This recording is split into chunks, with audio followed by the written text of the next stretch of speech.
Tonight we dive into one of the most extraordinary stories ever told, the story of how humanity learned to measure time, from ancient calendars that aligned with the stars to the relentless ticking of mechanical clocks and the mind-bending accuracy of atomic time. This is a journey through the very heartbeat of civilization. Time shapes everything, our days, our decisions, our destiny. And tonight we uncover how it all began. So before we get started, hit that like button and subscribe to the channel. Drop a comment below and tell me where in the world you're watching from and what the clock says right now. Let's turn this moment into a global snapshot of time. Long before the invention of clocks, calendars, or written records, human beings were already aware of the passage of time. Early hunter-gatherer societies, living close to nature, relied on the natural rhythms of the environment to guide their actions. They observed the rising and setting of the sun, the changing positions of the stars, and the phases of the moon. These observations were not scientific in the modern sense, but they were crucial for survival. Knowing when seasons changed helped determine the migration patterns of animals, the ripening of fruits, and the safest times to travel or take shelter. Among the earliest methods of timekeeping were observations of lunar phases. The waxing and waning of the moon presented a consistent and visible cycle that repeated every 29.5 days. This predictable rhythm allowed ancient people to count months even before they had developed a formal concept of a calendar. Archaeological evidence such as the 25,000-year-old Blanchard bone from France, engraved with what appears to be a tally of lunar phases, suggests that early humans were tracking the moon's cycles in a systematic way. Another fundamental aspect of early timekeeping was the use of shadows. A simple stick or gnomon, placed upright in the ground, would cast a shadow that moved with the sun. By observing the length and direction of this shadow throughout the day, early societies could divide daylight into periods. In some cultures, these shadow measurements likely served ritual or agricultural purposes, helping communities prepare for planting or harvesting. These primitive sundials required no written language or advanced tools, only the careful and repeated observation of nature. The sun played a vital role in these early practices. Beyond marking daily cycles, it also helped early humans recognize seasonal changes. The solstices and equinoxes were particularly important events. At the solstices, the sun reaches its highest or lowest point in the sky at noon, marking the longest and shortest days of the year. These solar events were noticed by many ancient peoples and often came to be associated with religious or ceremonial observances. Ancient monuments such as Stonehenge in England and the Göbekli Circle in Germany align with solar events, demonstrating an advanced understanding of the sun's annual journey. In addition to the moon and sun, early societies also looked to the stars. The night sky served as a celestial map that shifted predictably throughout the year. Certain stars or constellations would rise or set at specific times, signaling the change of seasons. In ancient Africa, for example, the appearance of the star Sirius in the dawn sky heralded the annual flooding of the Nile, a critical event for Egyptian agriculture. This connection between astronomy and agriculture formed a cornerstone of early timekeeping. Time was not only measured in celestial phenomena but also in natural events. The blooming of certain plants, the behavior of animals, and the weather patterns provided additional clues to the cycles of time. These environmental markers were often localized, varying from one region to another, but they were deeply ingrained in the cultural knowledge of each group. Oral traditions passed down this wisdom across generations, ensuring that seasonal cues were understood even without a formal calendar. While these early methods lacked the precision of modern timekeeping, they were remarkably effective for their purpose. By combining lunar cycles, solar positions, stellar movements, and natural events, ancient humans created a complex and intuitive system of understanding time. These observations laid the groundwork for more sophisticated systems that would follow in later civilizations. They represent humanity's first steps in a journey toward mastering the concept of time. Thus, long before the ticking of clocks or the flipping of calendar pages, time was measured in shadows and stars, in the quiet dance of the moon across the sky, and in the patient return of the seasons. This ancient awareness of time's rhythm is the true origin of all the clocks and calendars that would follow. The invention of calendars marked a monumental shift in humanity's relationship with time. As societies evolved from nomadic lifestyles to more settled agricultural ones, the need for structured timekeeping became increasingly important. Nowhere was this transition more significant than in the river valleys of Mesopotamia and the Nile, where the Sumerians and Egyptians laid the foundations of the world's earliest calendars. These ancient civilizations recognized that successful agriculture depended not only on the seasons, but also on their ability to predict and plan for them. A reliable calendar was not a luxury, it was essential for survival. The Sumerians of ancient Mesopotamia, often credited as one of the first civilizations, created a calendar based on lunar cycles. They observed the moon's phases, new moon, waxing, full moon, and waning, to establish a month that lasted approximately 29 to 30 days. 12 such months made up a lunar year, totaling around 354 days. However, this system presented a problem. The lunar year was about 11 days shorter than the solar year, and without correction, the calendar would gradually drift out of sync with the seasons. This posed a serious issue for planting and harvesting, as each season is tied to the solar year, not the lunar one. To address this, the Sumerians developed intercalary months, extra months added periodically to realign the calendar with the solar cycle. These adjustments were not made according to a fixed rule, but were declared by rulers or priests based on observation and agricultural needs. While not perfectly accurate, the intercalation system reflected a growing awareness of the complexities involved in reconciling celestial time with human activity. Timekeeping became a sacred duty, closely tied to religion, administration, and governance. In parallel, the ancient Egyptians took a different path. They observed the behavior of the Nile River, whose annual flooding brought life-giving silt to the farmlands. The timing of this flood was critical, and the Egyptians noticed it coincided with the heliacal rising of the star Sirius. This stellar event, when Sirius first becomes visible above the horizon just before sunrise, occurred shortly before the inundation. By aligning their calendar with Sirius and the flooding of the Nile, the Egyptians created a calendar that was both practical and remarkably consistent. The Egyptian civil calendar was one of the earliest known solar calendars.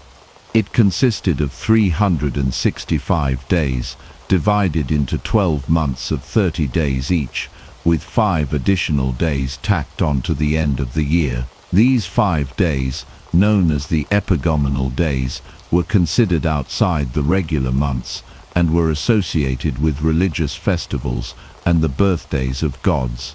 This calendar did not include leap years, meaning it gradually drifted out of alignment with the true solar year by about 1 day every 4 years.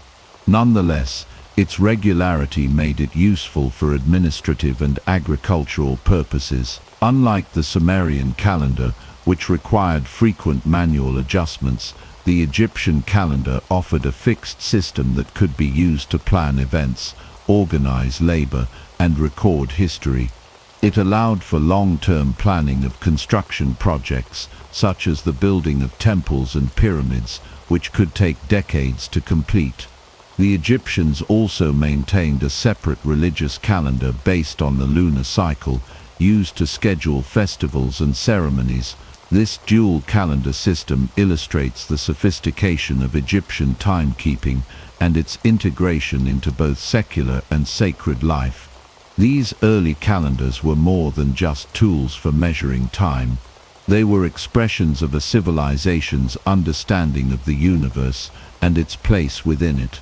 In both Mesopotamia and Egypt, the development of calendars was closely linked to astronomical observation, religious belief, and state control. Priests and scribes, who could interpret celestial movements and maintain the calendar, held positions of great authority. Their knowledge allowed rulers to claim divine sanction, linking the cycles of the heavens to the legitimacy of earthly power. As these civilizations grew more complex, so too did their calendars. Records from ancient Babylon, which succeeded the Sumerians, show increasingly advanced lunar-solar calculations. Astronomers there created tables predicting eclipses and planetary movements, and their mathematical systems influenced Greek and later Islamic astronomy. The Egyptian calendar, too, would go on to influence the Julian calendar introduced by Julius Caesar, forming the backbone of the system still used in most of the world today. The invention of structured calendars by the Sumerians and Egyptians represents a key turning point in human history. It transformed how people understood the world, turning the chaotic flow of days into an ordered framework that could be studied, predicted, and controlled. In doing so, it allowed for the development of agriculture, religion, government, and science. Time, once marked only by the rising and setting of the sun, had become a measurable, recordable, and governable force in human life. In the vast timeline of human history, few civilizations matched the mathematical and astronomical sophistication of the Babylonians and the Maya when it came to tracking time. These two cultures, separated by oceans and centuries, developed intricate calendar systems that went far beyond simple agricultural or civic scheduling. Their understanding of celestial cycles and numerical systems allowed them to map time with remarkable precision, using it not only to guide daily life, but to underpin religious practice, political authority, and even prophecy. The Babylonians, inheritors of the Sumerian legacy in Mesopotamia, refined the lunar calendar into a highly functional lunisolar system. Like their Sumerian predecessors, the Babylonians used months based on the cycles of the moon, each lasting about 29 to 30 days. A year composed of 12 lunar months totaled roughly 354 days, falling short of the solar year by about 11 days. To correct for this discrepancy, Babylonian astronomers introduced intercalary months at regular intervals. These adjustments were institutionalized through the Metonic cycle, which observed that 19 solar years closely matched 235 lunar months. This discovery allowed the Babylonians to intercalate 7 extra months over a 19-year cycle, keeping their calendar in sync with the seasons. What set the Babylonians apart was their systematic observation and record-keeping of celestial events. They tracked lunar eclipses, planetary motions, and solstices with great care. Babylonian astronomers developed mathematical models to predict these events with impressive accuracy for their time. Their sexagesimal base 60 number system, a remnant of Sumerian mathematics, enabled complex calculations and still influences our division of time today, with 60 seconds in a minute and 60 minutes in an hour. They created ephemerides, tables listing future positions of celestial bodies, which served both scientific and astrological purposes. Timekeeping in Babylon was not only a tool for agriculture or civic life, but a bridge between heaven and earth, used by priests and kings to divine omens and plan rituals. On the other side of the world, the ancient Maya civilization in Mesoamerica developed a remarkably advanced understanding of time rooted in both mathematics and astronomy. The Maya tracked celestial events with a precision that rivaled even later European astronomers. Central to their timekeeping was a system of interlocking calendars, the Tzolk'in, the Hab, and the long count. Each served a distinct function, yet together they formed a comprehensive structure for organizing both the sacred and the mundane. The Tzolk'in was a 260-day ritual calendar composed of 20-day names and 13 numbers, creating a repeating cycle used primarily for divination and religious ceremonies. The Hab was a solar calendar of 365 days, consisting of 18 months of 20 days each, followed by a short month of 5 unnamed days considered unlucky or liminal. These two calendars interlocked to form a 52-year cycle known as the calendar round, a period at the end of which both calendars returned to their original starting point. This cycle was deeply significant in Maya cosmology and often associated with renewal and prophecy. But the most impressive of the Maya calendar systems was the long count. Unlike the cyclical Tzolk'in and Hab, the long count was linear, designed to track historical and mythological time across vast stretches of years. It was based on a vigesimal base 20 numerical system, modified slightly for calendar use. The smallest unit was the kin, or day, followed by the unal 20 days, ton 360 days, katun 7,200 days, and bakun 144,000 days. This system allowed the Maya to record dates spanning thousands of years, with inscriptions on stelae and monuments marking events in both historical and mythic time. The long count begins from a mythical creation date equivalent to August 11th, 3114 BCE in the Gregorian calendar, anchoring all other dates in a grand cosmic chronology. Maya priests and astronomers closely watched the skies, particularly the cycles of Venus, the moon, and solar eclipses.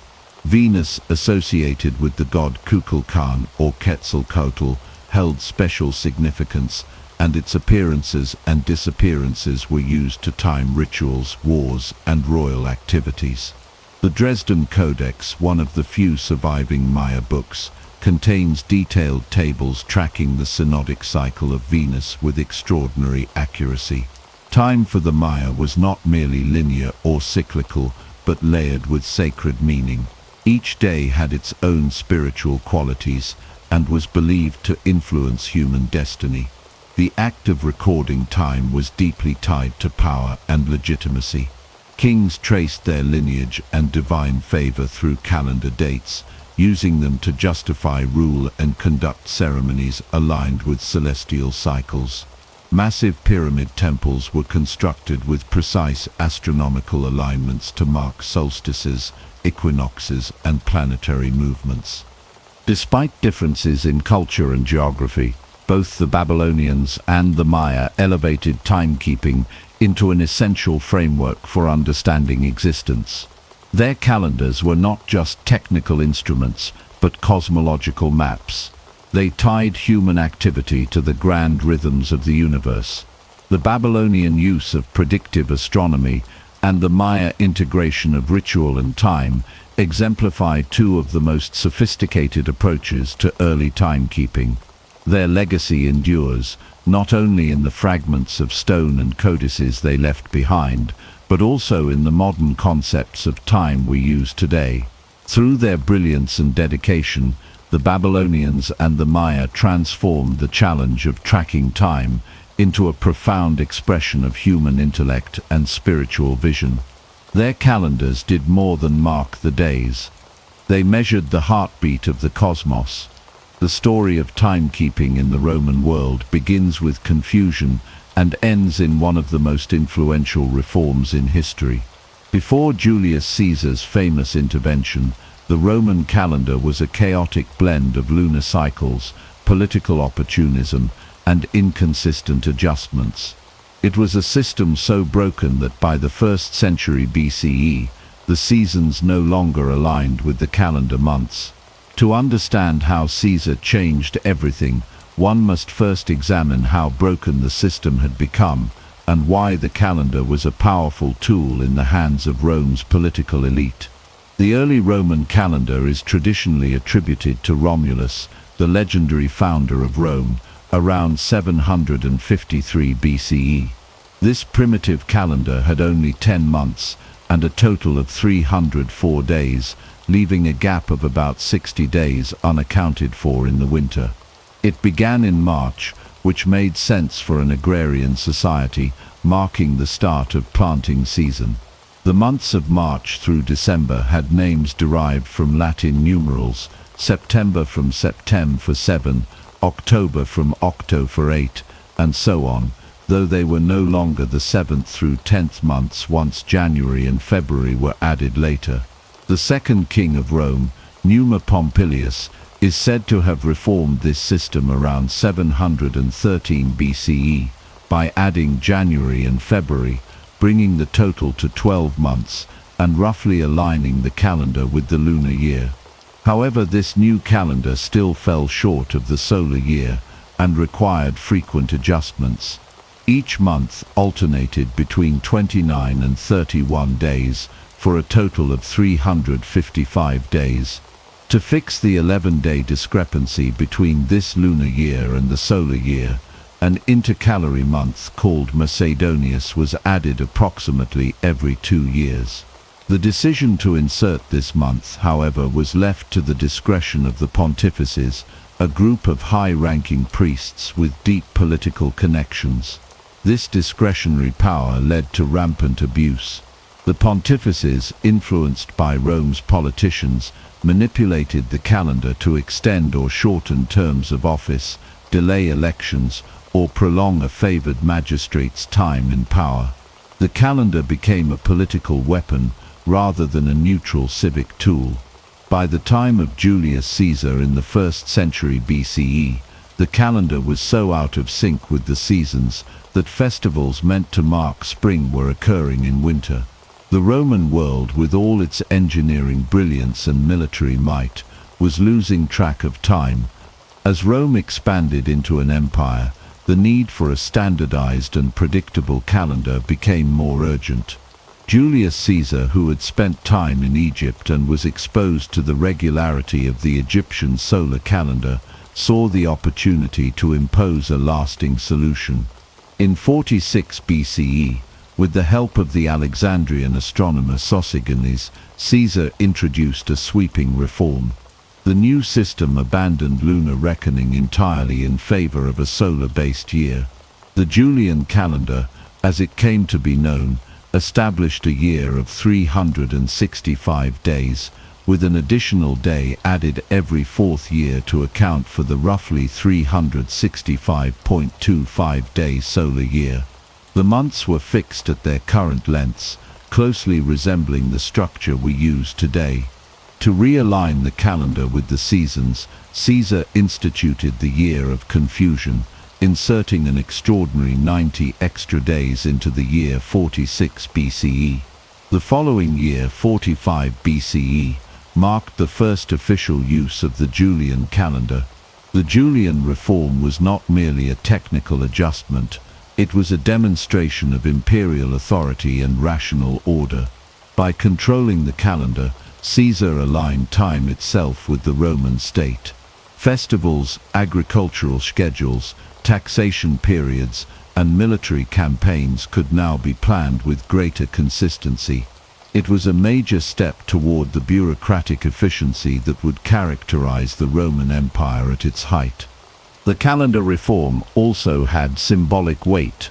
By naming the month of Quintilis as July in his own honor, Caesar not only inscribed his legacy into the measurement of time, but set a precedent that would later be followed by Augustus, who named the following month August.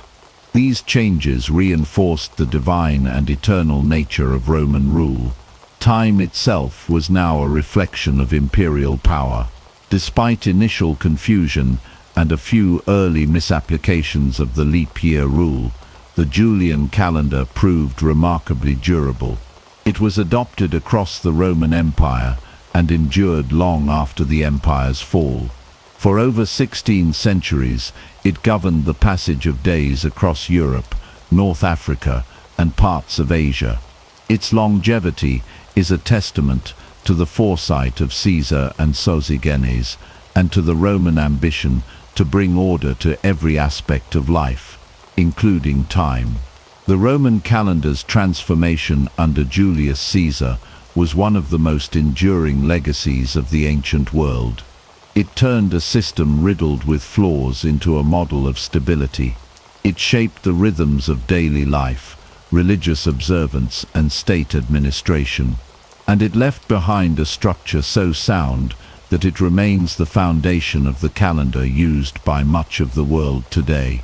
In reshaping the calendar, Rome reshaped history's very relationship with time. In the centuries following the fall of the Western Roman Empire, Europe entered a period of transformation that affected every aspect of life, including how people understood and measured time.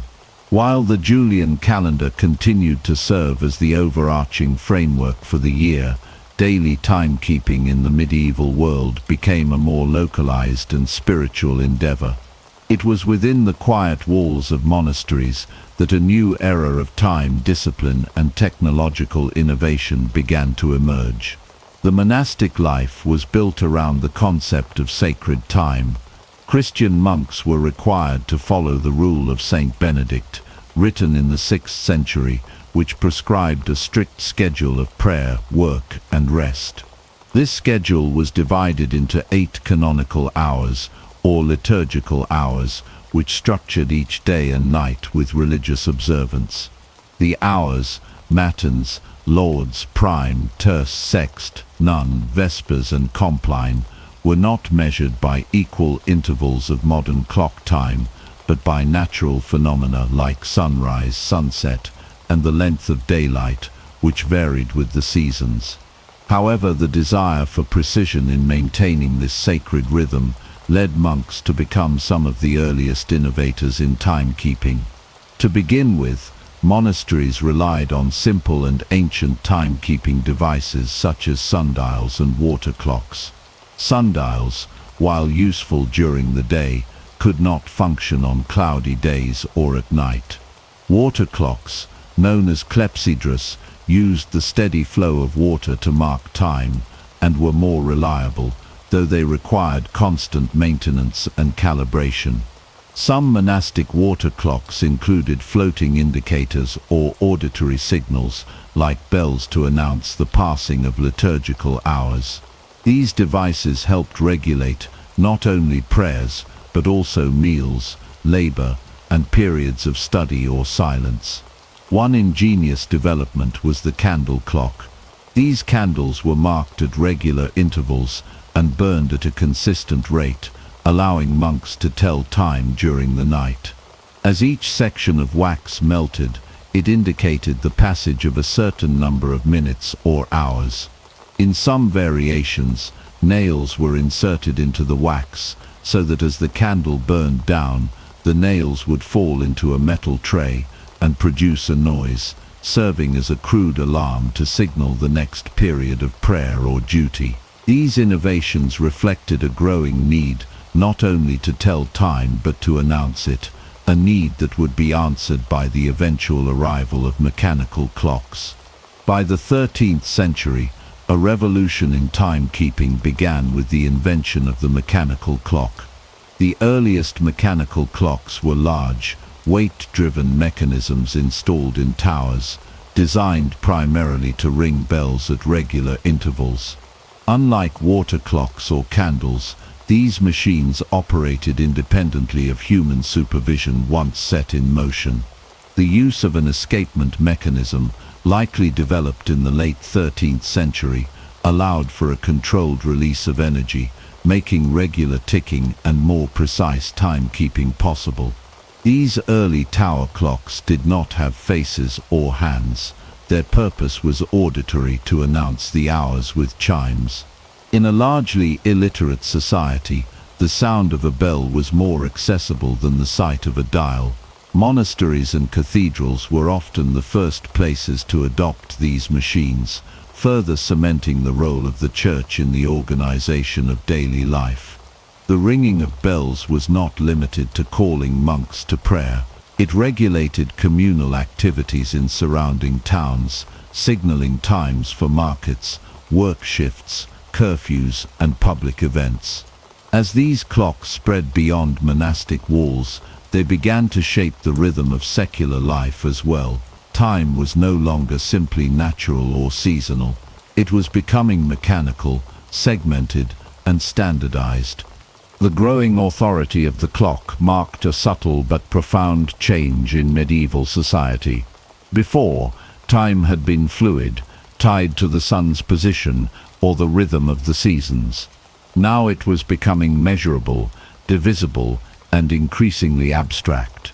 The idea that each hour was equal in length, regardless of the season, was a radical departure from earlier perceptions. This shift did not happen overnight, but the seeds were planted in the monasteries where order, repetition, and discipline were spiritual virtues. The influence of monastic timekeeping extended beyond Europe.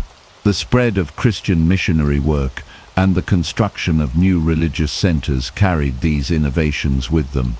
As mechanical clocks grew more accurate and complex, incorporating gears, dials, and eventually pendulums, the groundwork laid by medieval monks remained at the core of timekeeping. By the late Middle Ages, public clocks were becoming more common in urban centers, often installed in town halls or church towers. They symbolized civic pride and communal identity, and their chimes helped synchronize the lives of increasingly busy populations. Yet their origins lay in the silent routines of monastic prayer, in the careful watching of burning candles, dripping water, and rising sun. The medieval world may seem distant and slow-paced by modern standards, but its approach to time was deeply meaningful. Timekeeping was a sacred responsibility, an act of devotion, and a reflection of cosmic order. Monks were not merely keepers of time, they were shapers of it. Through their pursuit of spiritual discipline, they inadvertently laid the foundation for our modern relationship with time, one marked by precision, regularity, and mechanical innovation. Thus, in the dark towers of medieval monasteries, among cloisters and stone corridors, the miracle of mechanical time was born. It began not as a tool for productivity or commerce, but as a way to honor the divine and bring order to the soul. And in doing so, it transformed the way humanity would forever experience the passage of hours. During the Islamic Golden Age, which spanned roughly from the 8th to the 14th century, the Muslim world became a vibrant center of learning, science, and technological innovation. Timekeeping was of particular importance in this era, not only for daily life and agricultural planning, but also for religious practice. 5 times each day, Muslims are called to prayer, and accurate timing of these prayers required careful observation of celestial events. This necessity led Islamic scholars to make extraordinary advances in astronomy, mathematics, and mechanical engineering, resulting in some of the most sophisticated timekeeping devices of the pre-modern world. The Islamic world inherited a rich legacy of knowledge from ancient civilizations. As Muslim empires expanded, they encountered the texts and traditions of the Greeks, Persians, Indians, and Romans. Centers of learning like the House of Wisdom in Baghdad became hubs for translation and synthesis. Scholars translated major works by Ptolemy, Aristotle, and Hipparchus into Arabic, and then built upon them with original research. Timekeeping, especially in relation to astronomy, was one of the areas where this synthesis bore remarkable fruit. One of the most critical tools developed and refined during this time was the astrolabe. Originally created by the Greeks, the astrolabe was transformed by Islamic scientists into a far more precise and multifunctional instrument. Astrolabes allowed users to determine the time of day or night based on the position of the stars or the sun. They could also be used to calculate the direction of Mecca, an essential task for Muslim prayer.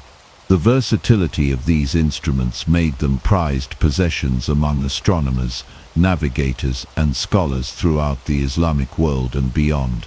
The accuracy of astronomical calculations required precise observations and mathematical models.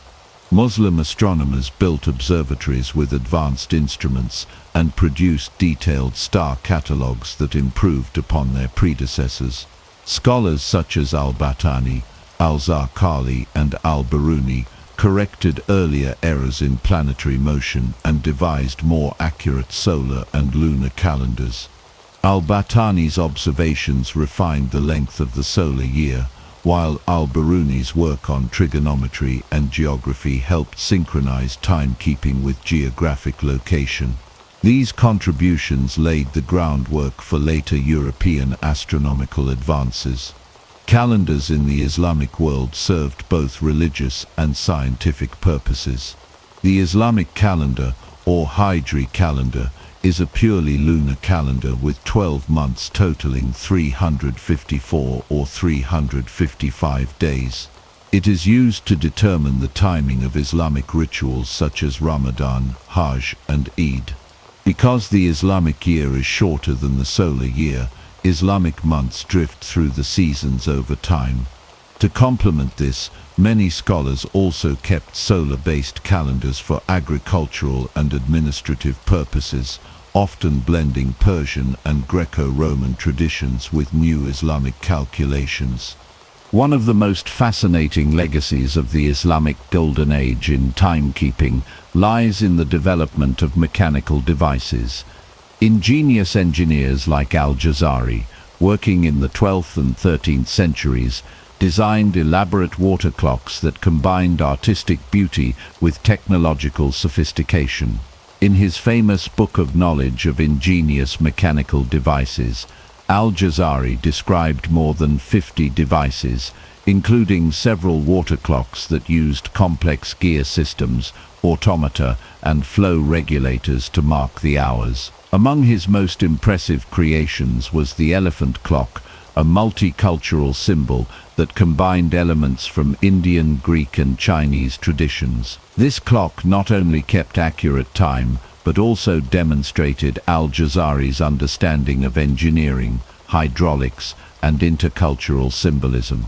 The clock used a float mechanism to trigger a sequence of mechanical actions, including the striking of a cymbal and the movement of a bird. It was both a timekeeping instrument and a marvel of artistic and scientific integration. In addition to al-Jazari, other engineers such as Banu Musa and Ridwan al-Sati made significant contributions. The Banu Musa brothers, in the 9th century, wrote a pioneering book on automata and mechanical trick devices. Ridwan al-Sati constructed a monumental clock in Damascus in the 12th century, which was installed in a mosque and included a system of weights, gears, and indicators to track time throughout the day. These clocks were not only functional, but also served religious and public purposes, marking the hours for prayer and communal activities. The regulation of time in the Islamic world extended beyond the scientific elite.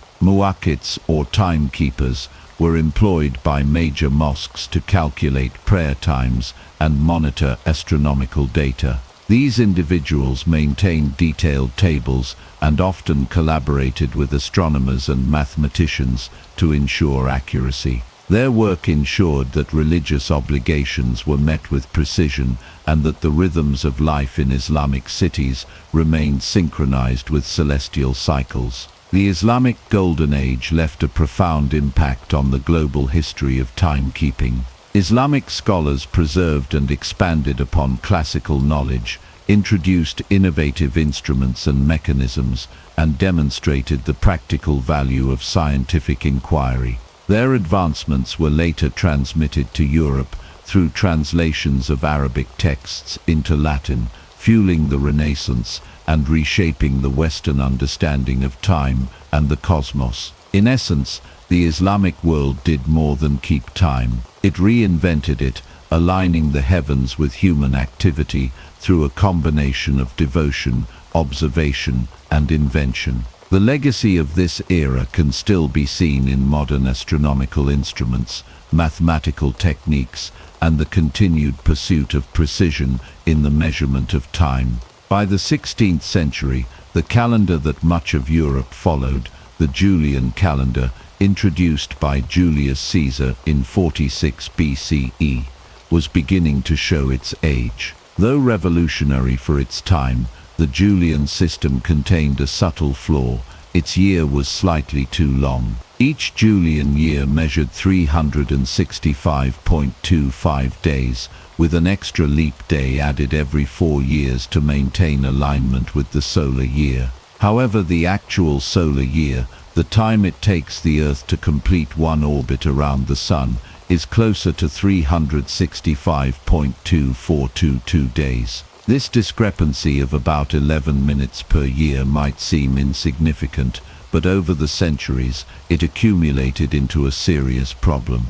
By the 1500s, the calendar had drifted approximately 10 days out of sync with the seasons. Most notably, the spring equinox, which had occurred around March 21st in the time of the Council of Nicaea in 325 CE, was now falling on March 11th. This shift posed a particular issue for the Christian Church, which determined the date of Easter based on the vernal equinox. As Easter moved further away from its intended seasonal alignment, church leaders became increasingly concerned about the accuracy and authority of the calendar.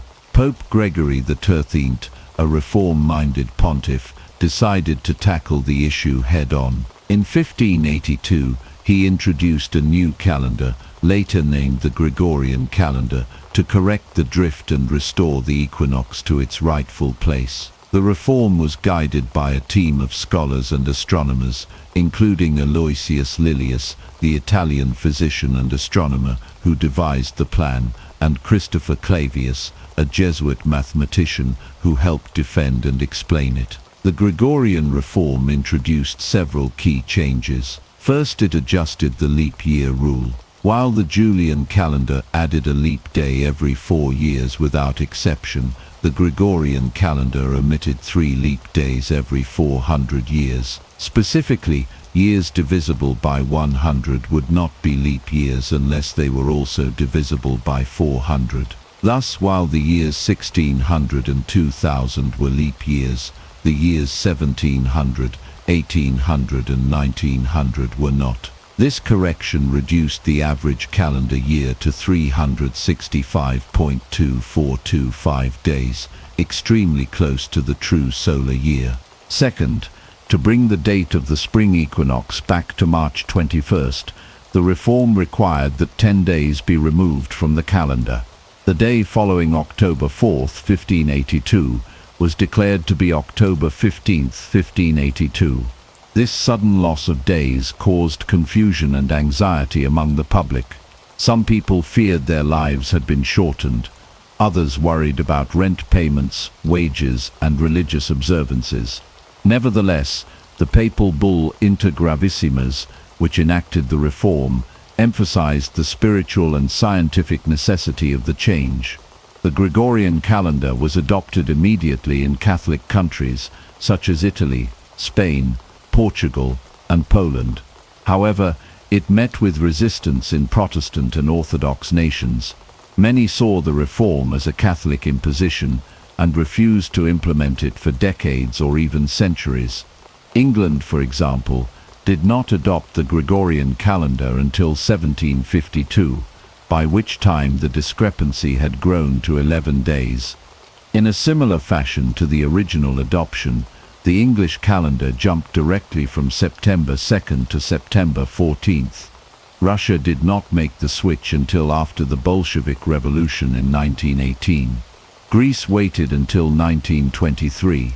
As a result, historical dates must often be interpreted carefully, as the same event might be recorded with different calendar dates depending on the country. Despite the controversy, the Gregorian calendar gradually became the global standard. Its accuracy and practicality led to its adoption for civil, scientific, and international purposes. Today, it governs nearly all human activity, from banking and education to agriculture and diplomacy. The leap year system ensures that the calendar remains closely synchronized with the Earth's orbit, and the alignment of seasons, solstices, and equinoxes has been largely preserved. The success of the Gregorian calendar reflects a broader trend in history, the increasing need for precision, consistency, and global coordination. As trade expanded, empires grew, and scientific knowledge deepened, the world needed a unified way to measure time. The calendar, once a localized and often politically manipulated tool, became a shared framework for human activity. In many ways, the Gregorian reform marked the transition from medieval to modern thinking. It combined the authority of the Church with the rigor of astronomical science. It demonstrated that tradition could be challenged in the pursuit of accuracy, and it showed how something as abstract as timekeeping could have real-world consequences, influencing everything from religious rituals to historical memory. More than 4 centuries later, the Gregorian calendar remains one of the most enduring and widespread systems ever devised. Its careful balance of simplicity and precision allows billions of people to mark birthdays, plan events, celebrate holidays, and coordinate across cultures and continents. Yet behind its apparent uniformity lies a story of drift and correction, of conflict and compromise, a story that underscores humanity's ongoing effort to understand, organize, and ultimately master the passage of time. The 17th and 18th centuries marked a turning point in the history of timekeeping, ushering in an era of unprecedented precision and portability. This period saw the birth of technologies that would not only transform daily life, but also revolutionize navigation, science, and industry. At the heart of these advances were innovations such as the pendulum clock, the marine chronometer, and the pocket watch. These devices enabled humanity to measure time with a degree of accuracy and convenience that had previously been unimaginable. One of the most significant breakthroughs came in 1656, when the Dutch scientist Christian Huygens invented the pendulum clock. This invention dramatically improved the accuracy of mechanical clocks, reducing the typical daily error from about 15 minutes to less than 15 seconds. The pendulum's regular rhythmic swing provided a reliable timekeeping mechanism that became the gold standard for centuries. Huygens' design relied on the principles first described by Galileo Galilei, who had studied the consistent period of a pendulum's swing. By applying these principles, Huygens created a clock that could maintain a steady beat, greatly enhancing the precision of time measurement. Pendulum clocks soon spread across Europe, finding their way into homes, churches, and scientific observatories. As the pendulum clock improved land-based timekeeping, seafarers faced a unique challenge, accurately determining longitude at sea. While latitude could be found using the sun and stars, longitude required precise knowledge of time differences between the ship's location and a reference point. Without this, navigation was imprecise, often leading to shipwrecks and lost cargo.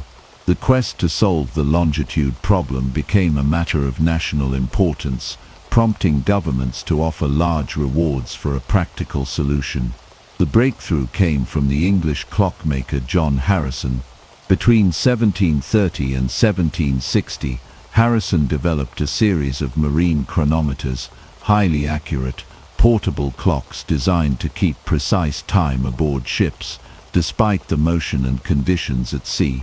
Harrison's chronometers combined innovative designs, such as temperature-compensated balance wheels and friction-reducing materials. His efforts culminated in the H4 chronometer, which successfully demonstrated the ability to keep accurate time on long ocean voyages. This invention revolutionized navigation, enabling sailors to calculate longitude with unprecedented accuracy and greatly improving the safety and efficiency of sea travel. Parallel to advancements in clocks for public and scientific use, personal timekeeping saw a major evolution with the rise of the pocket watch. Pocket watches became a popular accessory among the wealthy and eventually the middle classes, symbolizing both technological progress and social status.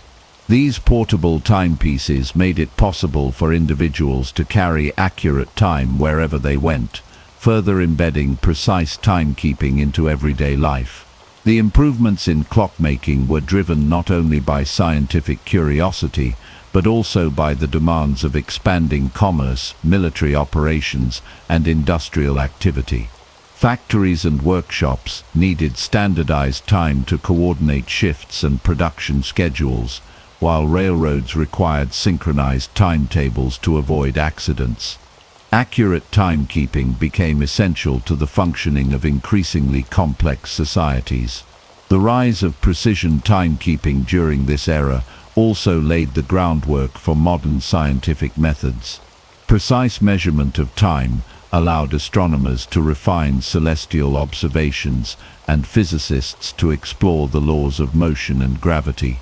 Timekeeping devices became fundamental tools in laboratories and observatories, linking technology, science, and daily life.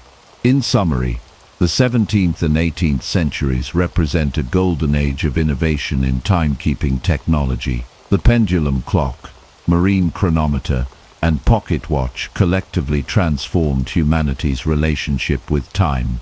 These inventions solved age-old problems, enabled new forms of travel and commerce, and heralded the birth of the modern world's obsession with precision. From this era onward, accurate timekeeping became inseparable from progress, science, and global connectivity.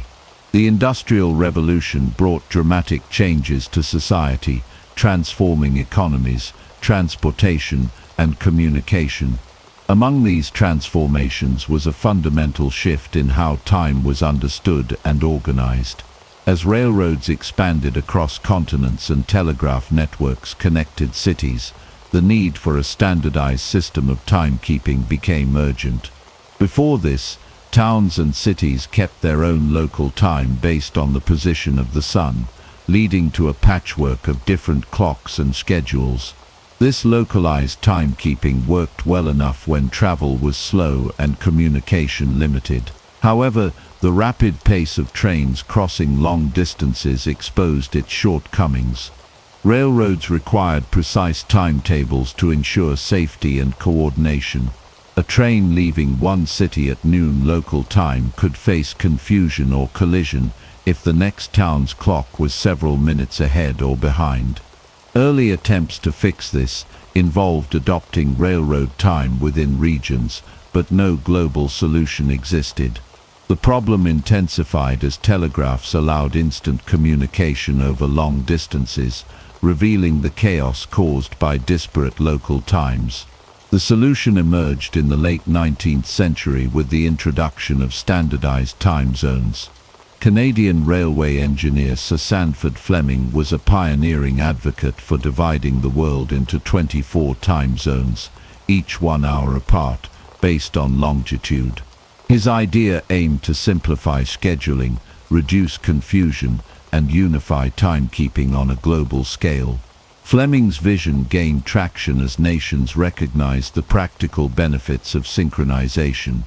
The culmination of these efforts was the 1884 International Meridian Conference held in Washington, D.C. Representatives from 25 countries gathered to establish a prime meridian, a 0-degree longitude line from which all world time would be calculated. After debate, the conference selected the Royal Observatory in Greenwich, England, as the location of the prime meridian. This decision gave birth to Greenwich Mean Time, or GMT, which became the international standard for measuring time.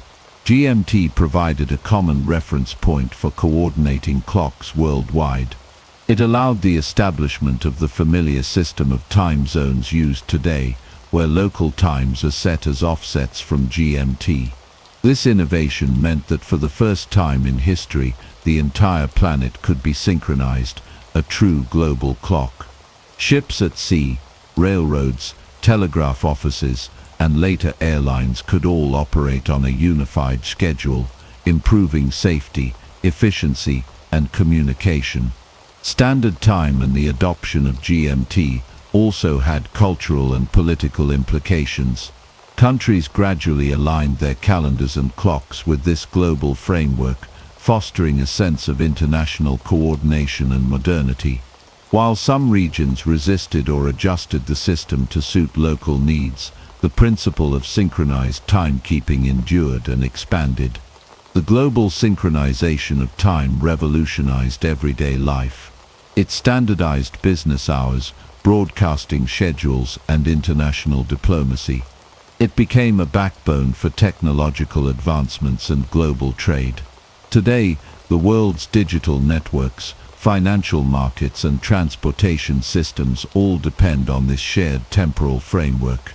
In conclusion, the Industrial Revolution and the expansion of railroads and telegraphs revealed the necessity for a unified approach to time.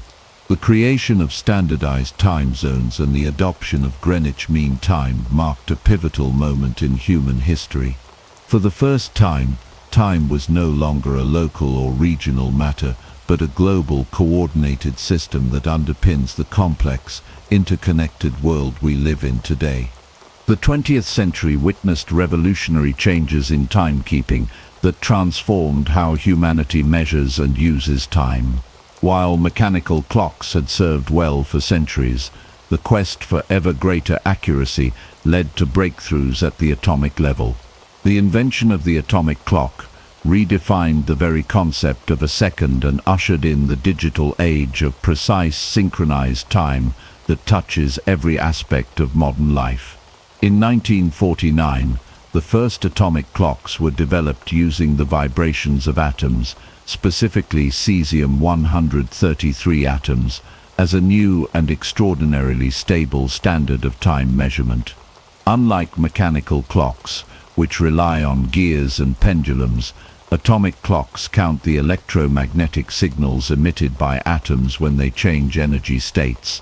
This process produces an incredibly consistent frequency that does not drift over time.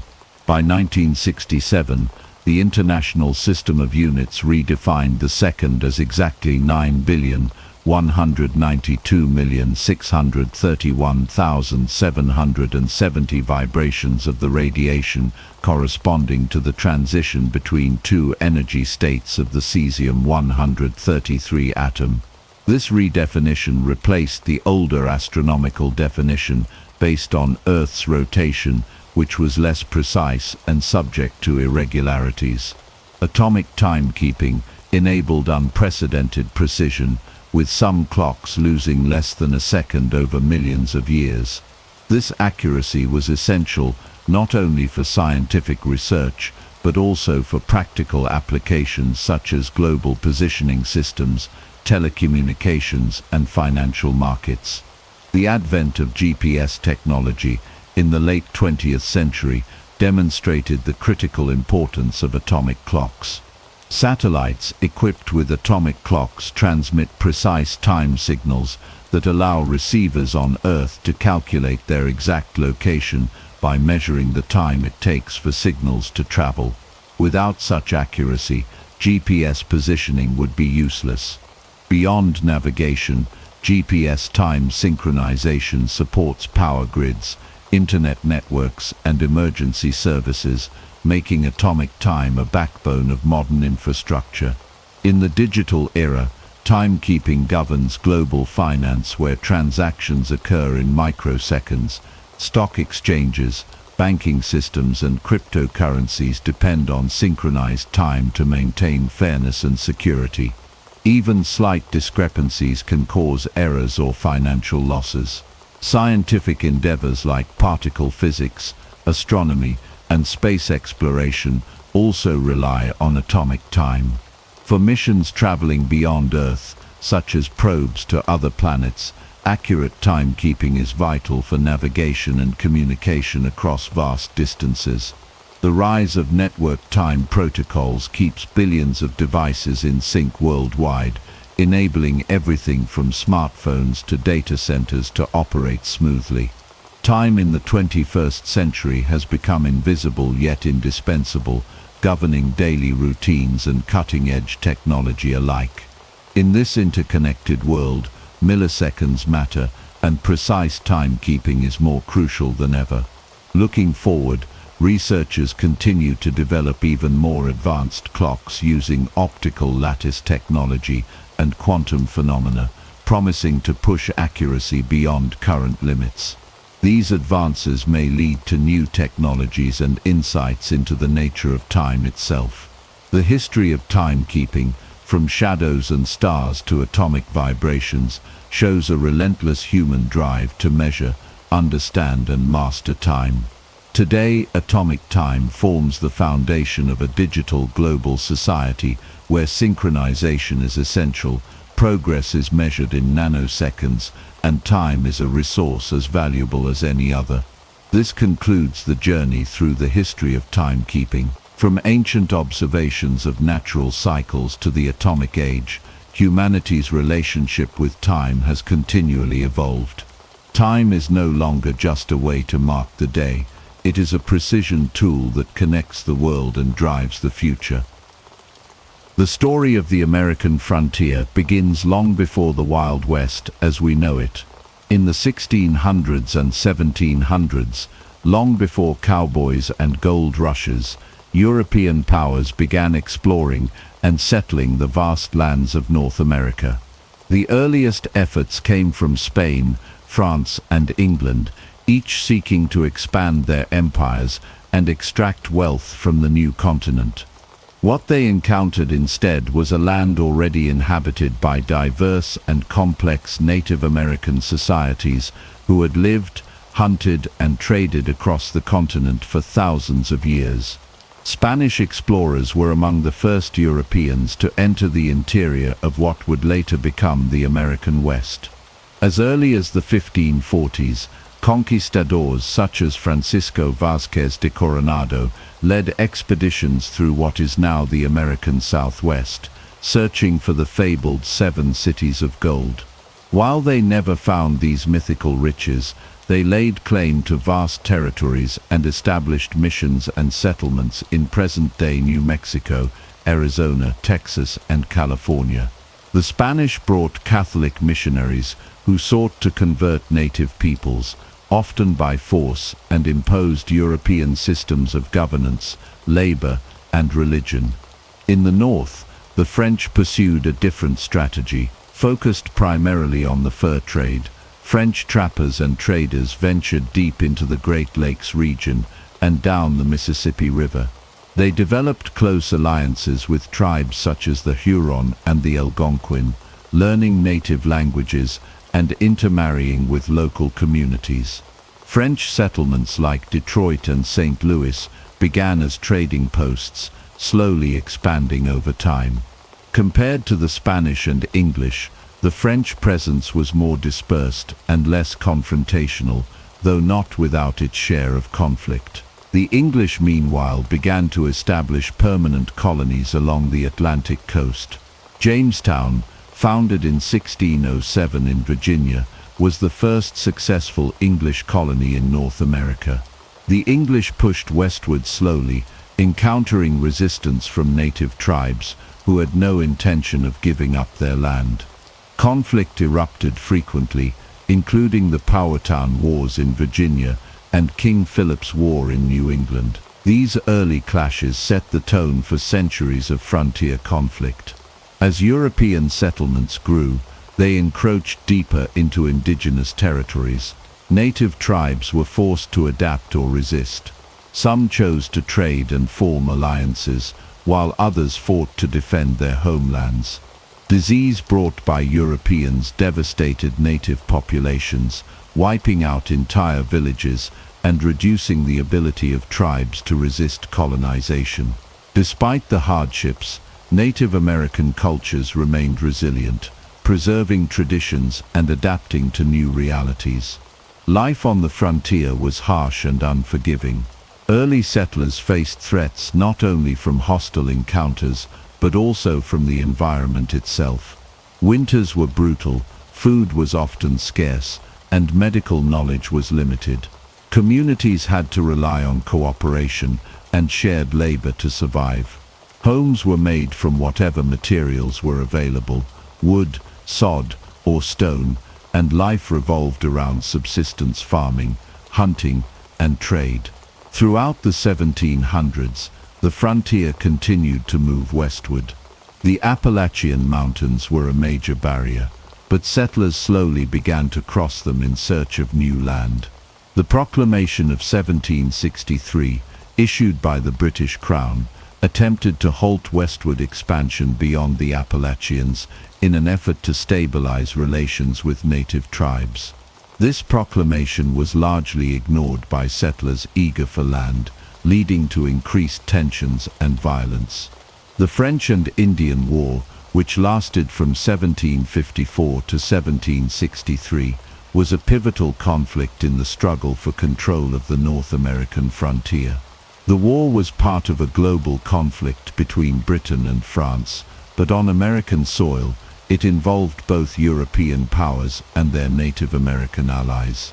Britain emerged victorious, gaining control of vast new territories, including Canada and the land between the Appalachian Mountains and the Mississippi River. However, the war left Britain deeply in debt and set the stage for colonial unrest. With the American Revolution in the late 1700s, the dynamics of the frontier shifted again. Colonists rebelled against British rule and sought to expand westward without interference. After the war, the newly formed United States began a more aggressive push into the interior. The Northwest Ordinance of 1787 provided a framework for settling and governing western lands, laying the foundation for future expansion. By the end of the 18th century, the seeds of the Wild West had been planted. The land was vast, untamed, and contested. The encounters between European settlers and Native Americans had already shaped a legacy of conflict, adaptation, and survival. The frontier was not yet the stage for gunfights and cattle drives, but it was already a crucible of ambition, endurance, and cultural collision. This was the beginning of a story that would continue to unfold across the next century, forging the myth and the reality of the American West. In 1803, the United States made a monumental move that would forever change the course of its history. President Thomas Jefferson negotiated the Louisiana Purchase, acquiring over 800,000 square miles of territory from France for $15 million. This single act nearly doubled the size of the young nation and opened up vast regions of land for exploration, settlement, and economic development. The Louisiana Purchase stretched from the Mississippi River to the Rocky Mountains and from the Gulf of Mexico to the Canadian border. While the land was largely uncharted by Americans, it was already home to numerous Native American tribes who had lived there for generations. Jefferson saw the acquisition not only as a strategic economic opportunity, but also as a safeguard for the agrarian ideals he believed were vital to the Republic. He envisioned a nation of independent farmers, each owning their own land and contributing to a stable democracy. To make this vision a reality, the United States had to push westward into the newly acquired territory. In 1804, Jefferson commissioned Meriwether Lewis and William Clark to lead the Corps of Discovery, an expedition to explore the new lands and find a water route to the Pacific Ocean. Their journey took them across rugged terrain, through the lands of powerful native tribes, and into what is now the American Northwest. Along the way, they mapped the region, documented wildlife and plant species, and established contact with Native American nations. Their expedition inspired further exploration, and opened the door for settlers and traders who followed in their footsteps. The idea of expansion soon became more than a policy, it became a national belief. By the 1820s and 1830s, the concept of manifest destiny had begun to take shape. This was the belief that Americans were divinely destined to expand across the North American continent, from the Atlantic to the Pacific. Manifest destiny was not just about geography, it was also tied to a sense of cultural and racial superiority. Many Americans believed it was their duty to bring what they considered civilization, Christianity, and democracy to the western frontier, even if it meant displacing or conquering native peoples. As this ideology gained traction, more and more settlers began moving west.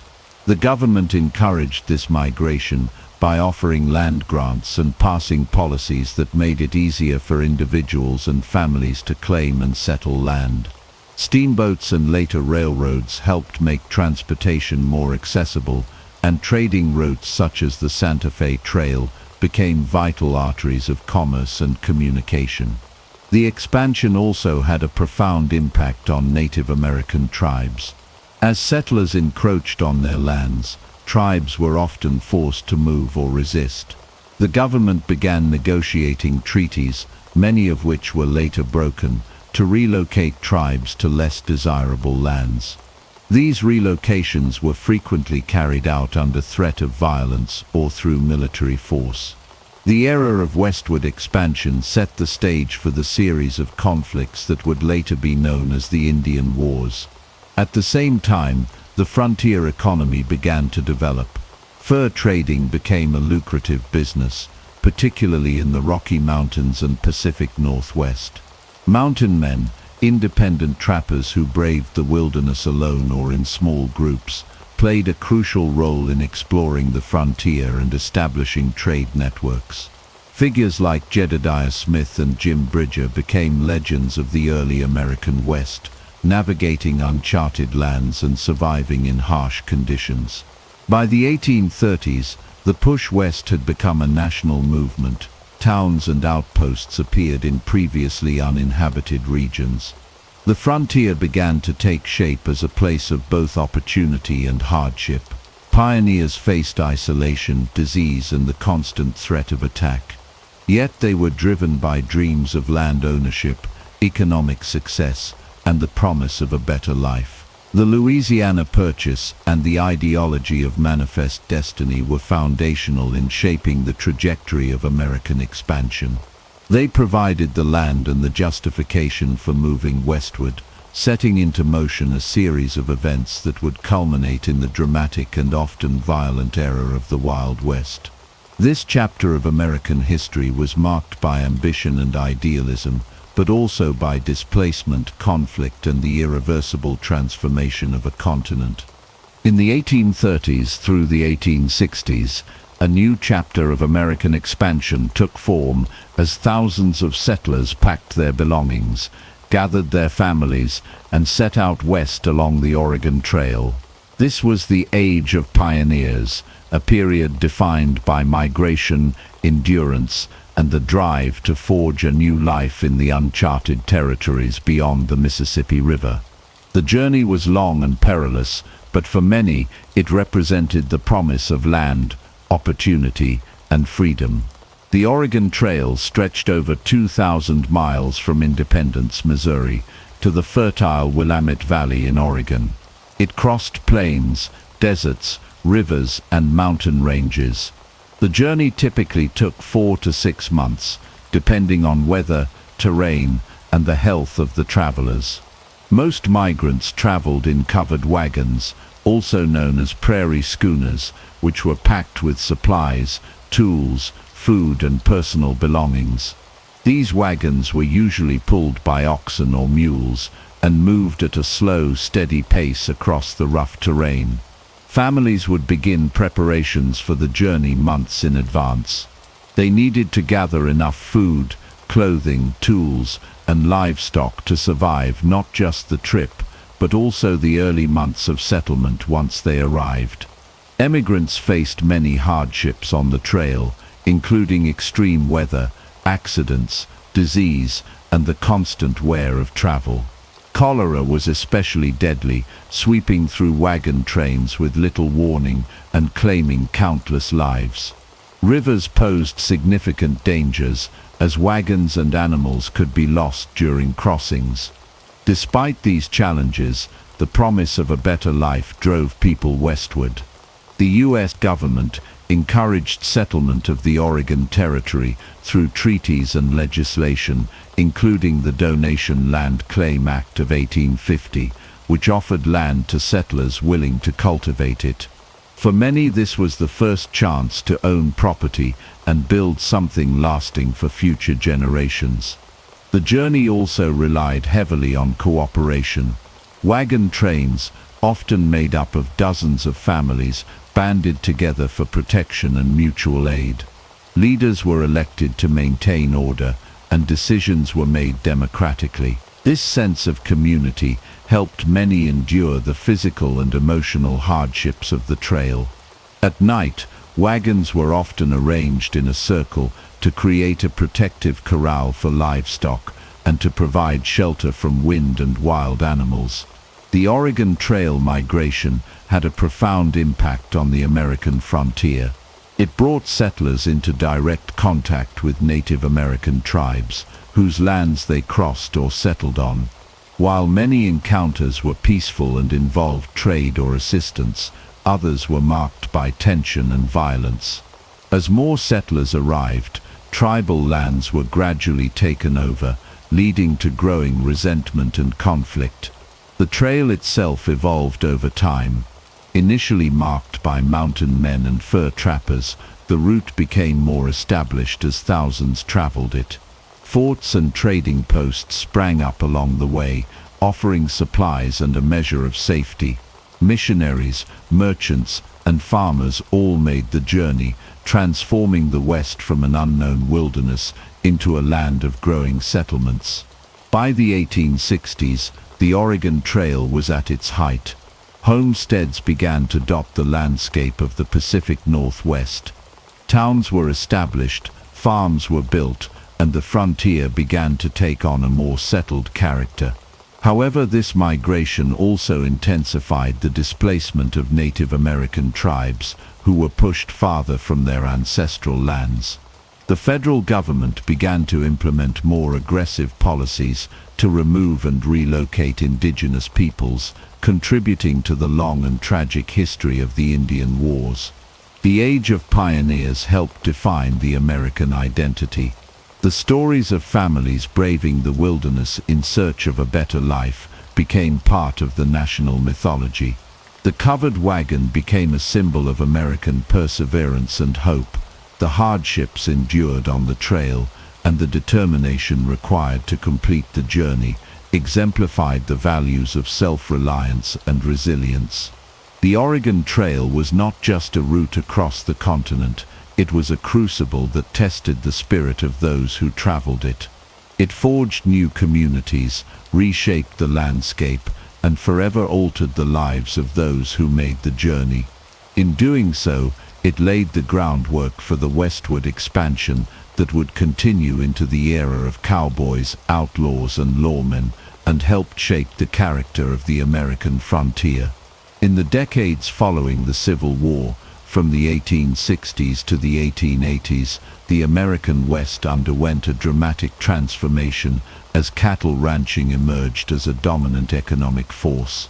The wide open spaces of the Great Plains and Southwest became the foundation of a booming cattle industry, and at the heart of this transformation was the cowboy. These rugged, skilled laborers became iconic figures of the Wild West, though their real lives were often more grueling and complex than the romantic image portrayed in popular culture. The roots of cattle ranching in the American West trace back to Spanish colonists who introduced longhorn cattle and ranching techniques to what is now Texas and the Southwest. Over time, these herds grew and adapted to the harsh environment, developing into the resilient Texas Longhorn breed. After the Civil War, large numbers of cattle roamed freely across the open range, and their value increased significantly due to growing demand for beef in the industrial cities of the North and East. Railroads played a pivotal role in this emerging economy. As rail lines extended westward, particularly into Kansas, they created access points where cattle could be driven and then shipped to urban markets. The town of Abilene, Kansas, became one of the first major cattle shipping hubs, thanks to entrepreneur Joseph McCoy, who promoted the idea of trailing Texas longhorns north to the railheads. These long cattle drives, often covering hundreds of miles, became a defining element of the era. Cowboys were responsible for managing the herds during these drives. Most were young men in their teens or 20s, often from diverse backgrounds. African Americans, Mexican vaqueros, and Native Americans made up a significant portion of the cowboy workforce. The work was difficult and dangerous. Cowboys endured long hours in the saddle, extreme weather, and the constant threat of stampedes, predators, and hostile encounters. Their days were filled with dust, heat, and physical labor, while their nights were spent sleeping under the stars. The tools of the cowboy trade included saddles, lassos, spurs, and wide-brimmed hats for sun protection. Their clothing was functional, designed to withstand the rigors of the trail. The cowboy developed a distinct culture, with songs, jargon, and customs that became ingrained in the mythology of the West. Yet behind the romance was a demanding and often underpaid lifestyle. Ranching operations expanded rapidly during this period. Wealthy investors established large cattle companies, and ranches spread across the plains of Texas, New Mexico, Colorado, Wyoming, and Montana. The open range system allowed cattle to graze freely on public lands, but this also led to conflicts over land use and ownership. Barbed wire, introduced in the 1870s, revolutionized ranching by enabling property owners to enclose their land, leading to the gradual end of the open range. The cattle industry fueled the economic growth of the West. Towns sprang up near railroads and stockyards, creating new markets and job opportunities.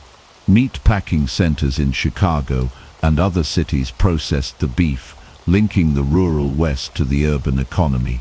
Supply chains developed, connecting ranchers, railroads, buyers, and consumers in a complex web of commerce. Despite its economic success, the cattle boom had environmental and social consequences. Overgrazing damaged the prairie ecosystem, and the influx of ranchers and settlers disrupted Native American communities. Conflicts arose over land and resources, contributing to the broader struggle between indigenous peoples and expanding American settlement. The great cattle drives began to decline in the late 1880s. Harsh winters, droughts, and market fluctuations led to financial losses for many ranchers. The expansion of railroads made long drives less necessary, and fenced-in ranches became the norm. Yet the legacy of the cowboy endured, becoming a lasting symbol of freedom, resilience, and the rugged spirit of the West. During the height of cattle ranching, the West was a land of opportunity and risk. The industry brought prosperity to many, but also reinforced the inequalities and challenges of frontier life. It helped shape the culture, economy, and identity of the American West, and left behind a powerful narrative of hard-working individuals who faced the frontier with grit and determination. This era was not just about cattle and cowboys, it was about the rise of a new economy, one that would define the Wild West and influence the development of the United States for generations to come. In 1848, the discovery of gold at Sutter's Mill in Coloma, California, set off one of the most transformative events in American history.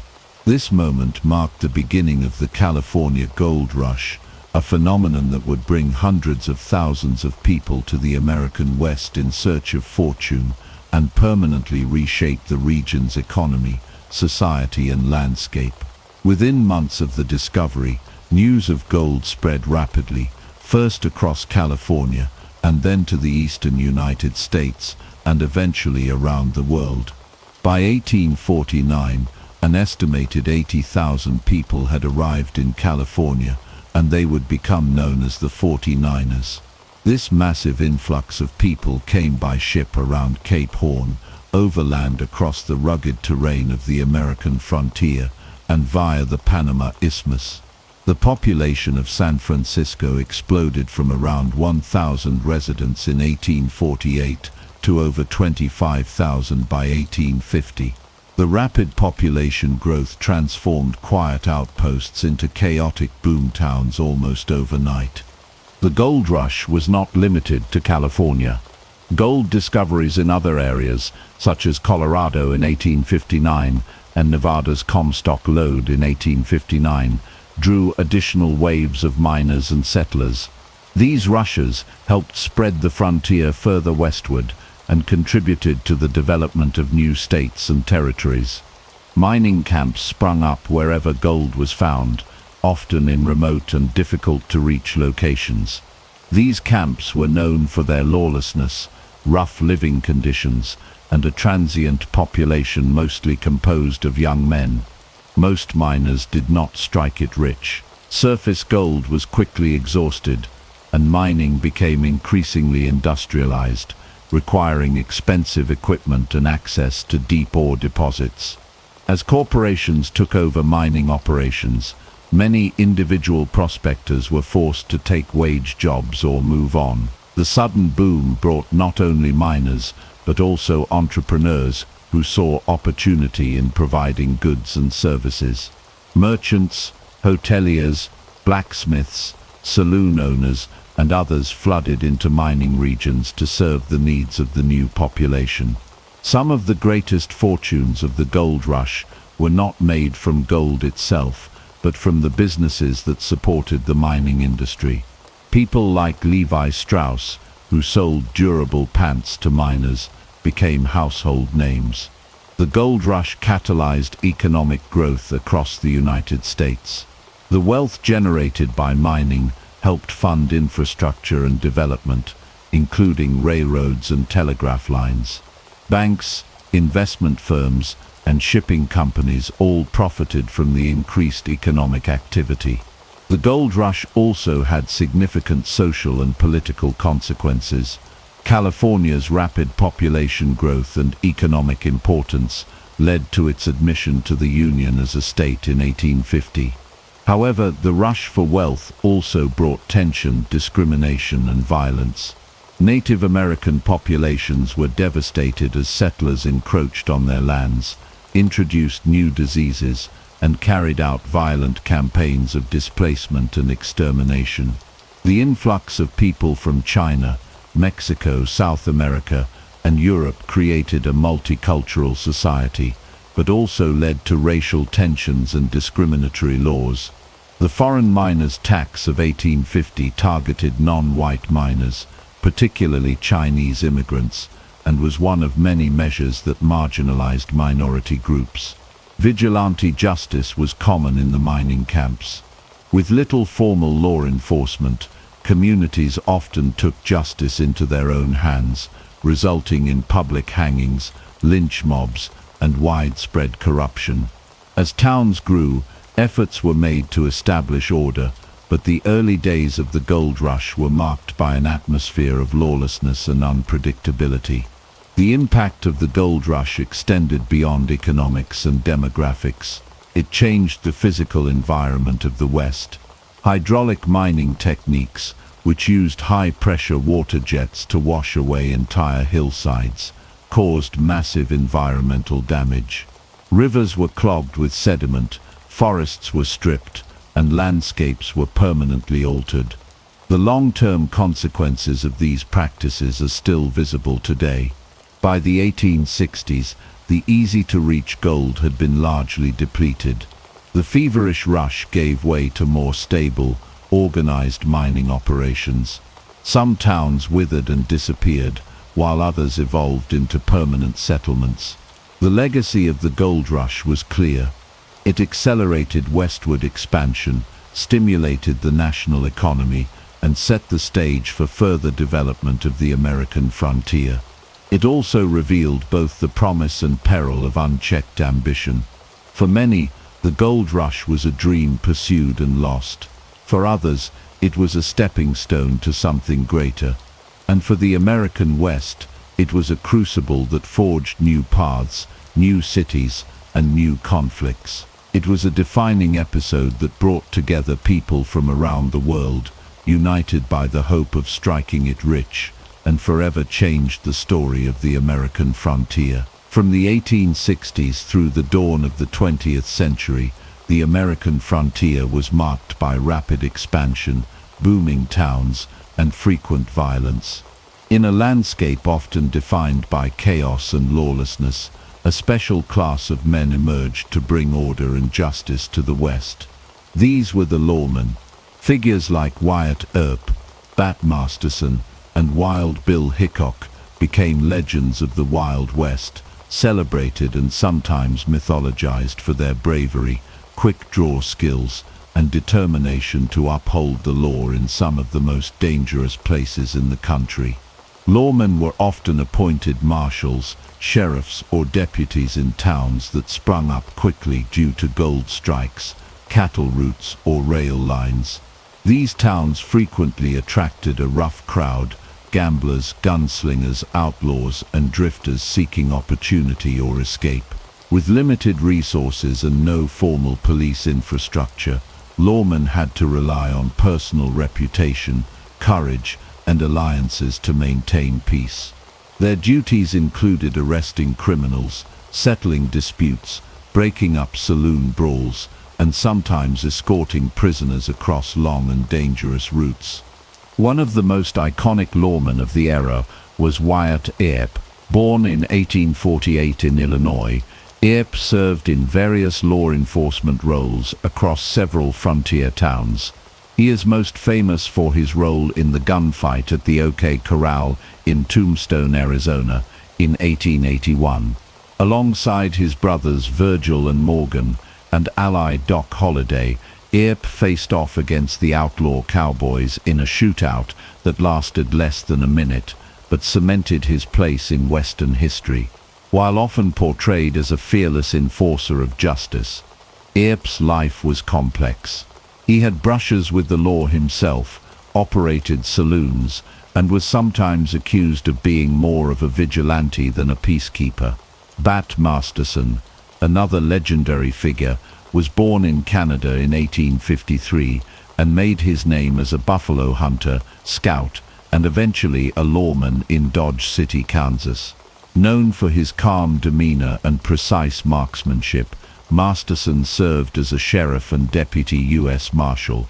He was involved in numerous gunfights, but often preferred diplomacy and strategy over violence. Later in life, he moved to New York City, where he became a sports writer, proving that even the toughest lawmen could reinvent themselves. Wild Bill Hickok, born James Butler Hickok in 1837, was a scout, gambler, and lawman who gained national fame for his exploits in the West. Known for his sharp shooting and larger-than-life persona, Hickok served as a marshal in towns like Hays and Abilene, Kansas. His reputation as a deadly gunfighter was solidified by tales of multiple shootouts and daring arrests. He was also a showman, performing in early Wild West shows that helped shape the public image of frontier life. Hickok's life ended abruptly in 1876 when he was shot in the back while playing poker in Deadwood, South Dakota. The cards he held, a pair of aces and eights, became known as the dead man's hand. Lawmen often walked a fine line between justice and vigilantism. The lack of formal courts and legal protections meant they had to make quick decisions, sometimes based more on instinct than procedure. This blurred line led to both praise and criticism. Some saw them as heroes who protected the innocent. Others saw them as men who imposed order through force and fear. Many lawmen were also part of the very systems they tried to regulate, owning saloons, gambling halls, or brothels. Despite the contradictions, these men played a vital role in bringing stability to the frontier. Their presence deterred crime and provided a sense of order amid the chaos. Their stories were widely reported in newspapers and dime novels, turning them into national figures and embedding them into American folklore. As the frontier began to close and towns became more civilized, the need for such rugged lawmen diminished. The rise of more structured law enforcement agencies, statehood for many Western territories, and increased communication and transportation reduced the scope of lawlessness. But the legacy of the lawmen endured. They became enduring symbols of courage and justice in American culture. Films, books, and television shows portrayed them as fearless defenders of order in a wild and untamed land. While the real lives of Earp, Masterson, Hickok, and others were far more nuanced than the legends suggest, their impact on the development and stabilization of the American West cannot be overstated. They stood as both men of their time and as lasting icons of the values and contradictions of the frontier era. Between the 1860s and the early 1900s, the American frontier was not only shaped by pioneers and lawmen, but also by the outlaws who defied authority and operated outside the law. These bandits and rogues became legendary figures, feared and admired in equal measure. Their daring crimes, bold escapes, and violent ends contributed to the mythos of the Wild West, painting a picture of rebellion and danger that has fascinated generations. Among the most infamous outlaws of the Wild West were Jesse James, Billy the Kid, and Butch Cassidy. Each of these men carved their names into history through a combination of violence, charisma, and notoriety. Jesse James, born in Missouri in 1847, began his criminal career as a Confederate guerrilla during the Civil War. He and his brother Frank were part of a group known as Quantrill's Raiders, responsible for brutal attacks against Union forces and sympathizers. After the war, Jesse and Frank turned to a life of crime, forming the James Younger Gang. They carried out a series of daring bank and train robberies across the Midwest and South. Jesse styled himself as a modern-day Robin Hood, claiming to steal from the rich and give to the poor, though there is little evidence to support this image. The gang's exploits were widely reported in newspapers, and Jesse became a folk hero to some. But he was also ruthless. Innocent people died in their raids, and he remained on the run for years. In 1882, Jesse James was betrayed and killed by Robert Ford, a member of his own gang who hoped to collect a bounty. James was shot in the back while dusting a picture on the wall in his own home. Billy the Kid, whose real name was Henry McCarty, was born in New York City in 1859 and orphaned at a young age. He drifted westward and by his teens had already become involved in petty crime. By the time he was 21, Billy had killed multiple men and was one of the most wanted criminals in New Mexico. His involvement in the Lincoln County War, a violent conflict between rival ranching factions, thrust him into the spotlight. Billy was charismatic and reportedly well liked by those who knew him, but he was also deadly. He escaped from jail multiple times and was known for his quick draw. In 1881, he was shot and killed by Sheriff Pat Garrett, a former acquaintance, in a darkened room at Fort Sumner. Billy's legend grew quickly, helped by newspaper stories and dime novels that portrayed him as a tragic anti-hero rather than a ruthless killer. Butch Cassidy, born Robert Leroy Parker in Utah in 1866, took a slightly different path. Along with his partner Harry Alonzo Longabaugh, better known as the Sundance Kid, Cassidy led the Wild Bunch Gang, which became famous for robbing banks and trains throughout the western United States. Unlike many outlaws, Cassidy often avoided unnecessary violence and preferred planning over gunplay. The Wild Bunch conducted some of the most successful and well-organized robberies of the era.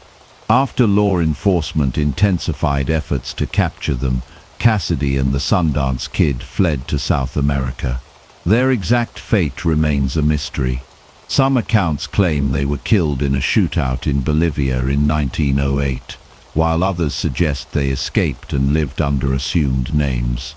Regardless of the truth, their story captured the imagination of the public and inspired books and films for decades. Outlaws of the Wild West were not merely criminals, they became symbols of rebellion during a time of rapid change. As railroads, telegraphs, and government structures expanded into the frontier, some people viewed these men as resisting encroaching authority and industrialization.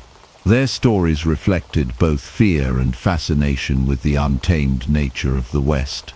Newspapers played a crucial role in shaping the legends of outlaws. Sensational headlines and dramatic retellings of robberies and gunfights turned criminals into celebrities. Dime novels added layers of fiction, portraying them as gallant rebels or misunderstood loners. This romanticized image often obscured the violence and hardship they left in their wake. Many outlaws came from disadvantaged backgrounds. Some had served in the Civil War, others were orphans or laborers who saw few opportunities in a changing economy. The lawless conditions of the frontier provided both motive and opportunity for criminal behavior. Outlaws often formed gangs for protection and efficiency, relying on tight-knit groups to carry out their plans and evade capture. These gangs would often find temporary refuge in isolated hideouts, such as Hole in the Wall in Wyoming or Robber's Roost in Utah, where geography made it difficult for law enforcement to reach them. Despite their daring, most outlaws met violent ends. Few retired peacefully. The frontier was an unforgiving place, and loyalty was fragile. Betrayal was common, as in the case of Jesse James. Others, like Billy the Kid, were hunted relentlessly until they were gunned down. Their deaths only added to their legends, turning them into martyrs of the frontier mythos. By the early 1900s, the frontier had largely closed. Railroads connected distant regions, telegraphs enabled quick communication, and professional law enforcement agencies became more effective. The age of the outlaw faded, but their stories endured. They became part of American folklore, shaping the way future generations would view the Wild West. The outlaws of the frontier era remain some of the most intriguing characters in American history. Their lives were marked by danger, drama, and contradiction. They were both products and provocateurs of a tumultuous time. And though their actions often caused suffering, their stories continue to captivate, reminding us of the complex legacy of the American frontier. From the 1850s through the 1890s, the American frontier was the stage for a long and violent series of conflicts between Native American tribes and the expanding United States government. Known collectively as the Indian Wars, these clashes were rooted in land disputes, cultural misunderstandings, broken treaties, and a relentless drive for westward expansion. As settlers pushed into tribal territories, indigenous peoples resisted the invasion of their ancestral homelands, leading to tragic and often brutal confrontations that reshaped the West. The roots of these conflicts go back to earlier decades, particularly the policy of Indian removal adopted by the U.S. government. One of the most infamous episodes was the Trail of Tears, which took place during the 1830s. Under the Indian Removal Act signed by President Andrew Jackson, thousands of Native Americans, including the Cherokee, Choctaw, Creek, Chickasaw, and Seminole, were forcibly removed from their lands in the southeastern United States. They were marched west to what was then called Indian Territory, in present-day Oklahoma. The journey was marked by disease, starvation, and exhaustion. Thousands died along the way, making the Trail of Tears a symbol of suffering and injustice. In the decades that followed, as settlers continued to pour into the Great Plains, the Rocky Mountains, and the Southwest, more tribes came into direct conflict with the U.S. military. The Plains tribes, such as the Sioux, Cheyenne, Comanche, and Apache, were among the most fiercely resistant. These were warrior cultures with deep spiritual connections to the land, and they did not accept the encroachment of railroads, homesteaders, or soldiers without a fight. One of the most iconic battles of the Indian Wars was the Battle of the Little Bighorn in 1876. It took place in Montana Territory and is often referred to as Custer's Last Stand. Lieutenant Colonel George Armstrong Custer led the 7th Cavalry into battle against a coalition of Lakota Sioux, Northern Cheyenne, and Arapaho warriors led by Sitting Bull and Crazy Horse. Custer underestimated the strength of the native force and divided his troops, which led to the complete annihilation of his unit. Over 260 U.S. soldiers were killed. While the battle was a stunning victory for the native tribes, it galvanized public opinion in the United States and led to an aggressive military campaign that eventually forced many tribes onto reservations. Other significant conflicts during this era include the Sand Creek Massacre of 1864 in Colorado, where a peaceful village of Cheyenne and Arapaho was attacked by a Colorado militia, resulting in the deaths of over 150 people, many of them women and children. The Red River War of 1874-75 in Texas and the Southern Plains saw the U.S. Army clash with Comanche, Kiowa, and Southern Cheyenne tribes. The Nez Perce War of 1877 involved a remarkable retreat by Chief Joseph and his people, who traveled over 1,000 miles in an attempt to reach Canada before ultimately being forced to surrender. The Apache Wars in the Southwest lasted for decades and involved legendary figures like Geronimo, an Apache leader who resisted U.S. and Mexican forces through guerrilla warfare. Geronimo's campaign spanned from the 1850s to the 1880s and became symbolic of native resistance. His eventual capture in 1886 marked one of the final chapters in the Indian Wars. The last major conflict is often considered to be the Wounded Knee Massacre of 1890 in South Dakota. Tensions had risen due to the ghost dance movement, a spiritual revival among native tribes that preached the return of the buffalo and the retreat of white settlers. The U.S. government saw the movement as a threat. When the 7th Cavalry attempted to disarm a group of Lakota at Wounded Knee Creek, a shot was fired and chaos ensued. Soldiers opened fire, killing around 300 Native Americans, including many women and children. Wounded Knee symbolized the tragic end of the Indian resistance and the closing of the American frontier. Throughout the Indian Wars, native tribes suffered tremendous losses. Their populations declined from disease, warfare, and starvation. Many were confined to reservations, often far from their traditional lands and with limited resources. Treaties were frequently broken, promises were unfulfilled, and generations of Native Americans endured systemic displacement and cultural erosion. Despite these hardships, native cultures endured. Many tribes preserved their languages, traditions, and spiritual practices. In the face of adversity, they adapted and survived.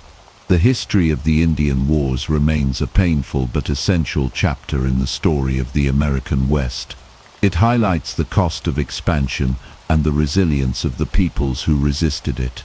The legacy of the Indian Wars continues to be felt today. Native communities still face challenges related to land rights, economic opportunity, and cultural preservation. But they also continue to celebrate their heritage and reclaim their histories. The tragic events of the Indian Wars remind us that the American frontier was not only a place of opportunity, but also a place of deep and enduring conflict. By the 1890s, The Wild West had begun to change, signaling the end of an era that had once been defined by lawlessness, rugged individualism, and the unregulated life of frontier towns. The closing of the frontier, officially declared in 1890 by the U.S. Census Bureau, marked a turning point in American history. As the frontier receded, the promise of uncharted land and endless opportunities began to fade, replaced by the realities of industrialization, organized law enforcement, and the expansion of the railroad. The Indian Wars, which had been waged for decades, effectively came to a close by the end of the 1880s. With the defeat of major Native American resistance movements, the remaining tribes were confined to reservations, and their traditional ways of life were all but destroyed. The vast expanse of the American frontier was now largely under the control of the U.S. government and its settlers. The idea of the frontier as a place of freedom and opportunity, where anything was possible, began to be replaced by the reality of a rapidly evolving nation. The completion of the Transcontinental Railroad in 1869 had already begun to transform the West, facilitating the movement of people, goods, and resources across the country. The railroad made it easier for settlers to travel to the frontier and for products like cattle, crops, and minerals to be transported to markets back east. Railroads also brought in lawmen, businesses, and social structures that began to bring order to the once untamed West.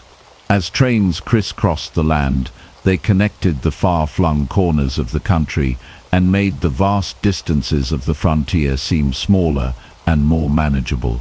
The expansion of the railroad also led to the rise of towns and cities, where the frontier's rough-and-tumble days of lawlessness gave way to the growth of more regulated urban societies. By the turn of the century, cities like Denver, Phoenix, and Albuquerque had become thriving centers of commerce and culture. As settlements grew, so did the need for organized law enforcement. The vigilante justice that had once been a hallmark of the frontier was gradually replaced by more formalized systems of policing. The rise of modern law enforcement during this period played a significant role in the decline of the Wild West. The U.S. government began to establish more permanent law enforcement agencies, and local sheriffs, marshals, and detectives replaced the independent, often lawless figure of the frontier lawman. These new institutions, along with improved communication methods like the telegraph, made it easier for authorities to track down criminals and enforce the law across larger areas. The widespread use of the railroad also made it more difficult for outlaws to escape to remote hideouts. The days of the notorious train robberies and bank heists began to diminish as law enforcement grew more sophisticated and far-reaching. At the same time, the rise of corporate interests and industrialization changed the nature of the Western economy. Cattle ranching, mining, and farming were increasingly dominated by large corporations, and small-time homesteaders and independent cowboys were gradually pushed out. The once wild cattle trails were replaced by barbed wire fences and more organized corporate ranches. As a result, the economic boom that had once fueled the Wild West began to slow. The promise of free land for homesteaders dwindled as the government sold off land to private interests or gave it to railroad companies, further closing off opportunities for independent settlers. By the 1900s, the romanticized image of the Wild West had become a thing of the past. The outlaws and lawmen who had once defined the frontier were now relegated to history books and popular myths. The social and economic changes that had taken place over the previous decades had brought an end to the untamed world that had once been synonymous with the American West. The final chapter of the frontier era was written not with the last gunfight or the last train robbery, but with the closing of the land that had once been open to all. Despite the decline of the Wild West, its legacy lived on.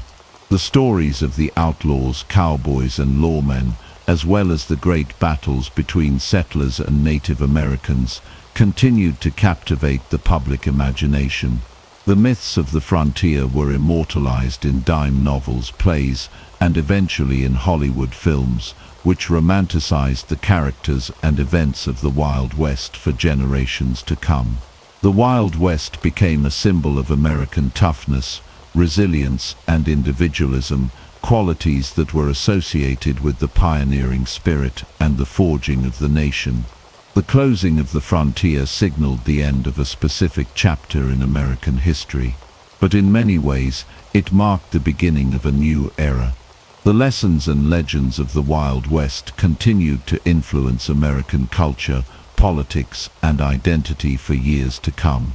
The frontier may have closed, but the spirit of exploration, the desire for freedom, and the quest for new opportunities would continue to shape the country in the century that followed.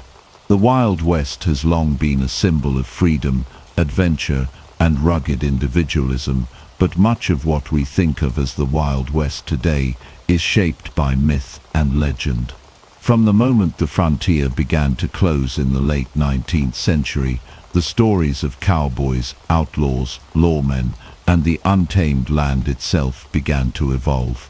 What was once a real and chaotic part of American history gradually became a romanticized vision, exaggerated and idealized in the popular imagination. The myths of the Wild West were not just confined to books and folklore, they were amplified by the emerging movie industry in the early 20th century. Filmmakers eager to tell stories of adventure and heroism found a rich source of material in the legends of the American frontier. Westerns became a genre all their own, with iconic films such as Stagecoach 1939, The Searchers 1956, and High Noon 1952 solidifying the myth of the lone cowboy, battling the forces of chaos and lawlessness. These films often portrayed a stark contrast between the rugged individualism of the cowboy and the encroaching modernity of society. The cowboy, as depicted in these films, was often an anti-hero, a figure who operated outside the law but still maintained a sense of honor and justice. His world was one of adventure, danger, and the fight for freedom, embodying ideals of personal independence that resonated with American audiences, especially during periods of social and economic upheaval. But while the films painted a picture of the West as a place of high drama and moral complexity, they also often glossed over the realities of life on the frontier.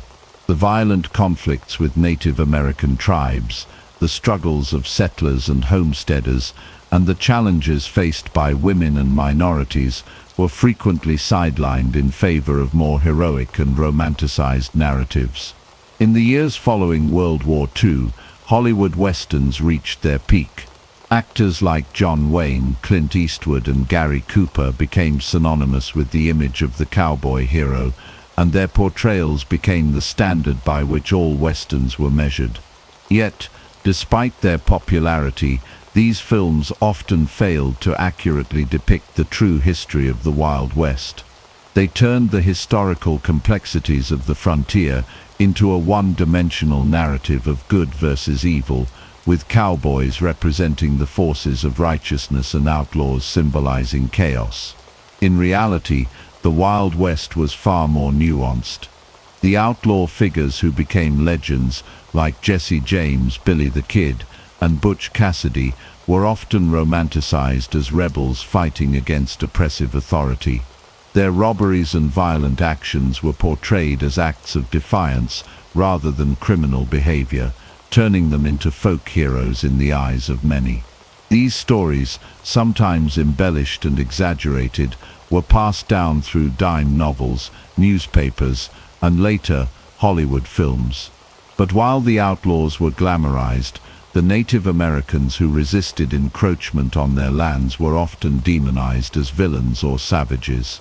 The history of Native American resistance, the forced removal from their ancestral lands, and the lasting impact of the Indian Wars were frequently overshadowed by the myth of the Wild West as a place of heroic struggles and battles between good and evil.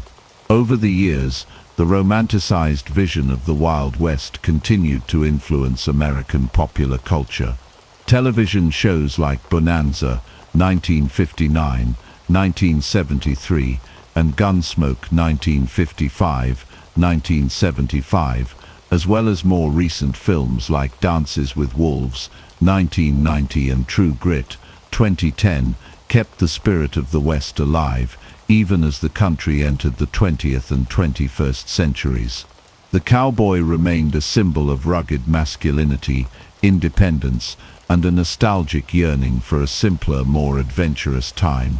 Yet, even as the Wild West has been mythologized in film and television, it has also been subjected to reinterpretation. Modern westerns, like No Country for Old Men, 2007, and The Ballad of Buster Scruggs, 2018, often deconstruct the classic myth, offering more complex portrayals of frontier life. These films explore the harshness of the West, the morality of the characters, and the consequences of violence, presenting a more critical and nuanced view of the American frontier. The legacy of the Wild West remains strong, not just in entertainment, but in how the American frontier is perceived today. The symbols of cowboys, outlaws, and lawmen still evoke a sense of freedom and adventure, despite the fact that much of the mythic history of the Wild West has been distorted or simplified. The romanticized image of the frontier continues to shape American identity, representing a time when the nation was forging its path and expanding its boundaries. But the Wild West's mythology has also contributed to the marginalization of important aspects of history. The reality of the American frontier was often far more violent, divisive, and tragic than the stories we tell about it. Native Americans, whose lives and cultures were deeply affected by westward expansion, have often been relegated to the background in favor of stories that glorify the settlers and outlaws. The history of the West is much more than the legends of cowboys and gunfighters. It is also the history of displacement, injustice, and survival.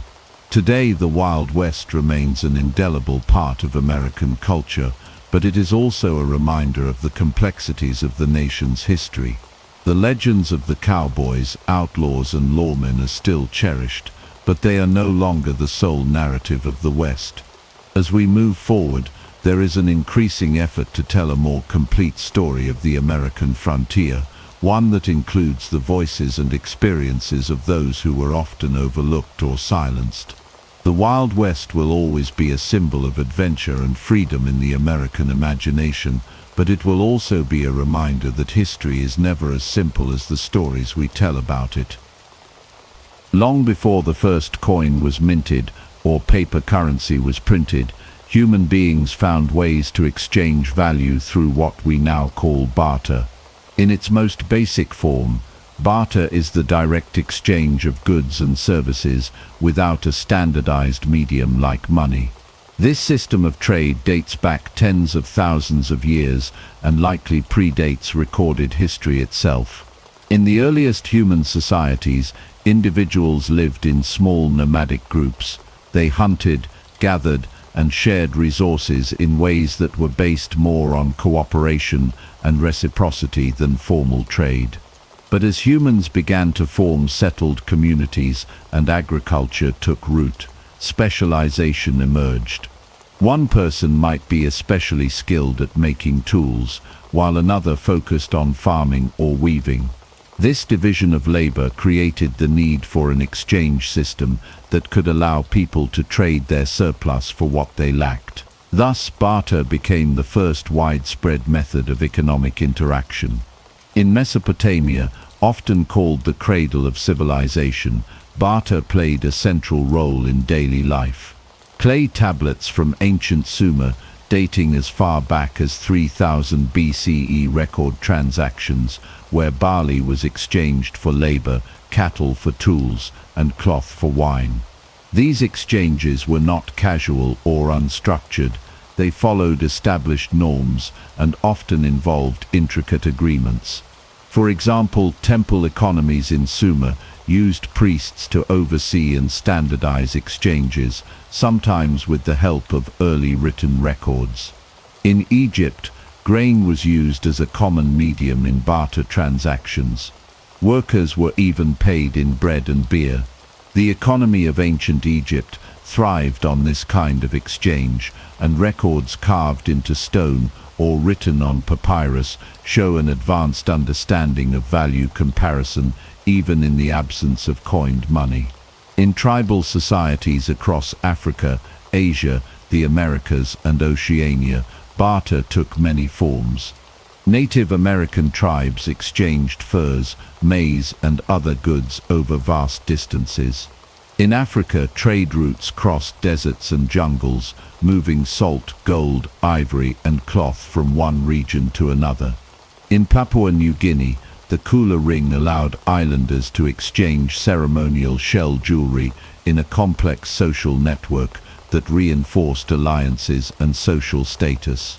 Barter was not just an economic activity, it was deeply embedded in culture, social relationships, and even religious practices. However, barter had significant limitations. The most obvious was the double coincidence of wants. For a barter transaction to occur, both parties had to want what the other had to offer. If a farmer had wheat and needed shoes, but the shoemaker didn't want wheat, the trade would not happen. This limitation meant that many trades failed before they could begin. It also led to inefficient allocation of resources and made it difficult to store or transfer wealth. Some items like livestock or tools were not easily divisible. You couldn't trade half a cow without losing value or practicality. Perishability was another issue. Goods like food spoiled, which meant they could not serve as long-term stores of value. These limitations spurred innovation. Societies began to search for items that could serve as universal mediums of exchange. These items needed to be durable, portable, divisible, and widely accepted. In many cultures, objects like salt, beads, shells, and metal tools began to take on this role. These proto-currencies didn't yet have official government backing, but they represented a significant shift. People began to agree on symbolic representations of value, paving the way for the invention of money. Barter systems also influenced early legal codes.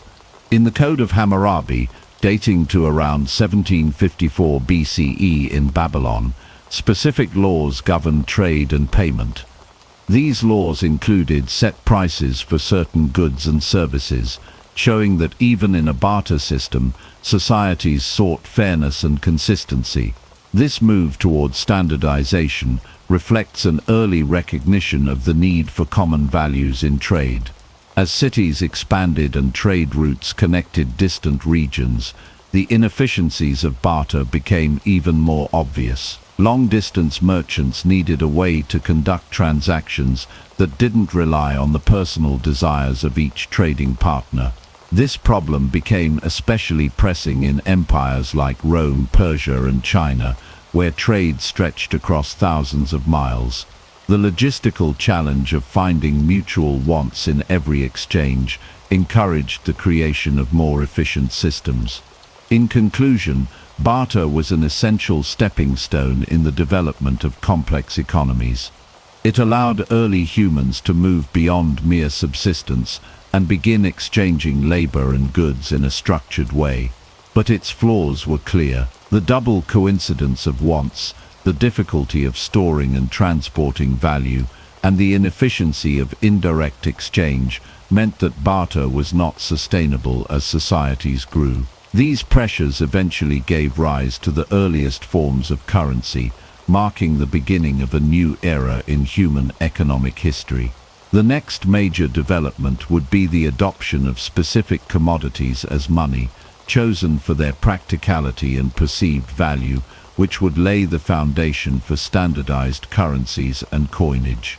Before coins and paper money, Early civilizations experimented with a wide variety of objects to facilitate trade, creating what historians now refer to as proto-currencies.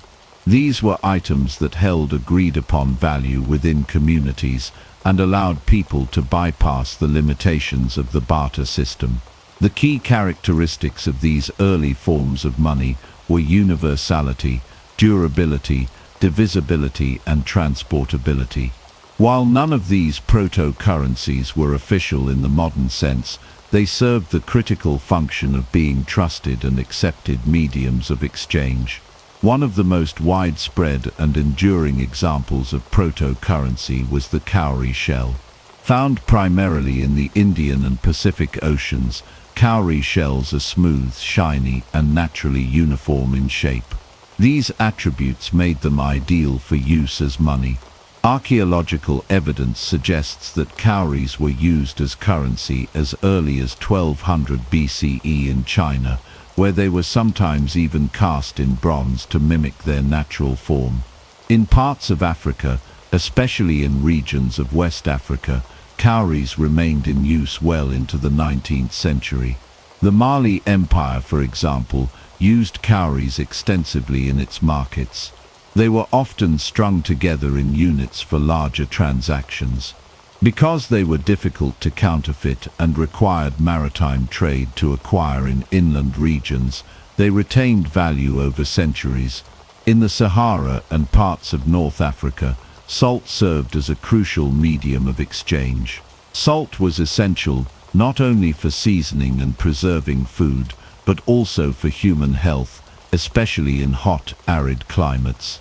Entire trade routes, such as the famous Trans-Saharan Trade Network, were built on the movement of salt. In some Saharan communities, large blocks of salt were carved and transported across the desert, sometimes exchanged ounce for ounce with gold. These salt blocks were so valuable that they were used to pay taxes and wages, and their role as currency underlines how practical necessity often determined what societies accepted as money. Livestock also played a central role in early economies. In many ancient cultures, animals were not only sources of food, labor, and clothing materials, but also units of wealth and mediums of exchange. In Homeric Greece, cattle were used to denote value. The term pecuniary relating to money comes from the Latin word pecus, meaning cattle. Cattle served as a store of wealth, a symbol of social status, and a tradable good. In societies from the Middle East to sub-Saharan Africa, livestock was used in bride prices, legal settlements, and political diplomacy. The main drawback was their lack of divisibility and portability.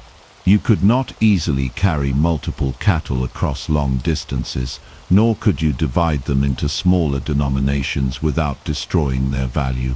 Other cultures turned to metal objects long before the first coins. These included metal rings, knives, spades, and bars, often made from copper, bronze, or iron. In ancient China, metal tools and weapons were sometimes miniaturized and cast in bronze for use as currency.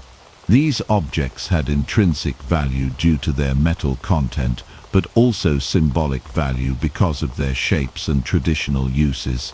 In parts of Africa, copper bracelets and wire coils served as money. These metal forms were durable, easily stored, and often melted down or reshaped when needed, making them flexible instruments of trade. In the Philippines and parts of Southeast Asia, small gold pieces called paloncitos were used as early as the 9th century CE.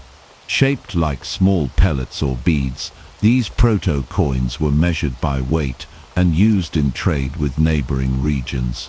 Though technically not coins in the minted sense, they displayed the evolution toward more uniform and quantifiable currency systems. In India, even cow dung and tea bricks were used as mediums of trade in certain regions during specific periods, showing the wide variety of materials humans have tried in the quest to represent value. In the Americas, Indigenous societies also used proto-currencies. The Aztecs famously used cacao beans as money, which could be spent in markets or saved as a store of value. These beans were lightweight, divisible, and widely valued for making chocolate, which was consumed primarily by the elite. In North America, Native American tribes used wampum, strings of beads made from shells, for ceremonial and trade purposes. Wampum served both as currency and as a way to record agreements or treaties, blurring the line between economic and cultural value. Each of these early forms of money reflected the environmental resources, social structures, and cultural values of the communities that used them. The choice of what became currency was not arbitrary. It was based on practicality, availability, and mutual trust. Whether it was shells from the ocean, livestock from the plains, or salt from the desert, these items laid the foundation for the development of more formal and standardized monetary systems. They allowed trade to expand beyond the immediate needs of barter and helped societies develop more complex economic relationships. These proto-currencies were the precursors to coinage, which would soon provide even greater efficiency and trust in economic transactions. The next step in this evolution would come with the invention of standardized coins, objects whose value was certified by rulers or governments, and which could be used across vast distances and in growing marketplaces. The invention of coinage marked a turning point in the history of currency, enabling standardized trade, efficient taxation, and the consolidation of state power. The earliest known official coins were produced in the ancient kingdom of Lydia, located in what is now western Turkey, around 600 BCE. These first coins were made from electrum, a naturally occurring alloy of gold and silver, and were stamped with simple designs to indicate authenticity and value. King Elaetes of Lydia is often credited with issuing these first coins, but it was his son, King Croesus, who introduced a refined system of separate gold and silver coins, helping to set the precedent for bimetallic monetary systems. The use of coinage quickly spread to neighboring Greek city-states, which began minting their own coins to facilitate trade and assert independence. Greek coins were made from silver and bore intricate designs, including depictions of gods, animals, and symbols of the issuing polis. The owl of Athens, for example, became a widely recognized symbol and circulated well beyond the Greek world. Greek coinage was not only a practical tool, but also a form of cultural expression and political propaganda. Each city-state issued its own currency, which helped to solidify identity and foster economic competition among regions. Temples often played a role in minting coins, and religious imagery was used to lend authority to the currency. The standardization of coins revolutionized commerce. Unlike barter or proto-currencies, coins had clearly defined values and were accepted across broader regions. This allowed merchants to conduct business more efficiently and reduced disputes over the worth of goods and services. Coins could be easily transported, divided, and stored, making them ideal for both local markets and long-distance trade. The spread of Greek colonies across the Mediterranean helped to disseminate the use of coinage, and the Greek monetary model deeply influenced subsequent civilizations, including Rome. The Roman Republic and later the Roman Empire took the idea of coinage to new heights. Rome introduced a complex and far-reaching monetary system, starting with bronze coins such as the Is Rude and Is Signatum. As the Republic expanded, it adopted silver coinage, notably the denarius, around 211 BCE. The denarius became the backbone of Roman currency and remained in use for over 4 centuries. Roman coins were minted in various metals, including gold, silver, bronze, and copper, and they were meticulously standardized in weight and design. Emperors used coinage as a tool of propaganda, with portraits, slogans, and symbolic imagery, reinforcing their legitimacy and achievements. The face of the emperor on coins served as a constant reminder of imperial authority, especially in far-flung provinces. Roman mints were highly organized and operated under state control.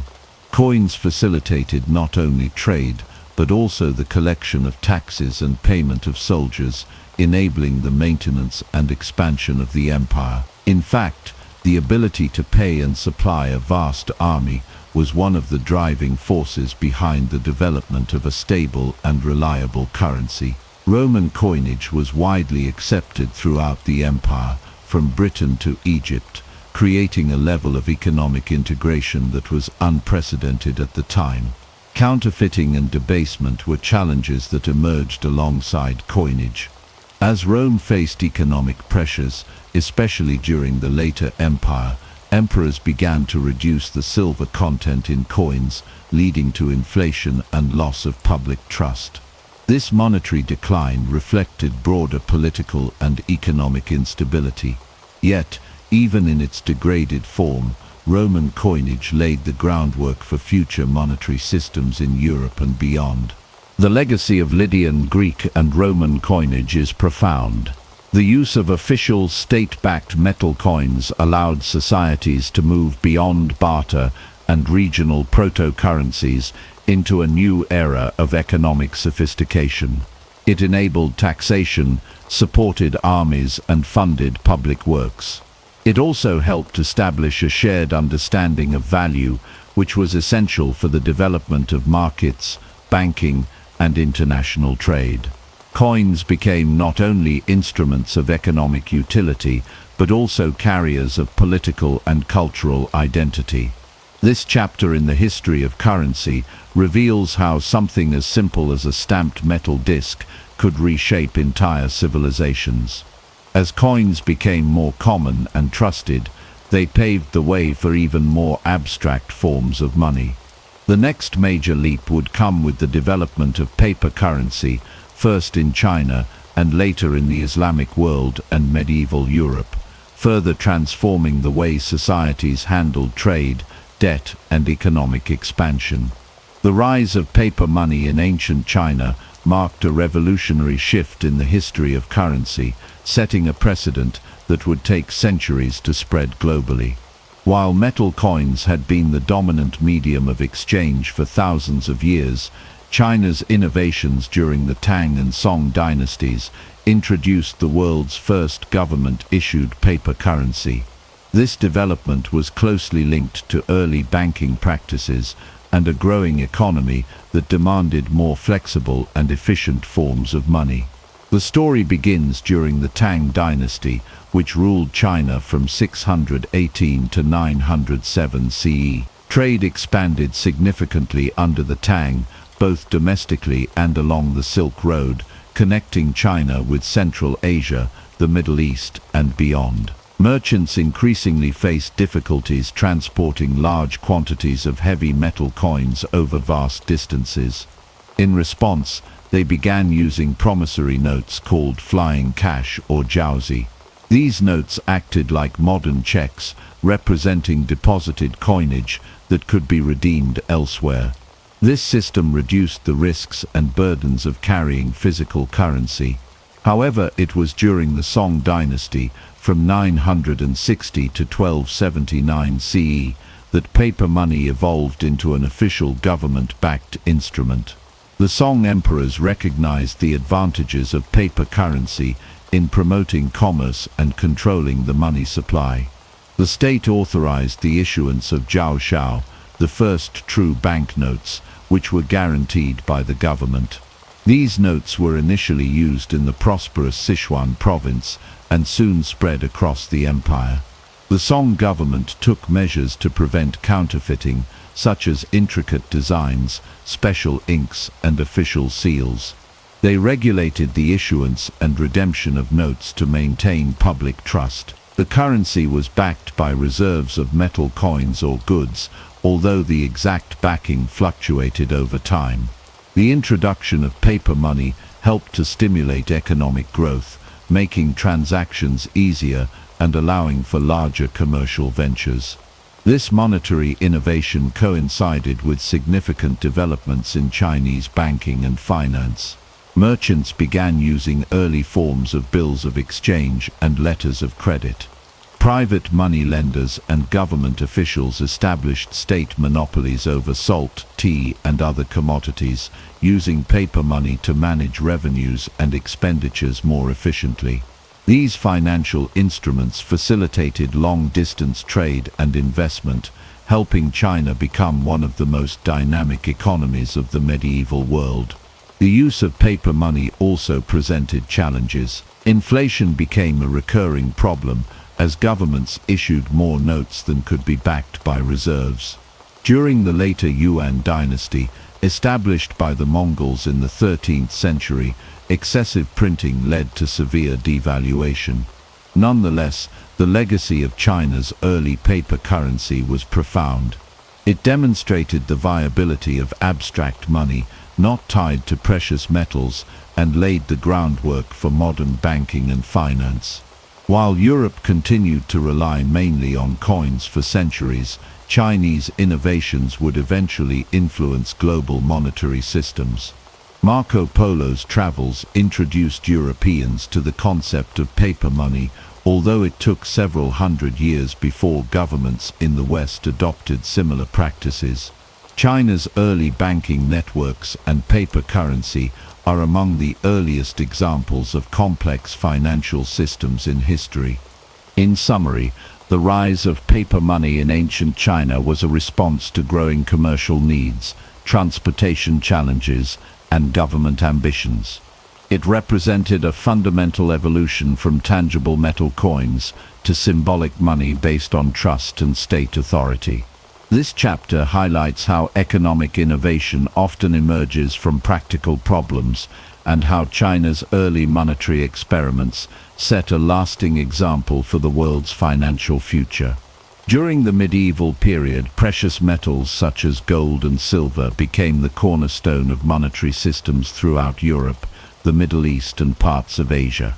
Unlike earlier forms of currency, which sometimes included shells, livestock, or paper money, the medieval economy largely revolved around coins, whose value was directly tied to the metal they contained. This era witnessed the rise of some of the most influential and enduring currencies in history, including the Byzantine solidus and the Islamic dinar.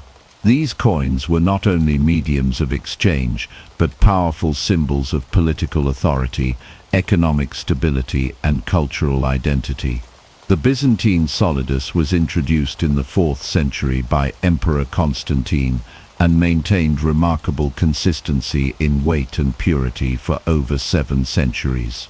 This gold coin became the backbone of Byzantine commerce, enabling trade within the empire and with foreign lands stretching from Western Europe to the Middle East and North Africa. The solidus was widely trusted because its value was guaranteed by the imperial government, and it was resistant to debasement for much of its history. Traders, merchants, and states used the solidus as a reliable currency to settle debts, pay soldiers, and collect taxes. Its wide acceptance contributed to economic integration across the Mediterranean and helped Byzantium maintain financial stability amid political challenges. Meanwhile, in the Islamic world, the dinar emerged during the Umayyad Caliphate in the 7th century as a gold coin of high purity. The dinar played a crucial role in the flourishing of Islamic commerce spanning from the Arabian Peninsula to North Africa and parts of southern Europe. Its consistent weight and quality established the dinar as a trusted standard for trade and tribute. The spread of Islam and the expansion of trade networks along routes such as the Silk Road further amplified the dinar's influence. Both the solidus and dinar represented more than money. They were expressions of sovereignty embodying the legitimacy and power of their issuing states. Alongside these currencies, the Catholic Church exerted considerable influence on medieval monetary systems. The Church not only issued its own coinage, but also controlled vast economic resources through tithes and land holdings. Church law regulated economic activities and lending practices, shaping how money circulated in Christian Europe. Papal mints produced coins that bore religious symbols, reinforcing the Church's authority. The wealth accumulated by religious institutions made their monetary policies critical to the broader economy. Feudal lords controlled minting rights within their territories and used coinage as a tool to project authority and govern local markets. The privilege to mint coins was often granted by monarchs or ecclesiastical leaders and became a potent symbol of political legitimacy. The design of coins frequently included heraldic images or the likenesses of local rulers, underscoring the connection between money and power. The rise of towns and cities during the High Middle Ages gave birth to trade guilds and merchant associations which influenced monetary circulation. These guilds regulated quality standards, negotiated prices, and helped standardize weights and measures to facilitate commerce. Markets and trade fairs expanded in scale, attracting merchants from distant regions who demanded reliable currency for transactions. The increased demand for coins led to advancements in mining, metallurgy, and minting technology, improving coin quality and availability. However, the medieval monetary system also faced significant challenges. Coin clipping was a widespread problem where individuals shaved small amounts of precious metal from coins to profit from the metal. This practice led to gradual debasement, reducing the intrinsic value of currency and undermining public trust. Monarchs at times deliberately debased coins to finance wars or governmental expenses, causing inflation and economic disruption. These monetary instabilities could trigger social unrest and complicate trade. Despite these challenges, the medieval emphasis on gold and silver coins laid essential groundwork for the evolution of monetary systems. Coins served as both practical instruments of trade and potent symbols of sovereignty, wealth, and social hierarchy. They helped integrate distant regions through commerce, creating economic networks that linked villages, towns, and cities. The interaction between political authorities, religious institutions, and economic actors such as guilds produced complex monetary landscapes reflecting the diverse interests and dynamics of medieval society. This period also saw the gradual emergence of banking practices, credit arrangements, and bills of exchange which would come to flourish during the Renaissance and beyond. Moneylenders and early bankers facilitated loans and credit, helping merchants manage risk and finance ventures. The development of accounting methods and financial instruments during this time represents a critical transition from simple barter and coin exchange to more sophisticated economic systems. In summary, the medieval period's reliance on precious metal currency established enduring principles of value, trust, and government control that shaped the future of money. The legacy of the Byzantine solidus and Islamic dinar highlights the importance of stability and standardization, while the role of the church, feudal lords, and guilds underscores how money is intertwined with power and social structure.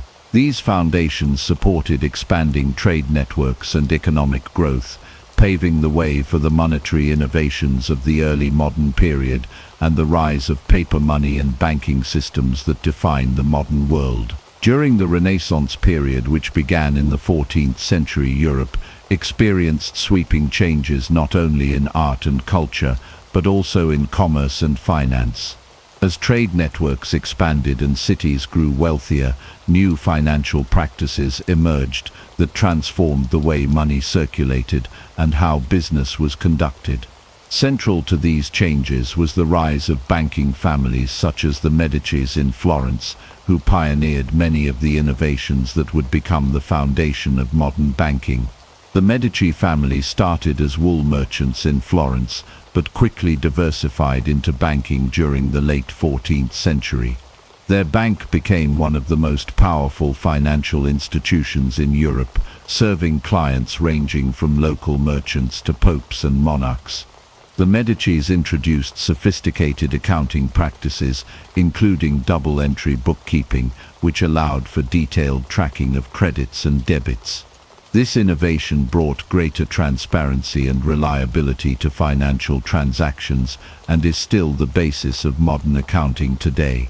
Beyond bookkeeping, the Medicis and other banking houses offered letters of credit, which allowed merchants to conduct long-distance trade without carrying physical currency. These letters guaranteed payment upon presentation and reduced the risks of theft or loss during travel. While Florence was a banking powerhouse, Venice emerged as a critical center of maritime trade and finance. Venetian merchants were among the first to widely use bills of exchange. These written orders required one party to pay a specific sum to another party on a future date and could be transferred between merchants. Bills of exchange allowed money to move efficiently across borders without the need to transport heavy coins, which were vulnerable to theft or loss. This system also enabled merchants to extend credit and settle debts over time rather than immediately, making large-scale trade feasible. The Venetian banking system was closely tied to its role as a dominant trading hub linking Europe with the Byzantine Empire and the Muslim world. Merchants from distant regions gathered in Venice's bustling marketplaces and relied on its banks to facilitate complex financial transactions. The city's mints produced high-quality coins that further supported commercial activity. Further north in Bruges, present-day Belgium, another financial center developed during the 15th century. Bruges became famous for its fairs, which attracted merchants from all over Europe. These fairs operated like early stock exchanges where commodities were traded and financial contracts negotiated. Bruges bankers issued promissory notes, documents promising to pay a sum of money at a later date, and provided safe storage for funds. This banking infrastructure helped build trust among merchants who needed reliable ways to manage credit and payments. The rise of such financial services in Bruges demonstrated the increasing complexity of medieval commerce and the move away from simple barter or cash transactions. The invention and use of financial instruments like promissory notes and bills of exchange revolutionized commerce by reducing the need to transport gold and silver coins. This was especially important because physical money was heavy and vulnerable to theft during long journeys. Instead, merchants could use these documents to transfer money, extend credit, and facilitate payments across cities and countries. This shift toward abstract representations of value marked a key step toward the modern financial system, where money is largely based on trust and credit rather than physical commodities. Legal frameworks also evolved to support these innovations. Courts began recognizing promissory notes and bills of exchange as enforceable contracts, which gave merchants confidence that their financial agreements would be honored. This legal backing was crucial for the development of credit and the growth of international trade. It allowed for the expansion of commercial networks and the rise of early capitalism as merchants reinvested profits into new ventures and enterprises. The banking families who managed these financial systems often wielded considerable political influence. The Medicis, for example, became patrons of the arts and key political players in Florence. They financed wars and government projects and in return secured privileges and power. This close relationship between finance and politics was a hallmark of Renaissance Europe and foreshadowed the interconnected nature of banking and government seen in modern states. Innovations in bookkeeping, accounting, and risk management also flourished during this time. Double-entry bookkeeping allowed bankers and merchants to keep accurate records of complex transactions, debts, and credits. This method increased transparency and accountability and remains the foundation of modern accounting. Risk management techniques, such as diversification of investments and credit assessment, began to take shape, helping financiers navigate the uncertainties of commerce. In conclusion, the birth of banking and bills of exchange in Renaissance Europe represented a transformative chapter in the history of money and commerce. Powerful banking families like the Medicis pioneered innovations that made large-scale trade and finance possible. The invention of promissory notes and bills of exchange reduced risks and increased efficiency for merchants operating across vast distances. These developments laid the essential groundwork for the modern financial systems that underpin today's global economy. The Renaissance was not just a rebirth of art and culture, but also a pivotal moment when trust, credit, and financial innovation reshaped how people created wealth and conducted business. During the age of European colonialism from the 15th to the 19th centuries, powerful empires spread their influence across the globe, reshaping economies, societies, and cultures in profound ways. Central to this expansion was the spread of European currencies, which became tools of domination and control. The Spanish pieces of 8, the British pound, and other imperial currencies not only facilitated trade, but also reinforced the economic structures that sustained colonial rule, including the brutal systems of slavery and resource extraction. The Spanish pieces of 8, also known as the silver dollar, became the first global currency. It was minted from the vast silver mines of the Americas, especially in Potosí, modern-day Bolivia, and widely circulated across Europe, Asia, Africa, and the Americas. This coin was accepted in markets from Manila to London because of its consistent silver content and weight. It enabled Spain to finance its empire and military campaigns while dominating transatlantic trade, including the triangular trade that linked Europe, Africa, and the Americas. In this system, enslaved Africans were transported to work on plantations producing sugar, tobacco, and other goods, which were then shipped to Europe or sold across colonial markets. The Spanish pieces of 8 facilitated these transactions, creating an interconnected but exploitative economic system. The British pound sterling emerged as a dominant currency during the 18th and 19th centuries as Britain expanded its colonial reach. The pound became the backbone of British imperial finance, supporting trade networks that spanned from India and Africa to the Caribbean and North America.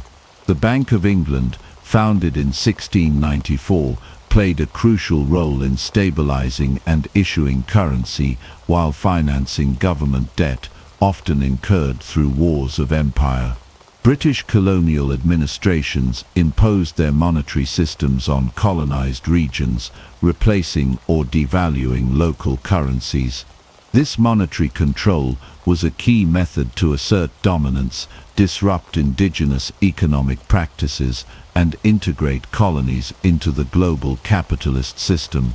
The currency system supported the extraction of resources such as gold, silver, cotton, and spices, which fueled the Industrial Revolution in Europe. However, the benefits were unevenly distributed, as colonial powers and merchants profited enormously, while indigenous peoples and enslaved populations suffered exploitation and dispossession.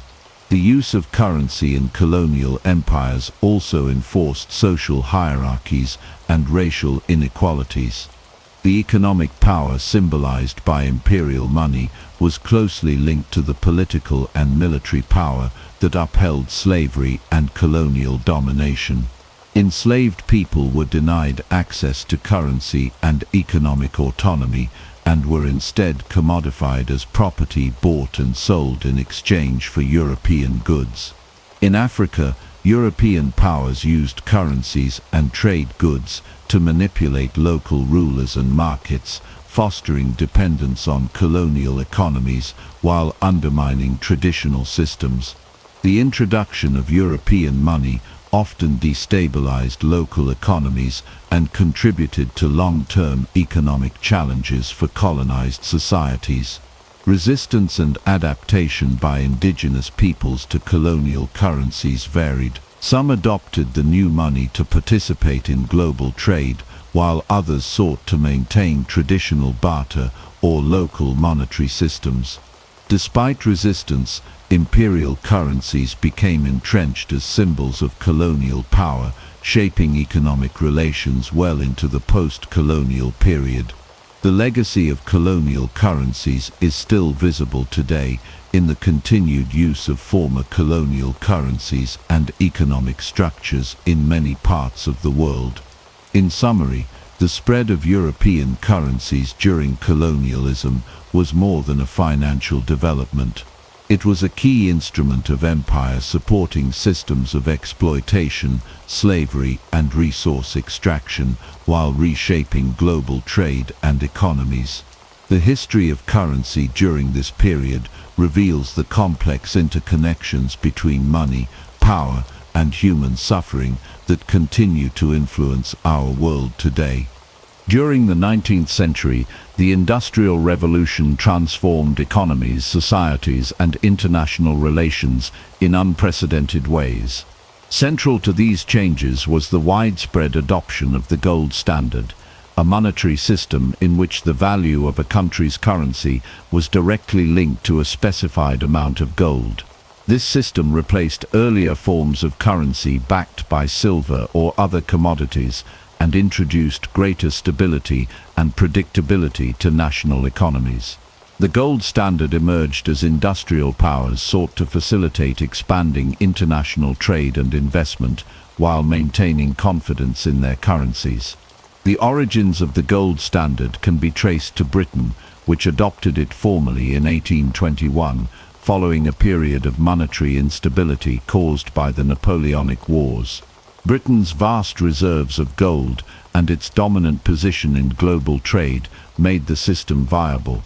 The British pound sterling became the world's leading gold-backed currency and set a model that other nations gradually followed.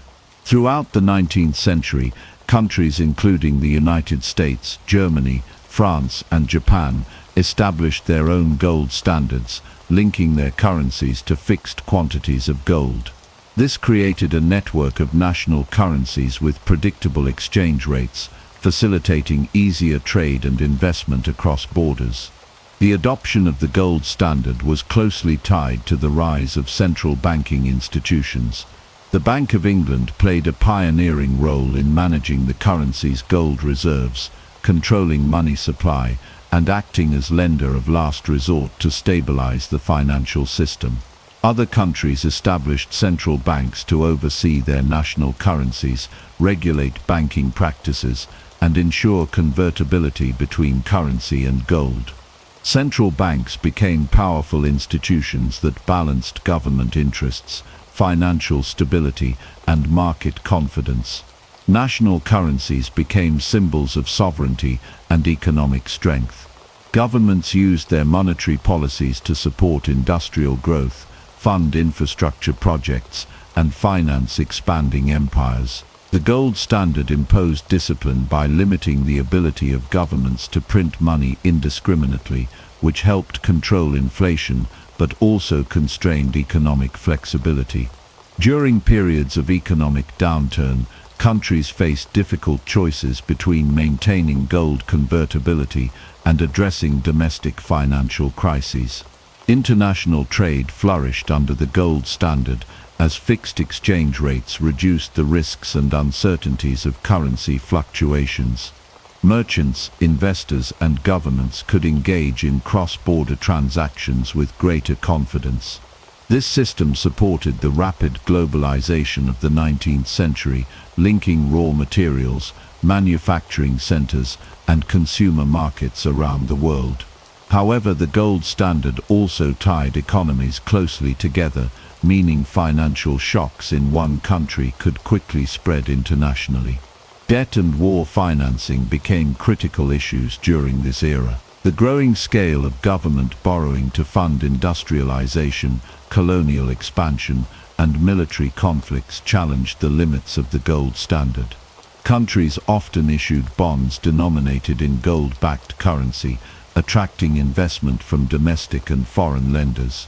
This increased interconnectedness of global financial markets, but also heightened vulnerabilities.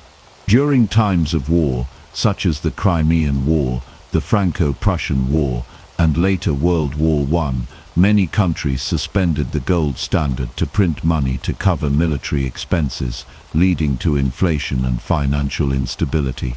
The gold standard's rigid structure and the economic pressures of the early 20th century eventually led to its decline. Between World War I and the Great Depression, many countries abandoned gold convertibility as governments prioritized economic recovery and social programs.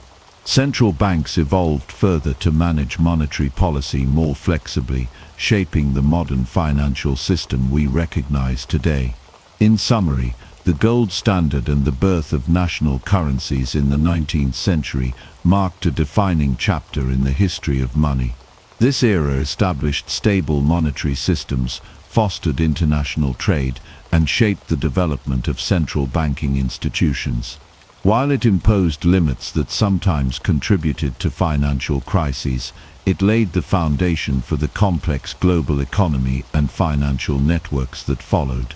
The story of the gold standard reveals how money, power, and politics have long been intertwined in shaping world history.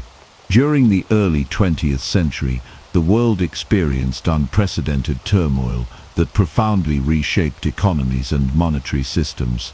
The gold standard, which had provided stability for much of the 19th century, began to unravel under the pressures of global conflict, economic depression, and changing political priorities. World War I marked the first major challenge to the gold standard, as countries suspended gold convertibility to finance costly military campaigns. The need for massive war expenditures led governments to print vast amounts of paper money, fueling inflation and breaking the strict link between currency and gold. Following the war efforts, some countries attempted to return to the gold standard, but the economic devastation and reparations from the Treaty of Versailles made it unsustainable. The 1920s saw a brief period of monetary experimentation, but the onset of the Great Depression in 1929 caused severe deflation, unemployment, and financial panic, which further discredited the gold standard. The rigidity of fixed exchange rates and limited monetary flexibility prevented effective responses to the crisis, leading many nations to abandon gold convertibility entirely by the early 1930s. During this turbulent era, central banks expanded their roles significantly. They became active managers of national economies, using monetary policy tools to influence inflation, employment, and growth. The Bank of England, the Federal Reserve in the United States, and other central banks developed new mechanisms to regulate currency supply, stabilize banking systems, and support government debt issuance. The idea that money needed to be backed by a physical commodity gradually gave way to acceptance of government-issued fiat money, currencies that derived their value from legal decree rather than intrinsic worth. World War II further accelerated the shift away from the gold standard.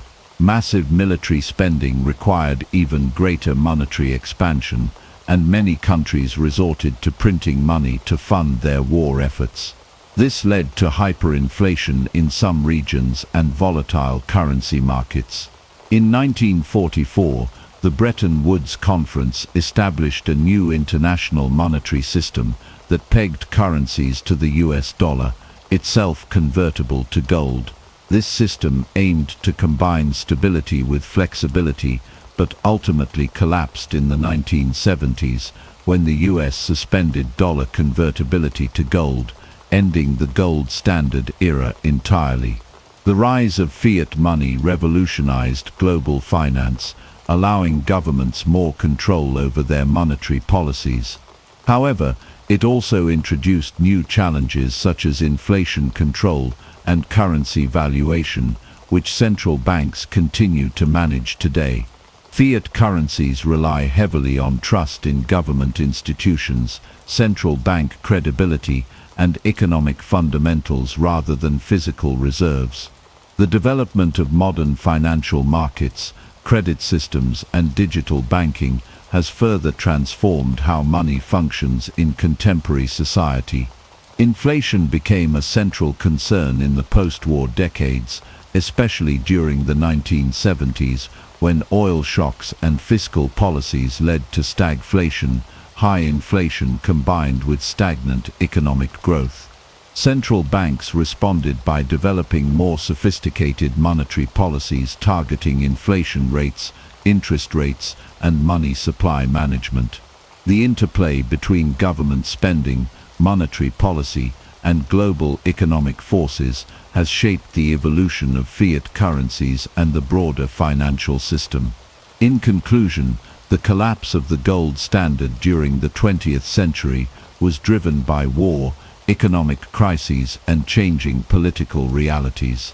The emergence of fiat money represented a fundamental shift in how money is understood and managed, moving from commodity-backed currencies to those based on government authority.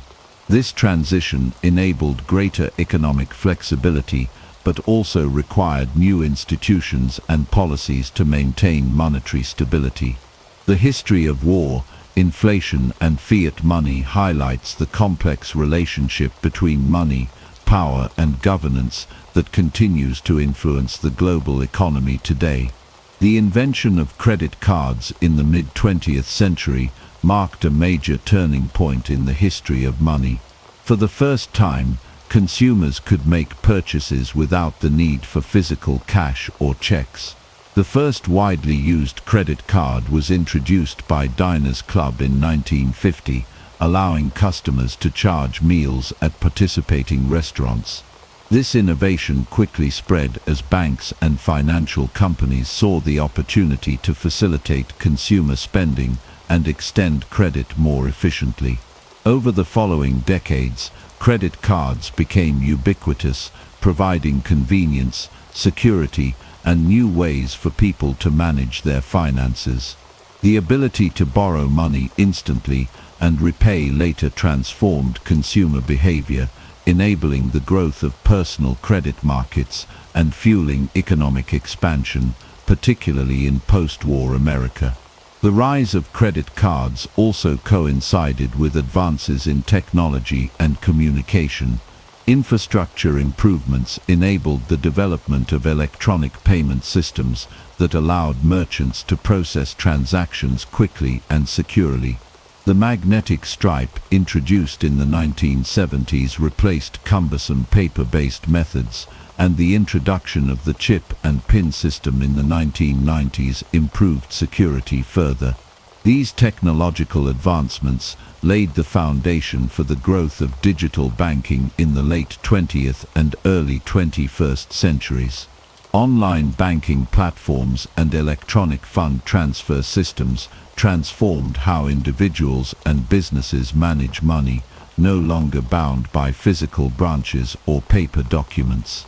Customers gained instant access to their accounts, the ability to pay bills online, and transfer funds internationally at the click of a button. The convenience and efficiency of digital banking helped reduce reliance on cash and checks, fostering a more connected and efficient global economy. Alongside these developments, the Internet became a powerful platform for financial innovation. The increasing use of smartphones and mobile devices accelerated the adoption of digital wallets and contactless payments. Systems like Apple Pay, Google Pay, and PayPal allowed users to make secure transactions with a tap or a swipe, eliminating the need to carry cash or cards physically. These digital wallets, integrated with loyalty programs and budgeting tools, further enhancing user convenience.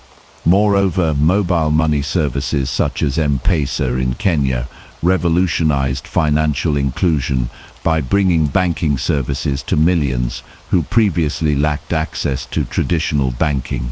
This digital transformation expanded financial participation globally, especially in developing countries, and reshaped consumer expectations worldwide. The most revolutionary change in recent decades has been the emergence of cryptocurrencies. Beginning with Bitcoin in 2009, created by the anonymous figure known as Satoshi Nakamoto, cryptocurrencies introduced a new form of digital money based on blockchain technology. Blockchain is a decentralized ledger that records transactions across a distributed network of computers, ensuring transparency, security, and resistance to censorship. Unlike traditional currencies, cryptocurrencies operate without central banks or governments and rely on cryptographic algorithms to control the creation of new units and verify transactions. This decentralized model aimed to solve long-standing issues in the financial system such as fraud, double spending, and central authority control. Bitcoin's design aimed to provide an alternative to fiat money with features like limited supply, transparency, and peer-to-peer transfer capabilities.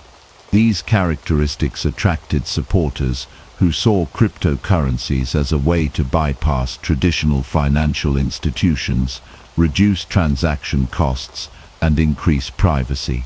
The initial enthusiasm for Bitcoin led to the creation of thousands of other cryptocurrencies, each with different goals and technical innovations. Ethereum, launched in 2015, introduced programmable smart contracts, enabling decentralized applications beyond currency transactions.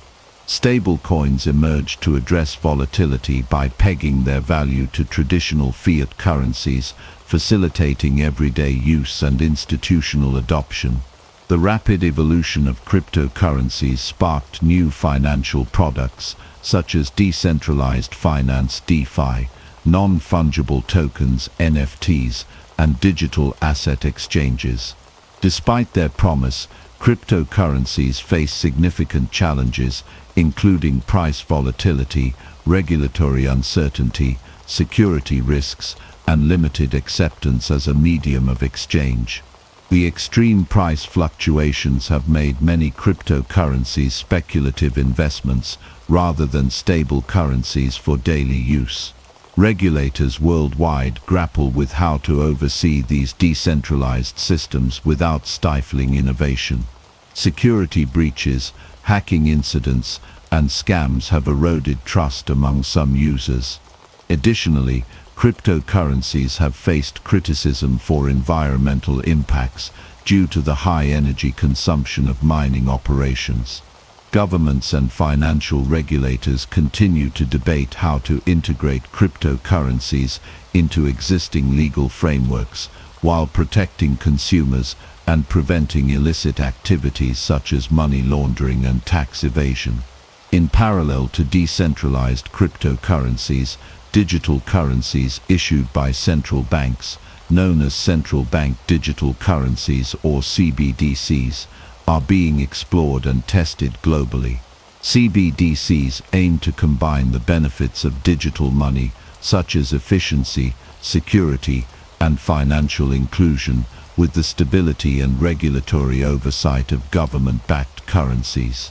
Countries like China, with its digital yuan, Sweden, with its e-krona pilot, and the Bahamas with its sand dollar, are leading early experiments in CBDCs. These initiatives have the potential to reshape monetary policy, payment systems, and cross-border transactions in the years ahead.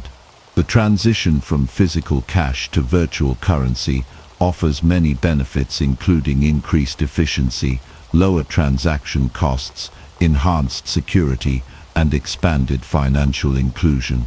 Digital payments provide faster settlement times, reduce the risks of theft and loss, and allow for more accurate transaction records. However, this shift also raises important concerns about privacy, data security, digital divides, and the potential loss of monetary sovereignty. As cash usage declines, issues of surveillance and control over personal financial data come to the forefront. Those without access to digital infrastructure may face exclusion, deepening existing inequalities. Furthermore, the growing role of private companies and technology platforms in the payment ecosystem challenges traditional banking models and regulatory frameworks. The rapid pace of innovation requires ongoing adaptation by policymakers, businesses, and consumers to balance these opportunities and risks. Collaboration between governments, financial institutions, and technology firms is critical to building secure, inclusive, and resilient digital monetary systems. Public education on digital finance and robust cybersecurity measures will be essential to foster trust and adoption. In conclusion, the evolution of money from credit cards to cryptocurrencies reflects broader trends in technology, globalization, and changing economic needs. The shift towards digital money has transformed how we store, transfer, and use value, reshaping economies and societies worldwide. As we move further into a cashless future, the history of currency continues to unfold, revealing the dynamic interplay between innovation, power, and trust at the heart of all monetary systems. The journey from physical coins and notes to digital ledgers and decentralized networks is far from over, promising continued transformation in the ways humans create and exchange value. Napoleon Bonaparte was born on August 15, 1769, on the rugged island of Corsica, just months after the island was transferred from Genoese to French rule. His family belonged to the lower ranks of Italian nobility, but their status did little to protect them from the harsh economic realities of life under new rulers. Napoleon's father, Carlo Bonaparte, was an ambitious man who managed to align himself with the new French administration, gaining a modest political role and securing a scholarship for his son. From an early age, Napoleon was different. He was fiercely intelligent, fiercely proud, and fiercely Corsican. He spoke with a thick Corsican accent, and his French was broken, which made him a target of mockery when he was sent to mainland France for school. Yet the boy, who barely spoke the language of his new country, absorbed everything. History, mathematics, strategy, and the lives of great leaders filled his imagination. He was determined not just to learn, but to rise. In 1779, at just 9 years old, he left Corsica to attend military school in Brienne-le-Château. It was here that the seeds of ambition truly began to grow. Napoleon was isolated, often mocked by his classmates for his accent and modest background. But instead of retreating, he immersed himself in books, particularly those about military history and philosophy. He studied Julius Caesar, Alexander the Great, and Hannibal. While other boys played games, Napoleon envisioned empires. At 16, he graduated and was commissioned as a second lieutenant in the French artillery. It was an achievement that few from his background could have expected. When the French Revolution erupted in 1789, Napoleon was still a young officer. But the chaos and collapse of the old order created opportunities. The revolution overturned the social hierarchy. Nobles fled, and the military command structure was shattered. For men like Napoleon, it was the opening of a door that had long been shut. He returned briefly to Corsica, but found himself at odds with the island's revolutionary leader Pasquale Paoli. Their conflict turned violent and forced Napoleon and his family to flee to mainland France as refugees. It was a humiliating moment, but also a turning point. Now stripped of his home and his former identity, Napoleon embraced France fully. His rise would be built not on aristocratic birthright, but on talent, ambition, and an unshakable belief in destiny. In 1793, During the siege of Toulon, he got his first chance to prove himself. As a young artillery officer, he suggested a bold strategy that turned the tide of the battle. His plan worked and British forces were driven from the port. Napoleon was promoted to brigadier general at just 24. It was the beginning of a meteoric ascent, from a boy mocked for his Corsican accent to a commander who had reshaped a battlefield. Napoleon had begun his journey from obscurity to legend. In 1793, Napoleon Bonaparte had already proven himself to be an intelligent and determined officer, but it was during the siege of Toulon that his brilliance truly began to shine.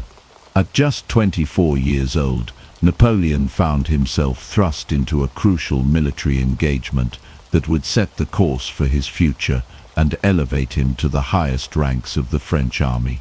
Toulon, a strategic port on the southern coast of France, had fallen into the hands of British and Royalist forces. The French Revolution was in full swing, and Toulon's defection to the enemy was a major blow to the revolutionary cause. The city was heavily fortified, and its defenders were well equipped. The French government, in desperate need of a decisive victory, turned to the young artillery officer Napoleon Bonaparte to help reclaim the port. The situation seemed dire. Toulon was a fortress surrounded by high ground, giving the British forces a clear advantage. The city was also home to a powerful fleet of ships that could threaten France's naval supremacy. But Napoleon, with his keen understanding of military strategy, saw an opportunity where others saw only a challenge.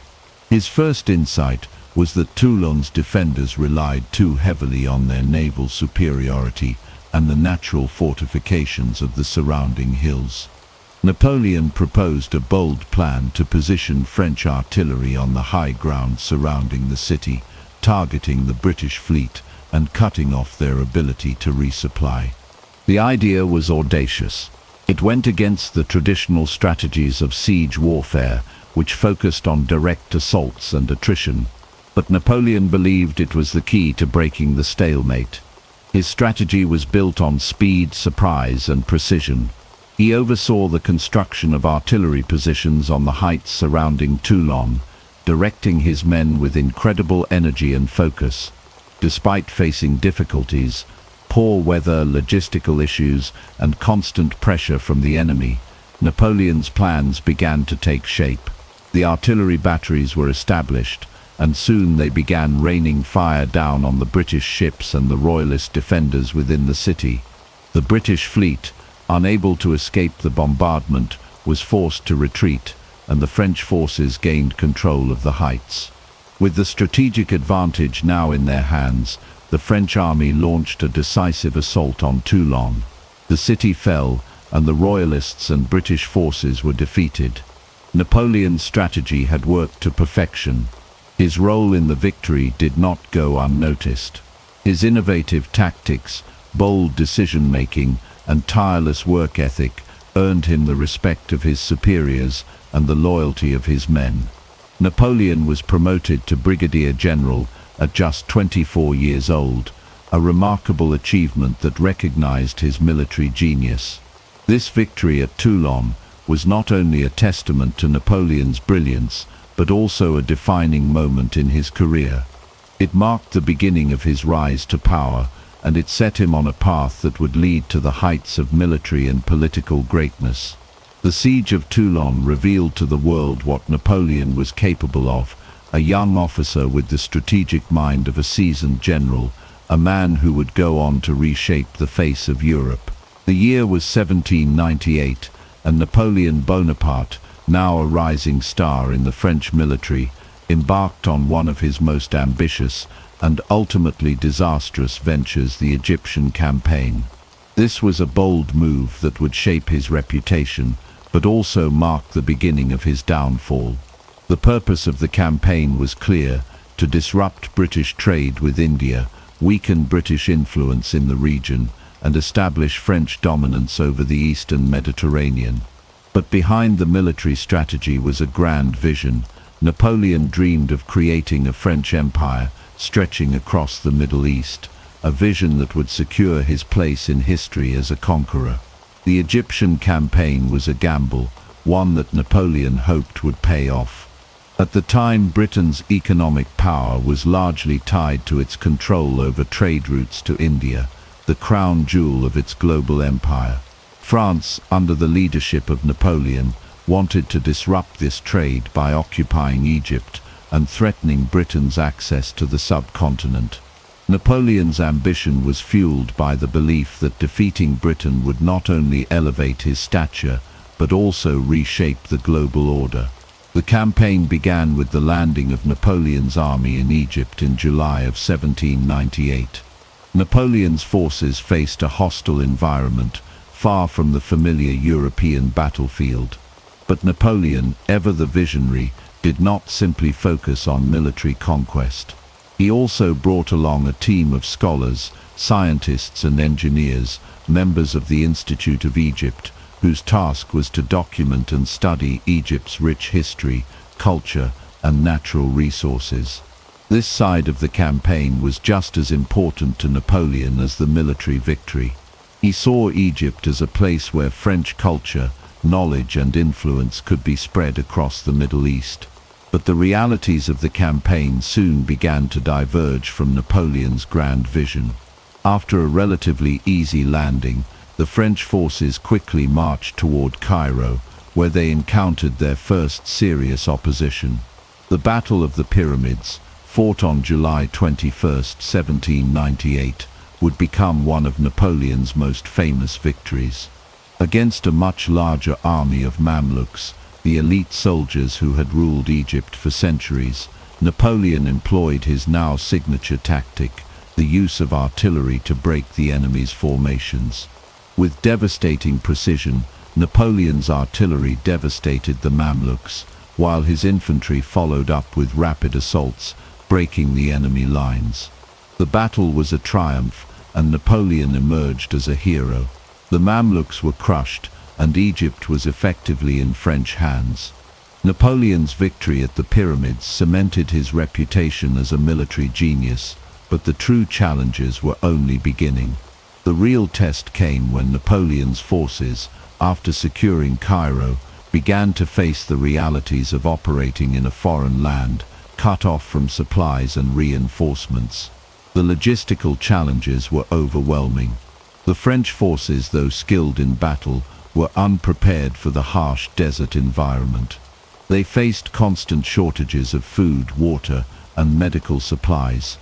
The army was not trained for the desert's brutal conditions, and disease began to spread rapidly through the ranks. Malaria, dysentery, and other tropical diseases decimated the troops. The very terrain that had allowed Napoleon to achieve victory at the Pyramids now became a death sentence for his army. Meanwhile, in Europe, the situation was shifting. While Napoleon was focused on Egypt, the British, under Admiral Horatio Nelson, were preparing a counterattack. In August of 1798, Nelson's fleet destroyed the French navy at the Battle of the Nile, trapping Napoleon's forces in Egypt. The loss of the French fleet was a crushing blow, as it cut off any hope of resupply and escape. Napoleon's brilliant military mind had failed him in this regard. The British Navy's dominance at sea meant that any plans for a quick retreat or reinforcement were now impossible. Napoleon's campaign was turning into a logistical disaster. The situation in Egypt was deteriorating rapidly. The French forces began to suffer not only from disease and shortages, but also from the growing hostility of the local population. While Napoleon had initially been welcomed as a liberator by some, his presence soon turned into a burden. The French occupation sparked resistance, and Egyptian insurgents began to rise up against the foreign invaders. The French found themselves embroiled in guerrilla warfare, which drained their resources and morale. The campaign had begun with such grand promises, but had now become a long and costly struggle in a foreign land. Napoleon's ambition began to falter. The situation in Egypt, became untenable. After nearly a year of fighting, Napoleon made the difficult decision to return to France, leaving behind his forces in Egypt. The retreat was marked by confusion and failure. Although the scientific missions continued to explore Egypt's wonders, Napoleon had failed to establish a lasting French presence in the region. The Egyptian campaign was a failure in the long term, but it still had significant effects on Napoleon's career. He returned to France in the fall of 1799 to find the political landscape in turmoil. The French Revolution had entered a new phase, and the political chaos that had characterized the previous decade had opened the door for Napoleon to seize power. In November of 1799, just a few months after his return, Napoleon staged a coup d'état, overthrowing the French Directory and establishing himself as first consul of France. Despite the failure of his Egyptian ambitions, Napoleon had succeeded in his ultimate goal, to increase his power and influence. The Egyptian campaign had been a gamble, one that had failed in many ways, but it had also proven Napoleon's ability to rise from setbacks, inspire loyalty, and secure his place at the center of French politics. The military brilliance he had displayed in Egypt, even amid chaos, would become the foundation for his future successes, even if the desert's harsh conditions had ultimately turned his dream into a tragic and costly affair. The year was 1799, and the winds of change were sweeping through France. The revolution, which had begun a decade earlier with cries of liberté, égalité, fraternité, had left the country in turmoil. After years of war, political instability, and economic crisis, the revolutionary ideals that once promised to reshape France were now a distant memory.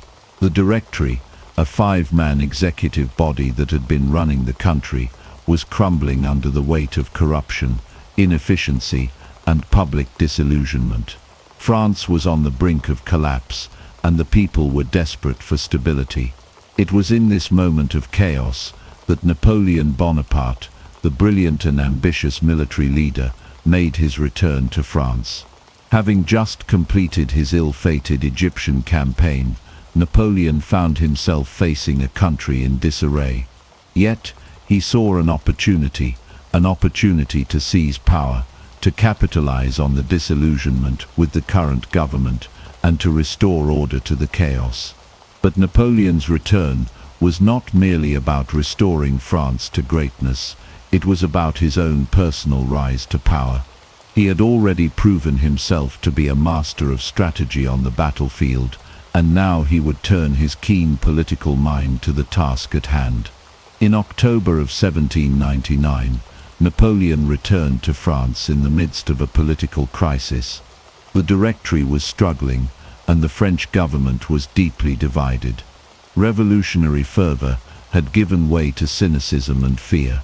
Napoleon, with his military fame and reputation, was seen as a figure who could bring stability to the country. He was welcomed by some, but feared by others. The time was ripe for change, and Napoleon was determined to take advantage of the situation.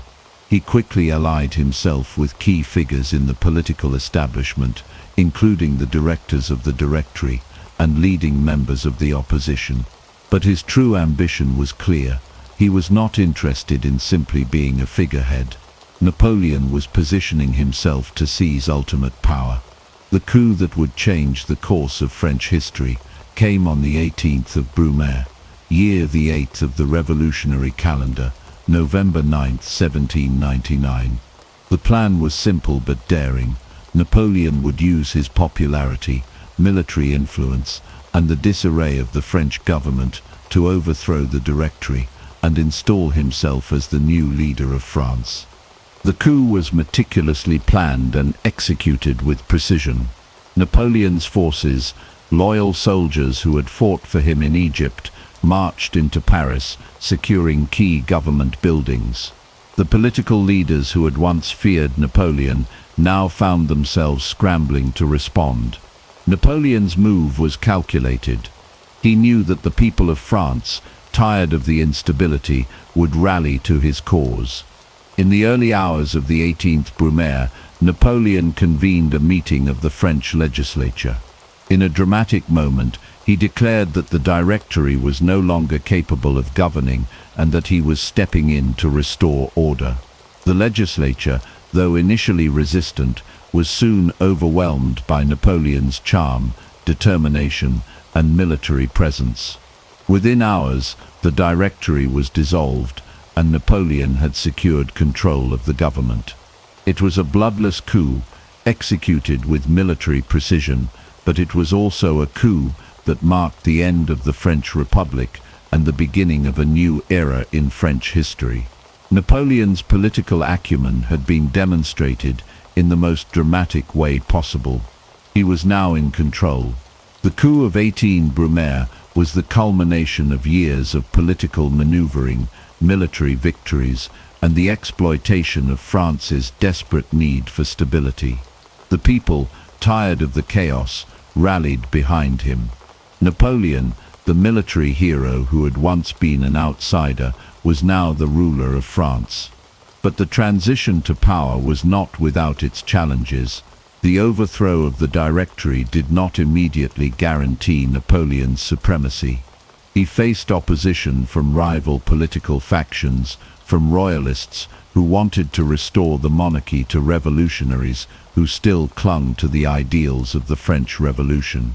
Napoleon, however, was a master of consolidating power. He quickly established himself as first consul, the head of the new government, and took steps to neutralize any remaining threats to his authority. He used a mix of charm, intimidation, and political savvy to secure the loyalty of key figures in the French government. He also moved quickly to solidify his position by reforming the legal system and centralizing power in his own hands. With the coup complete and his position secure, Napoleon set his sights on reshaping France. He introduced sweeping reforms, including the establishment of the Napoleonic Code, which would go on to influence legal systems around the world. He also worked to stabilize the economy, restore relations with the Catholic Church, and solidify his control over the military. In the months following the coup, Napoleon's power only grew. He transformed the political landscape of France, consolidating his control and making himself the undisputed leader of the nation.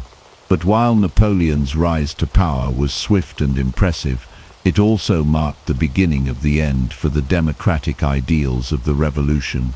The French Republic, which had been born out of a desire for equality and liberty, was now replaced by a strongman's rule.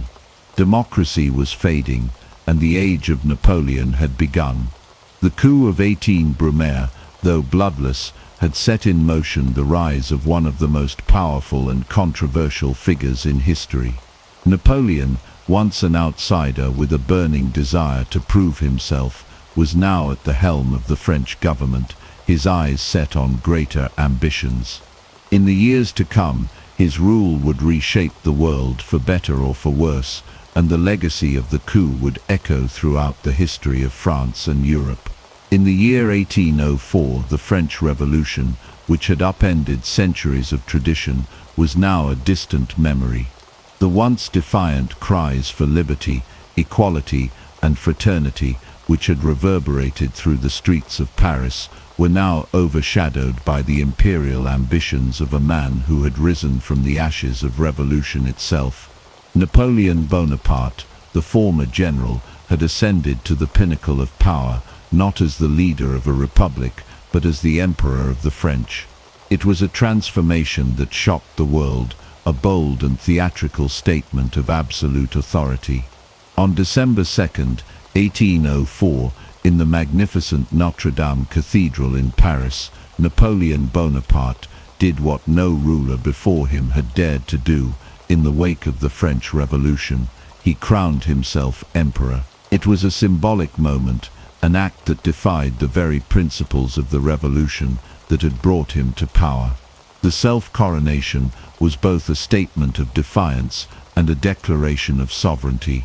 It was Napoleon's way of rewriting the rulebook of monarchy, making it clear that he was not beholden to anyone, not even the Pope, who had been invited to the ceremony. As the Pope, Pius VII, stood by in awe, Napoleon took the crown from the altar and, in a breathtaking display of theatrical symbolism, placed it upon his own head. It was an act that sent shockwaves throughout Europe and beyond. It was not just the coronation of a monarch, but the crowning of a man who had bent the very fabric of history to his will. Napoleon's rise to power had been a journey of ambition, but this act, his coronation, was the culmination of his transformation from revolutionary hero to emperor. As he stood before the grand altar, surrounded by the glittering nobility of France and the representatives of the revolution, Napoleon knew that he was not just ruling over a country. He was now the embodiment of France itself, its future and its destiny. The self-coronation was not only a personal triumph for Napoleon, but also a moment of profound significance for France and the world. It marked the end of the revolutionary ideals that had once driven the French people to overthrow their monarchy and the rise of a new imperial order. It was a reversal of the very principles that had once inspired the revolution: liberty, equality, and fraternity, replaced now by power, authority, and dominance. The French people, who had once risen up against a king, now found themselves in the presence of a new monarch, one who wore the crown of empire with an iron will and a burning desire to restore France's place at the center of Europe. The coronation ceremony itself was a grand spectacle, a theatrical performance that underscored Napoleon's desire to project power and control. The lavish decorations, the pomp and circumstance, the grandeur of Notre Dame Cathedral, all of it was designed to highlight the shift in power that had taken place. The streets of Paris were filled with spectators, their eyes fixed on the towering spires of the cathedral as they awaited the coronation of their new emperor. And when Napoleon placed the crown upon his head, it was not just a symbol of his new status, it was a message to the world. Napoleon was no longer a general, no longer a product of the revolution. He was the emperor, the supreme ruler of France, and his reign would define the future of Europe. In the weeks and months that followed, Napoleon began to consolidate his power further. He reshaped the government, reformed the legal system, and created a new aristocracy that would pledge loyalty to him. He built a new imperial court, with himself at the center, surrounded by a group of loyal followers who would carry out his will. Napoleon's self-coronation was not just an isolated event, it was the beginning of a new era for France. It was a statement of power, a declaration that the revolution was over and that the future would be shaped by the will of one man. The ideals of the revolution were slowly eroded as Napoleon, the Emperor of the French, began to reshape the political and social order in his own image. The French Empire, now under his control, would be a force to be reckoned with. But with this new power came great responsibility and even greater risks. As Napoleon's imperial ambitions grew, so too did the challenges he faced. The Europe he sought to dominate was filled with rival powers: Britain, Russia, Austria, and Prussia, each eager to resist his influence and protect their own interests. Yet for all the risks that lay ahead, Napoleon's self-coronation in 1804 was the moment when he truly became the embodiment of French greatness. His vision for an empire was now set in stone, and the stage was set for a series of wars that would shape the future of Europe for decades to come. The coronation, grand and theatrical as it was, symbolized not only his power, but his desire to rewrite the course of history itself. He had crossed the Rubicon, casting aside the ideals of the revolution and embracing the mantle of empire. The world would soon learn that Napoleon, now Emperor of the French, was a force unlike any other, a man whose ambitions knew no bounds and whose quest for dominance would leave a legacy that would echo through the ages. The year was 1805, and Napoleon Bonaparte stood at the pinnacle of his power. Europe was at his feet, and his vision of a French-dominated continent was closer than ever to becoming reality. The Battle of Austerlitz, fought on December 2nd of that year, would be remembered as his most brilliant victory, a masterpiece of military strategy that cemented Napoleon's place in history as one of the greatest tacticians of all time. After years of conquest and diplomacy, Napoleon had assembled the greatest military force Europe had ever seen, and he faced the combined armies of Russia and Austria in a confrontation that would determine the fate of Europe. The Russian and Austrian forces, led by Tsar Alexander I and Holy Roman Emperor Francis II, were determined to crush Napoleon's growing empire. They believed that a decisive defeat of Napoleon's army would force France to abandon its conquests and restore the old balance of power. Napoleon, however, had other plans. He understood that the key to victory was not simply defeating the enemy's forces, but outthinking them. As the two armies faced off near the town of Austerlitz, Napoleon feigned weakness. He deliberately left his right flank vulnerable, inviting the Allied forces to attack. The Allies, eager for a decisive victory, took the bait. They launched a full-scale assault on what they believed was a weak point in Napoleon's line. But Napoleon's brilliance lay in his ability to create the perfect trap. As the Allies advanced, Napoleon's forces, positioned strategically behind the lines, sprang into action. His artillery, placed with devastating precision, rained down on the advancing troops, while his cavalry and infantry swept around to cut off their retreat. The result was a stunning defeat for the Allies. The Russian and Austrian forces were crushed, suffering heavy casualties, and were forced to retreat in disarray. The Battle of Austerlitz was not just a victory, it was a declaration of Napoleon's military genius. It was a battle fought with speed, deception, and an unmatched understanding of terrain and timing. The victory sent shockwaves through Europe, and it marked the high point of Napoleon's dominance. With Austerlitz, Napoleon had defeated two of the greatest military powers in Europe, and the outcome was nothing short of a masterpiece. The success at Austerlitz reshaped Europe's political landscape. Napoleon's enemies were scattered, and his control over much of Europe was solidified. The Treaty of Pressburg, signed shortly after the battle, forced Austria to surrender large portions of its territory to France, effectively knocking the Holy Roman Empire out of the war. The Austrians were now forced to recognize Napoleon as a dominant force in Europe. But the victory came at a price.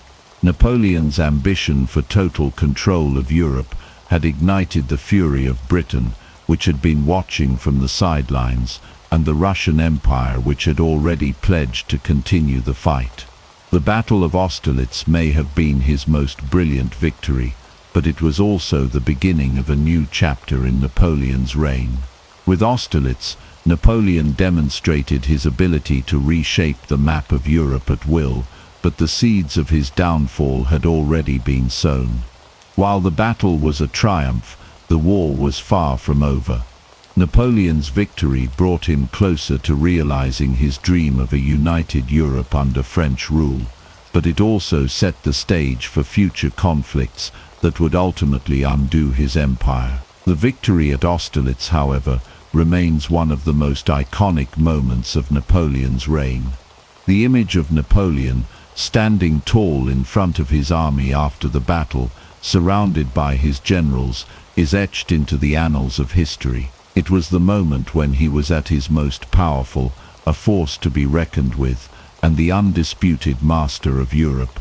The Battle of Austerlitz, with its dramatic reversals, brilliant tactics, and devastating consequences, marked the height of Napoleon's reign. But as with all peaks, it was only a matter of time before the fall would begin. Austerlitz may have been Napoleon's greatest victory, but it would also be the high point of his empire's power, a moment frozen in time before the storm that would eventually bring it all crashing down. The years 1808 to 1812 marked the beginning of the end for Napoleon Bonaparte. His once unshakable empire, which stretched across much of Europe, would soon begin to unravel. The Peninsular War and the ill-fated Russian campaign would be the two major battles that ultimately led to Napoleon's downfall. What had once seemed like a guaranteed path to dominance now revealed cracks, fault lines, and bitter losses.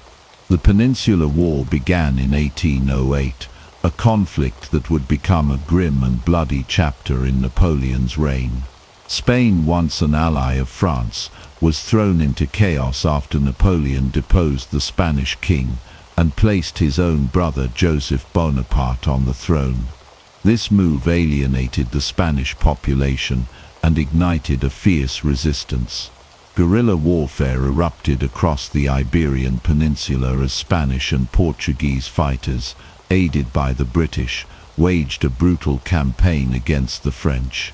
The French military, accustomed to large-scale battles, was unprepared for the relentlessness of the guerrilla tactics. The Spanish, motivated by a deep sense of patriotism, fought with ferocity and desperation. Napoleon's army, stretched thin and demoralized by the constant skirmishes, found itself bogged down in a war that refused to end. What was supposed to be a swift and decisive campaign turned into a prolonged quagmire. For every French victory, there were countless ambushes, raids and attacks on supply lines. The cost in men and resources was immense. By the time Napoleon realized that the Peninsular War was bleeding his empire dry, it was too late. The Spanish resistance, supported by British forces under Sir Arthur Wellesley, had become a force that could no longer be ignored. Napoleon's once invincible army was mired in a war of attrition that it could not win. The horrors of the Peninsular War were compounded by the disastrous Russian campaign that began in 1812. Napoleon's decision to invade Russia would be his greatest miscalculation, a catastrophic blunder that would lead to the destruction of the Grande Armée. The campaign began with grand ambitions. Napoleon believed that defeating Tsar Alexander I would solidify his control over Europe. The Russian army, however, was elusive, employing a scorched earth policy that denied Napoleon's forces the supplies they desperately needed. As the French marched deeper into Russia, the severity of the Russian winter set in. Temperatures plunged and snowstorms ravaged the already weakened Grande Armée. The French soldiers, unprepared for the brutal conditions, began to fall ill and die from frostbite, hunger, and exhaustion. The vast Russian wilderness, which had once seemed like an open road to victory, had become a death trap. The Russian forces in retreat harassed Napoleon's army, picking off stragglers and ambushing French forces. The infamous Battle of Borodino, fought in September 1812, was one of the bloodiest encounters of the campaign. Despite heavy casualties on both sides, the Russians refused to give up. Napoleon's army, already stretched to its breaking point, continued to march toward Moscow. When they finally arrived, they found the city abandoned and set alight by the retreating Russian forces. Moscow, once a symbol of Russian power, was now nothing but ashes. Napoleon's army was trapped, exhausted, and starving. The Russian winter had decimated their strength, and they had little hope of survival. Napoleon, once unstoppable, now found himself facing the harshest of enemies, the elements, attrition, and the relentless Russian resolve. The retreat from Moscow marked the beginning of the end for Napoleon. As the Grande Armée limped back through the Russian wilderness, it was a broken shell of its former self. Men died by the thousands from starvation, disease, and the relentless cold. The once great army was reduced to a disorganized, panicked retreat, with the remnants of the French forces being pursued by Russian troops. By the time the French army crossed the Berezina River in November 1812, the campaign had turned into a full-blown disaster. The retreat from Russia would become one of the most humiliating defeats in military history. Napoleon's dreams of European domination had been dashed, and the once mighty Grande Armée had been all but destroyed. The failures of the Peninsular War and the Russian campaign shattered Napoleon's reputation. He had overextended himself and underestimated the resilience of his enemies. What had once seemed like an unstoppable march toward European supremacy had become a nightmare of constant retreat and death. The loss of men, resources and morale would haunt Napoleon for the rest of his reign. His empire, once expansive and powerful, was beginning to crack under the pressure of these catastrophic defeats. The once unshakable figure of Napoleon Bonaparte was now facing the reality of failure. As winter closed in, the grim reality of his losses became undeniable. The soldiers who had marched with him through the triumphs of Austerlitz and Jena were now broken, and Napoleon's dreams of glory seemed increasingly out of reach. The Peninsular War and the Russian campaign had changed the course of history, and they marked the beginning of the end for the man who had once been master of Europe. The snow and the bloodshed of these campaigns would follow Napoleon throughout his life, a reminder that even the greatest of empires can crumble beneath the weight of ambition. The year 1813 marked the beginning of the tragic unraveling of Napoleon Bonaparte's empire. A titan who had once shaped Europe with his brilliance on the battlefield now found himself facing an unstoppable tide of opposition. The Battle of Nations, fought near Leipzig in October, would prove to be the turning point. It was here that Napoleon's dominance over Europe finally shattered. The scale of the conflict was immense. An alliance of Austria, Russia, Prussia, and Sweden, collectively known as the Sixth Coalition, assembled an army of over 300,000 men against Napoleon's forces, which numbered only around 200,000. What began as a battle of necessity soon became the final reckoning for Napoleon. The battle itself was a fierce, chaotic affair, as the coalition forces sought to break Napoleon's stranglehold on Central Europe. Napoleon, ever the master tactician, threw everything into the fight, but even his military genius couldn't overcome the numerical superiority and unity of his enemies. The French were pushed back, and after 4 days of brutal combat, the Battle of Nations ended in a decisive defeat for Napoleon. The losses were staggering, around 100,000 soldiers on both sides. The battlefield, littered with the bodies of men from all corners of Europe, became a grim symbol of Napoleon's crumbling empire. The loss at Leipzig was not just a military defeat, it marked the beginning of the end of the Napoleonic era. As the coalition forces pushed westward, Napoleon's enemies closed in from all directions. With the Battle of Nations lost, the French Empire found itself besieged. The Allies invaded France in 1814, and Napoleon, once invincible, was now struggling to hold on to his throne. The cities that had once hailed him as their liberator now turned against him, and the French people, weary of war, grew disillusioned. In the streets of Paris, whispers of defeat and surrender filled the air. Despite his best efforts to rally his forces, Napoleon could not reverse the tide. His soldiers, battered and demoralized, were no match for the relentless advance of the Allies. Paris, the heart of his empire, fell on March 31st, 1814. The once great city was occupied by foreign troops, and Napoleon's reign came to an end. Facing certain defeat, Napoleon was forced to abdicate on April 6, 1814. The act of abdication was in many ways a reflection of the man himself, decisive yet deeply tragic. Napoleon, who had once ruled with unyielding authority, was now a man defeated by the very forces he had sought to conquer. His abdication was not just the end of his reign, it was the shattering of a dream.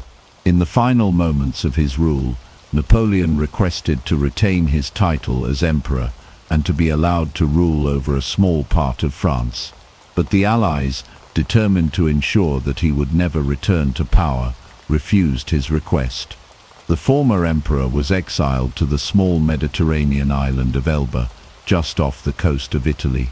For Napoleon, the exile to Elba was both a punishment and an opportunity. Stripped of his empire, he was left to reflect on the rise and fall of his reign. The once mighty conqueror, who had reshaped Europe, was now relegated to a tiny island, a shadow of his former self. Yet, even in exile, Napoleon's mind remained sharp, and the ambitions that had once driven him to greatness still burned within him. But for now he was a prisoner of his own destiny, trapped on an island that was to be his prison for the next several years. Napoleon's abdication and exile to Elba marked the tragic downfall of a titan. The man who had once been the ruler of an empire stretching from Spain to Russia was now a prisoner of his own past.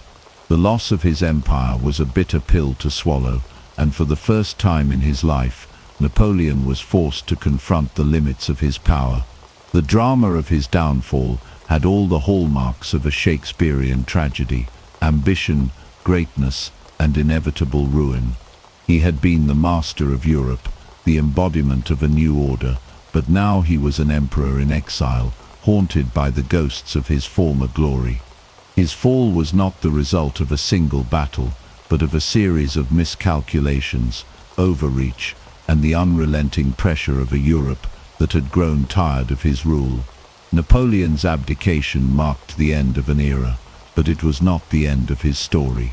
His time in exile on Elba was merely a pause in a saga that would continue, one final act that would see him return to France in a dramatic bid for power. But for now the once mighty emperor was a broken man, the world that he had once dominated slipping through his fingers like sand. The fall of Napoleon was a tragedy, but it was also a reminder of the dangers of unchecked ambition. He had risen from obscurity to rule an empire, but in the end it was the very forces that he had used to create his empire, war, conquest, and ambition, that led to his downfall. The Battle of Nations, the invasion of France, and his eventual abdication were the final chapters in the story of Napoleon Bonaparte, a man who reached the heights of power, only to fall from grace in the most dramatic and tragic of fashions. In early 1815, Europe believed it had seen the last of Napoleon Bonaparte. After his abdication in April 1814, he was exiled to the small Mediterranean island of Elba, just off the coast of Italy. His empire had crumbled, his army was broken, and the monarchs of Europe had restored the Bourbon king, Louis XV's seat, to the French throne. Napoleon had been given sovereignty over Elba and allowed to retain a small personal guard. It was, in theory, a quiet retirement for the man who once ruled most of Europe. But Napoleon had no intention of fading into history. News from France began to reach him. The restored Bourbon monarchy was growing increasingly unpopular.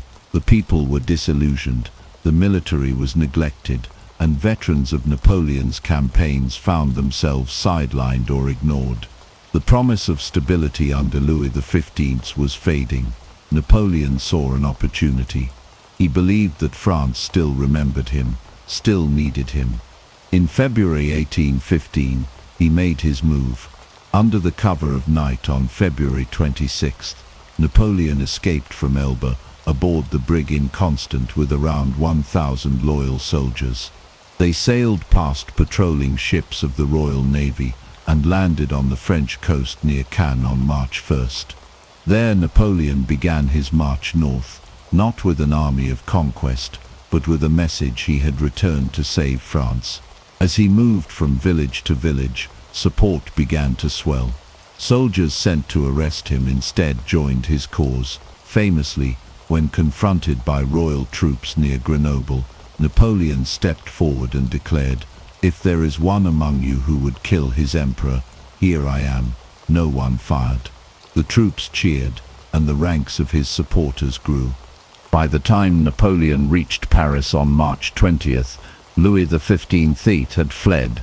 In a stunning turn of events, Napoleon had regained power without a single shot being fired in anger. Thus began the 100 Days, a brief and intense period in which Napoleon would attempt to re-establish his empire and outmaneuver the Allied powers once more. But the monarchs of Europe were not about to let him reclaim his former glory. Austria, Prussia, Russia, and the United Kingdom swiftly formed the Seventh Coalition and began mobilizing their armies. They would strike before Napoleon could consolidate power. Napoleon knew he had to act quickly. He could not wait for the coalition armies to assemble on French soil. He had to divide them and defeat them separately. His target was Belgium, where British and Prussian forces under the Duke of Wellington and General Blücher were gathering. In June 1815, he led his newly raised army north in a daring campaign designed to isolate and crush the Allied forces before they could unite. On June 16th, Napoleon won a victory against the Prussians at Ligny, pushing them back but failing to destroy them. At the same time, his subordinate Marshal Ney engaged Wellington's forces at Quatre-Bras but was unable to deliver a decisive blow. The twin battles left the Allies blooded but not broken. Worse, the Prussians managed to retreat in good order and began regrouping to the east. Napoleon had gambled on swift, separate victories, but now the Allied armies were slipping from his grasp. 2 days later, on June 18, 1815, Napoleon faced Wellington's army at a ridge near the village of Waterloo in modern-day Belgium. The field was muddy and the terrain difficult. The French army, though brave and battle-hardened, was not the same veteran force that had once triumphed across Europe. Still, Napoleon believed in victory. He had beaten greater odds before. The battle began late in the morning, due to the wet ground which delayed artillery movement. French forces launched repeated attacks on the Allied lines, including a massive cavalry charge led by Marshal Ney. Despite intense fighting and initial gains, Wellington's lines held. The Anglo-Allied troops, bolstered by their defensive position and superior coordination, absorbed wave after wave of French assaults. The turning point came in the late afternoon, when the Prussian army, under Blücher, arrived on the battlefield. Despite being battered from Ligny, the Prussians pressed into Napoleon's right flank. It was the blow Napoleon could not afford. His army, caught between two forces, began to falter. French morale collapsed. The Imperial Guard, Napoleon's most elite unit, made a final charge, but even they were repelled. As the Guard retreated, a cry went up among the French ranks: "La Garde recule." The Guard retreats. Panic spread. The battlefield descended into chaos. Napoleon's once mighty army dissolved in the face of Allied counterattacks. Thousands were killed, wounded, or captured. Napoleon fled the field, his dream of reclaiming Europe shattered in the mud and blood of Waterloo. The 100 Days were over. Napoleon returned to Paris, but the political tide had turned against him. With coalition forces marching on the capital and support evaporating, he abdicated once more on June 22, 1815. He hoped to flee to the United States, but the British Navy blockaded the coast. With no escape, Napoleon surrendered to the British and was exiled once again, this time to the remote island of St. Helena in the South Atlantic. There would be no return. He spent the final years of his life in isolation, writing his memoirs and reflecting on a career that had taken him from obscurity to the heights of power and back down again. He died on May 5, 1821. The legend of Napoleon would live on, but his last campaign ended not in triumph, but in irrevocable defeat. After the crushing defeat at Waterloo and his second abdication, Napoleon Bonaparte found himself once again at the mercy of the victors. But this time, they would not make the same mistake. There would be no Elba, no chance of return. The British, determined to ensure that Napoleon could never again threaten Europe, chose a remote and desolate place of exile, the island of St. Helena, in the South Atlantic Ocean, over 1,000 miles from the nearest continent. On October 15, 1815, after surrendering to the British aboard the HMS Bellerophon, Napoleon arrived at his final prison. St. Helena was a lonely and unforgiving place. The island was harsh, windswept, and isolated. It had no fertile fields or bustling cities, only rugged terrain and damp grey skies. The British stationed a garrison there and kept constant watch.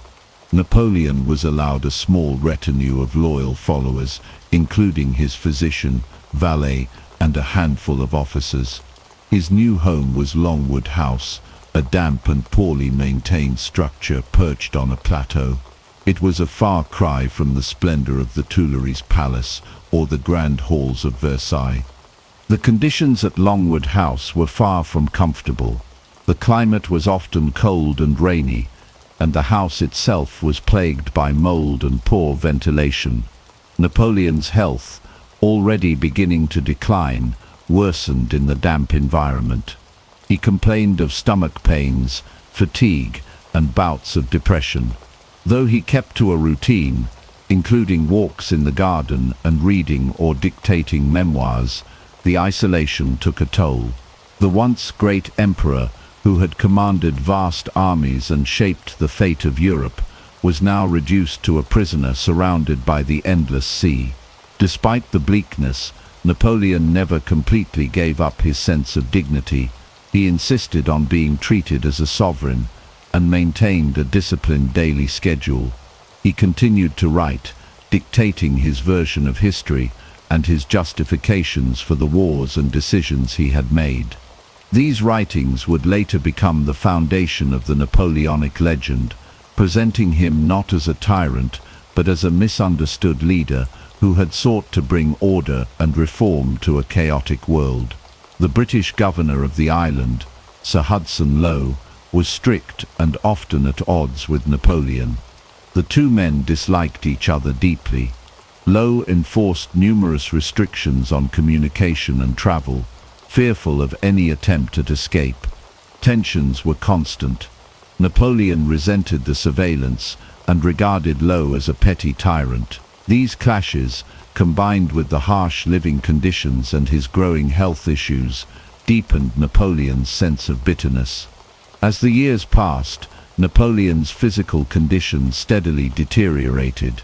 He suffered from chronic pain and weakness.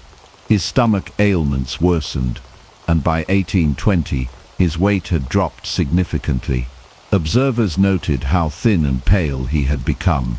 His days were spent mostly indoors, and even writing became difficult.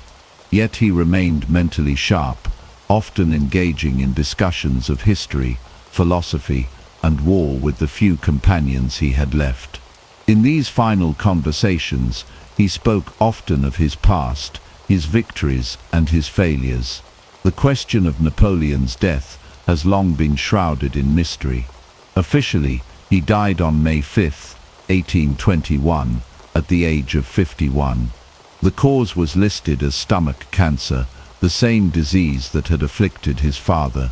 An autopsy performed by British doctors supported this diagnosis. However, later analyses and theories have suggested alternative causes, including arsenic poisoning, either intentional or accidental. Traces of arsenic were found in samples of his hair, leading to decades of speculation. Whether foul play was involved remains uncertain, but what is clear is that Napoleon suffered greatly in his final months. His last words were reportedly, "France, the army, the head of the army, Josephine." With those fading thoughts, he slipped away. Napoleon was buried on the island in a secluded valley, known as the Valley of the Willows. For 2 decades, his body remained there, until 1840, when King Louis-Philippe of France obtained permission from the British to return Napoleon's remains to France. His body was transported with great ceremony to Paris, where it was laid to rest in a grand tomb beneath the dome of Les Invalides.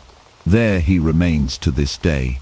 The exile and death of Napoleon Bonaparte marked the end of one of the most extraordinary lives in modern history. Once feared and revered, he spent his final years in obscurity and discomfort, yet even in defeat, he crafted a narrative that would survive him. His legacy, complicated and contested, continues to provoke debate and fascination. On a remote island in the middle of the sea, far from the battlefields and palaces he once knew, Napoleon passed into legend. Long before the construction of modern highways and interstates, before asphalt roads and traffic signals, there existed an extensive network of trails across North America. These early paths were not laid by European settlers, but by indigenous peoples who had inhabited the continent for thousands of years. These native trails were vital arteries of movement, facilitating trade, cultural exchange, diplomacy, and seasonal migration across vast and varied landscapes. They followed the rhythms of the natural world, often tracing river valleys, ridgelines, and mountain passes to navigate the terrain efficiently. The indigenous trail networks were incredibly sophisticated.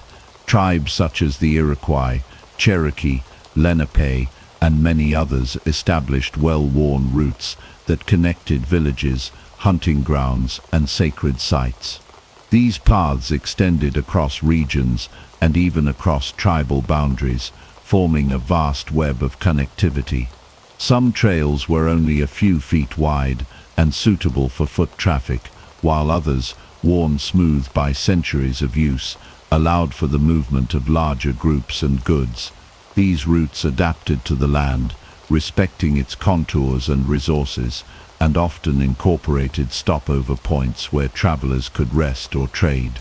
Examples of these trails include the Great Indian Warpath, which ran along the Appalachian Mountains and served both military and trading functions, and the Natchez Trace, stretching from present-day Mississippi to Tennessee. The latter would later be formalized into a key transportation route in the early American Republic. Another significant route was the Seneca Trail, used by the Iroquois Confederacy and running through modern-day New York and Pennsylvania. These trails were the continent's first transportation infrastructure, and they enabled the flow of not only material goods like furs, shells, and foodstuffs, but also ideas, stories, and alliances. When European settlers began to colonize North America in the 17th century, they encountered these indigenous pathways and quickly recognized their utility. Many colonial roads were not built from scratch, but rather adapted from these existing trails. Colonists expanded and modified them for their own needs, clearing brush, widening paths, and eventually adding rudimentary construction features like wooden planks or gravel to improve their durability. For instance, the Boston Post Road, one of the earliest mail routes in the American colonies, evolved from a series of native trails and became a backbone of communication in colonial New England. European settlers brought with them new forms of transportation, including horses, wagons, and carts, which required more stable and broader roads than the footpaths used by indigenous travelers. As a result, native trails were often widened and altered significantly. This transformation marked the beginning of a long process through which indigenous infrastructure was absorbed and overwritten by colonial and later American development. Despite this, the fundamental logic of the original trails, their respect for the geography, water sources, and seasonal patterns, often remained embedded in the routes they inspired. These early roads, based on indigenous paths, became essential for the movement of troops, settlers, and goods, particularly as colonies expanded and conflicts such as the French and Indian War or the American Revolution took shape. Roads based on native trails played key roles in military logistics, allowing for the relatively rapid deployment of forces across difficult terrain. The cultural memory of these trails also persisted in place names, legends, and historical records, even as they were paved over or forgotten. In many ways, the Native American trail systems provided the hidden foundation for the American transportation network that would later emerge. Long before the federal government would invest in national highways or interstates, these ancient paths showed how geography, necessity, and human ingenuity could shape movement across a continent. They were the first expression of a uniquely American infrastructure, one rooted not in concrete and steel, but in an intimate understanding of the land passed down through generations. Though largely unrecognized in popular history, these early trails were the first roads of America and laid the groundwork both literally and figuratively for everything that came after. During the 17th and 18th centuries, as the 13 colonies grew under British rule, the need for a more formal road network became increasingly apparent. While many early routes were adaptations of Native American trails, colonial governments recognized that organized infrastructure was essential for administrative control, economic development, and military readiness. This need gave rise to the construction of the King's Highways, a network of roads officially designated and maintained by the British Crown and colonial authorities. The term King's Highway referred to any road sanctioned by royal decree, often intended to facilitate movement between major towns, ports, and strategic locations. These roads were vital for the delivery of mail, the transportation of goods, and the rapid deployment of troops. As British colonies expanded, so too did the pressure to establish reliable overland routes that could serve both civilian and military functions. Many of these roads were constructed with the involvement of local settlers, who were sometimes required by law to contribute labor or materials to their building and maintenance. One of the most notable examples of a King's Highway was the Boston Post Road. Originally based on a network of native trails and informal paths, the Boston Post Road evolved into a major communication artery connecting New York City to Boston. It played a critical role in the delivery of mail, hence its name, and enabled the growth of commerce and coordination among colonial administrations. The road eventually branched into several routes, including the Upper, Lower, and Middle Post Roads, each serving different parts of New England. It was heavily used by travelers, merchants, and government officials alike. Another important route was the road connecting Williamsburg, Virginia, to the colonial capital of Jamestown, later extended to Yorktown and other key points in the Tidewater region. In the South, road development also facilitated the expansion of plantations and inland settlements. These routes helped colonial governments exert control over the hinterlands and ensured that news, directives, and tax collectors could reach distant areas. King's Highways were more than just dirt paths. In many areas, they were widened, graded, and in some cases paved with crushed stone or logs to improve durability. Bridges and ferries were established at key river crossings. Milestones were often installed to indicate distances to major towns, a practice borrowed from British turnpikes. These efforts marked the beginning of a more systematic approach to road construction in North America. Beyond their logistical and administrative importance, these roads played a significant cultural and economic role. Inns, taverns, and rest stops sprang up along the routes, creating early travel hubs and economic centers. The movement of people and goods accelerated, fostering the exchange of ideas and the growth of colonial identity. Roads became spaces of encounter where merchants, settlers, soldiers, and indigenous peoples would cross paths. In many ways, They served as the backbone of colonial society. The roads also played a key part in the events leading up to the American Revolution. As discontent with British rule grew, the same roads that once carried royal mail and tax officials also became conduits for revolutionary ideas and organizing. Couriers for the committees of correspondence, as well as famous riders like Paul Revere, relied on these established routes to spread messages quickly across colonies. Troop movements during the early years of the conflict likewise depended on the King's highways.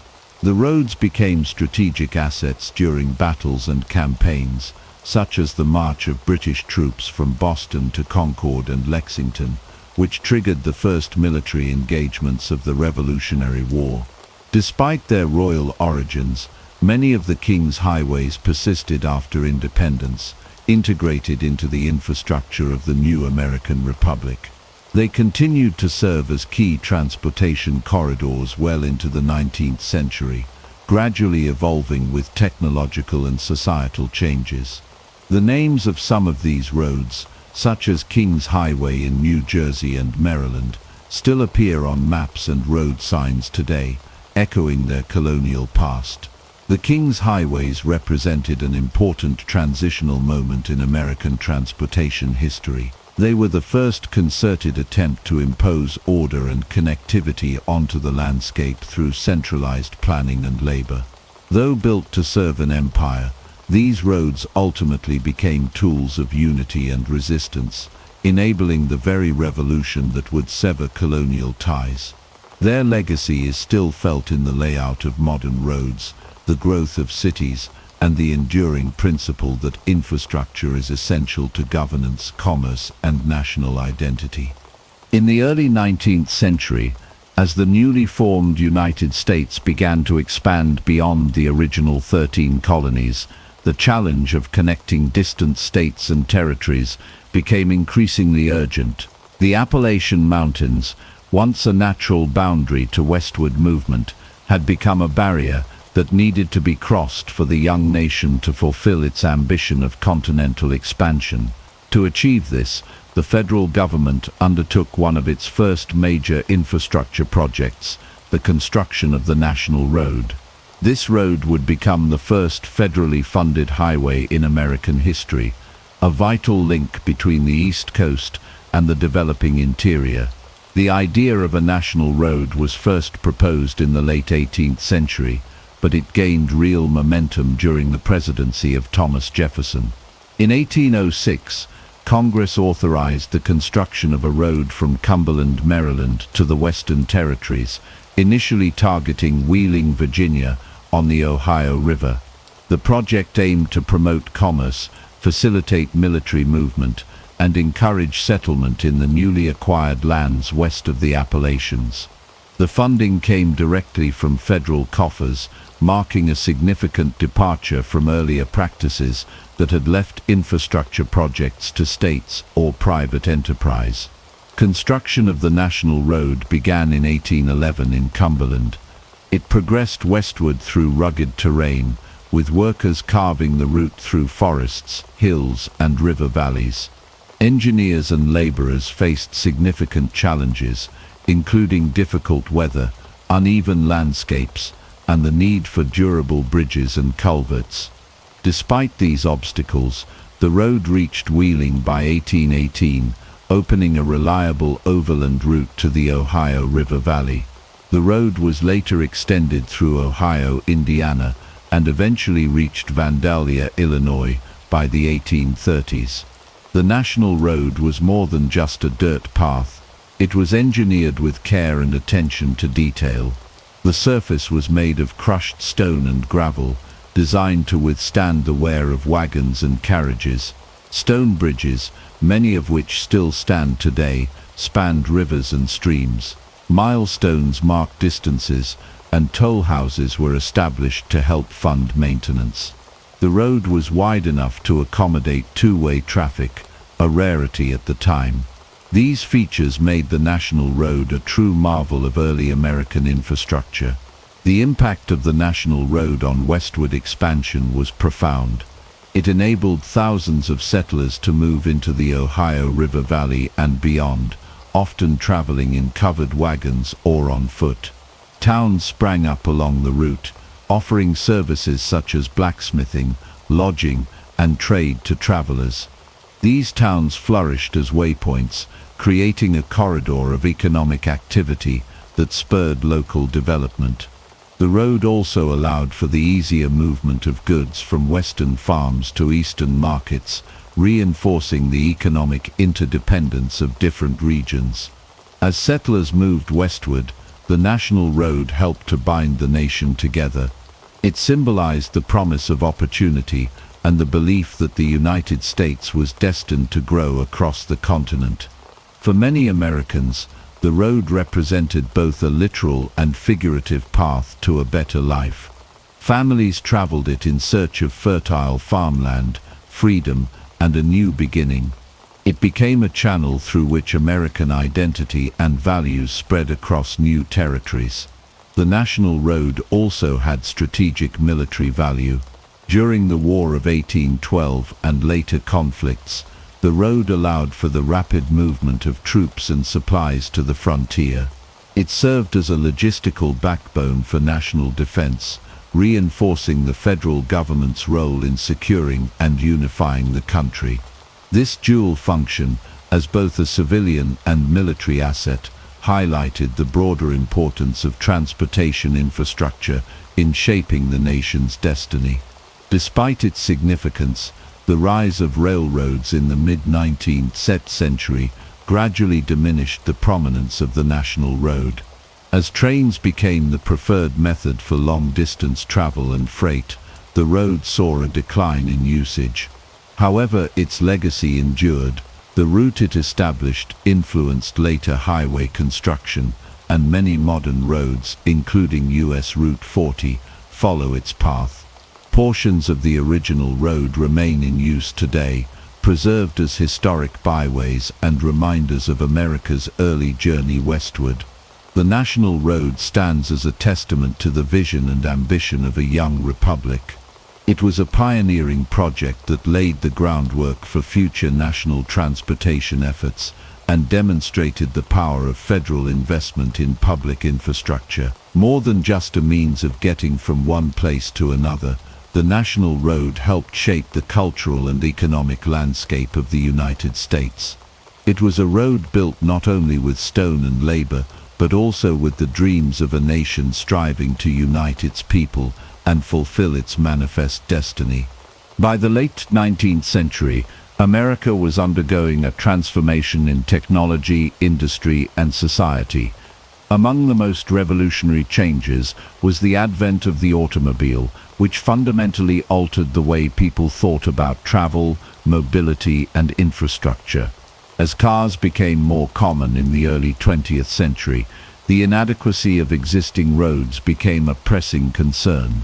Most of the nation's roads were still dirt paths or rough gravel tracks, relics of earlier eras designed for horses, wagons, and foot traffic.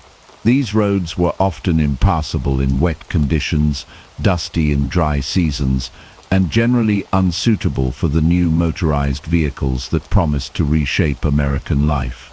At the turn of the century, owning an automobile was a novelty and a luxury. Early motorists faced immense challenges when venturing beyond urban areas. Roads outside cities were poorly maintained, unmarked, and rarely connected in any coherent system. There were few maps, no road signs, and virtually no pavement. Travel by car required planning, luck, and a willingness to get stuck in mud, fix frequent mechanical failures, or even navigate by asking local farmers for directions. It was in this environment that the first wave of road advocacy began to emerge. Organizations formed to represent the interests of automobile owners and to pressure governments into investing in better road infrastructure. One of the earliest and most influential groups was the League of American Wheelmen, originally a bicyclist organization founded in 1880. Although created by cycling enthusiasts, the League became an early advocate for paved roads, setting the stage for broader road reform. As automobiles grew in popularity in the early 1900s, new advocacy organizations sprang up to push for nationwide road improvements. Among them was the American Automobile Association AAA, founded in 1902. The AAA quickly became a powerful voice for motorists, offering travel services, maps, and roadside assistance, while lobbying for road legislation at the local, state, and federal levels. Perhaps the most influential movement of this era was the Good Roads movement. Initially started by bicyclists in the 1890s, it gained new momentum with the rise of the automobile. The movement brought together a wide coalition of farmers, engineers, politicians, and automobile enthusiasts who all saw the benefits of improved transportation infrastructure. Farmers supported good roads to get their produce to market more efficiently. Business leaders understood that better roads meant expanded trade. Urbanites welcomed easier access to the countryside for leisure and recreation. Together they built a groundswell of support for road improvement across the country. The Good Roads movement worked tirelessly to promote awareness, organize conventions, publish magazines and pamphlets, and influence policy. One of its key strategies was to convince state governments, and eventually the federal government, that good roads were a public necessity and not merely a luxury for the wealthy. Advocates argued that roads were essential for economic growth, education, emergency services, and national unity. Their efforts slowly began to pay off as states created highway commissions, began formalizing road planning, and passed bond measures to fund improvements. During this period, experimental road building techniques began to emerge. Engineers tested various materials and designs, including macadam, concrete, and early forms of asphalt. Demonstration projects were launched to showcase the benefits of paved roads. One notable example was the construction of the first mile of concrete road in Wayne County, Michigan, in 1909. This stretch would later be hailed as a turning point in American road construction, leading to more widespread adoption of durable and weather-resistant surfaces. At the same time, the culture of road travel began to take root in the American imagination. Touring became a popular pastime for the upper and middle classes, and publications like the Blue Book guides and AAA maps began to chart routes and destinations for adventurous motorists.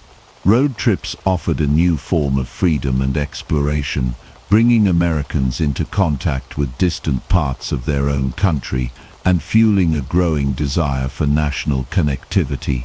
The rise of the automobile also began to influence government policy. By the 1910s, several states had created state highway departments to coordinate road building and maintenance. The federal government took its first major step in 1916 with the Federal Aid Road Act, which provided matching funds to states for rural road construction. This act marked the beginning of ongoing federal involvement in road infrastructure and reflected the increasing recognition that roads were critical to national interests.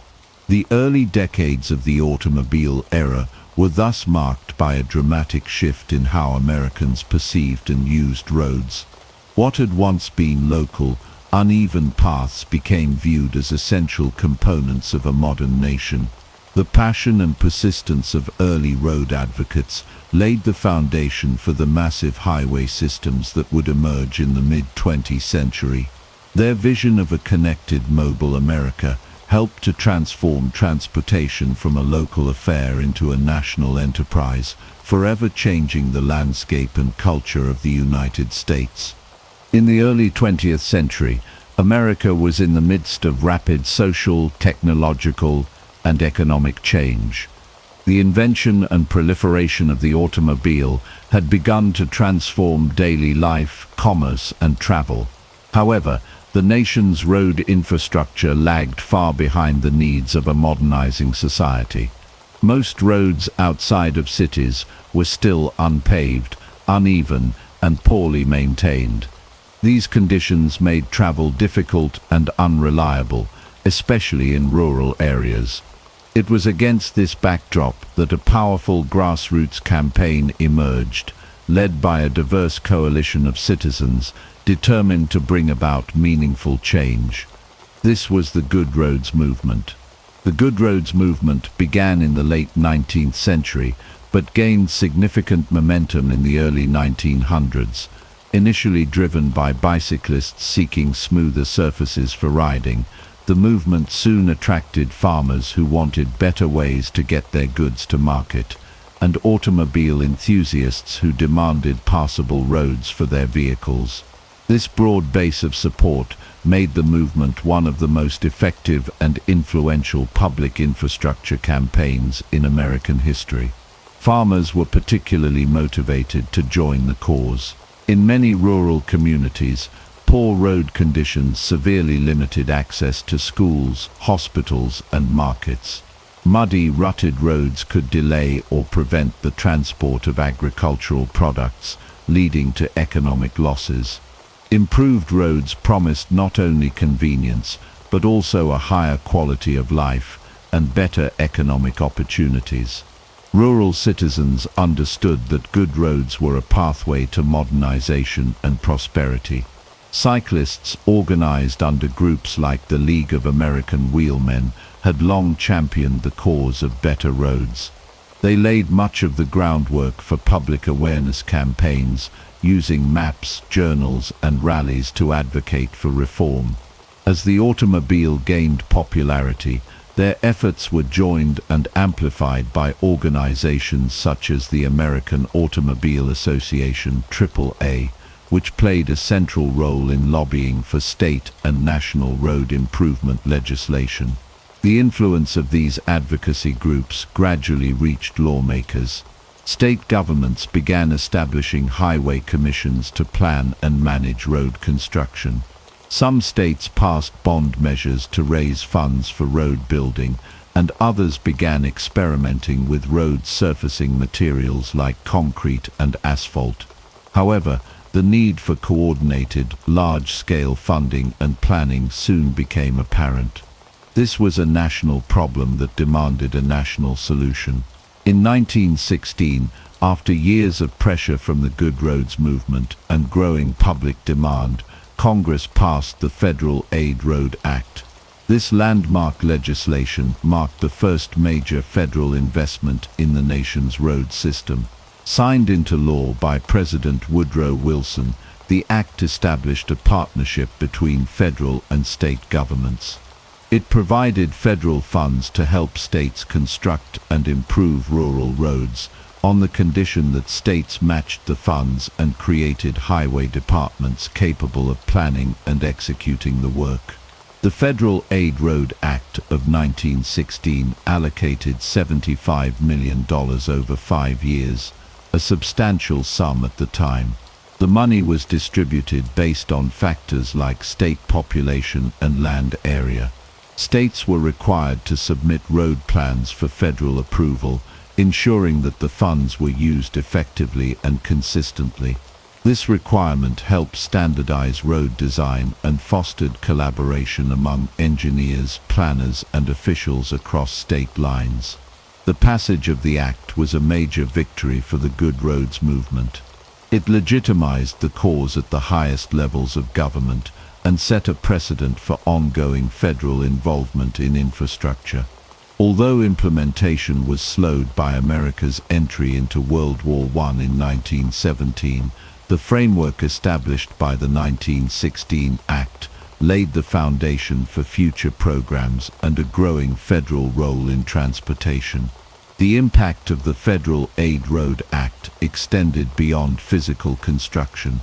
It helped professionalize road building, leading to the establishment of the Bureau of Public Roads, a federal agency that would oversee infrastructure development.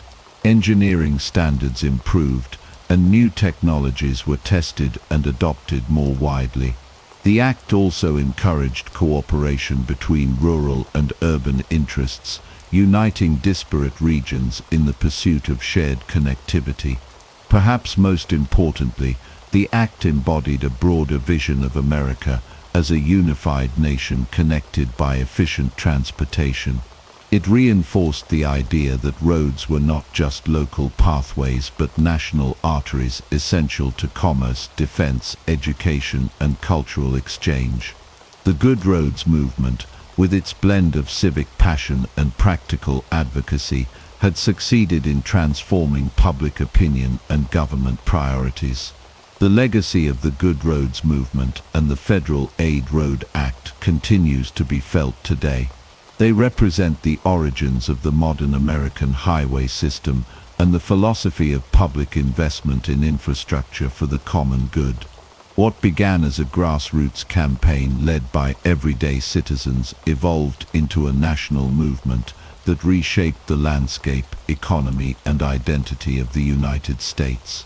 Their vision of connected communities and equal access to mobility remains central to transportation policy in the 21st century. By the 1920s, the United States had experienced a transportation revolution. Automobiles were no longer a luxury reserved for the wealthy. They had become an essential part of everyday American life. Millions of people now owned cars, and the demand for better, more organized roads had never been higher. Though various states had made progress in developing their own highway systems, there was little coordination between them.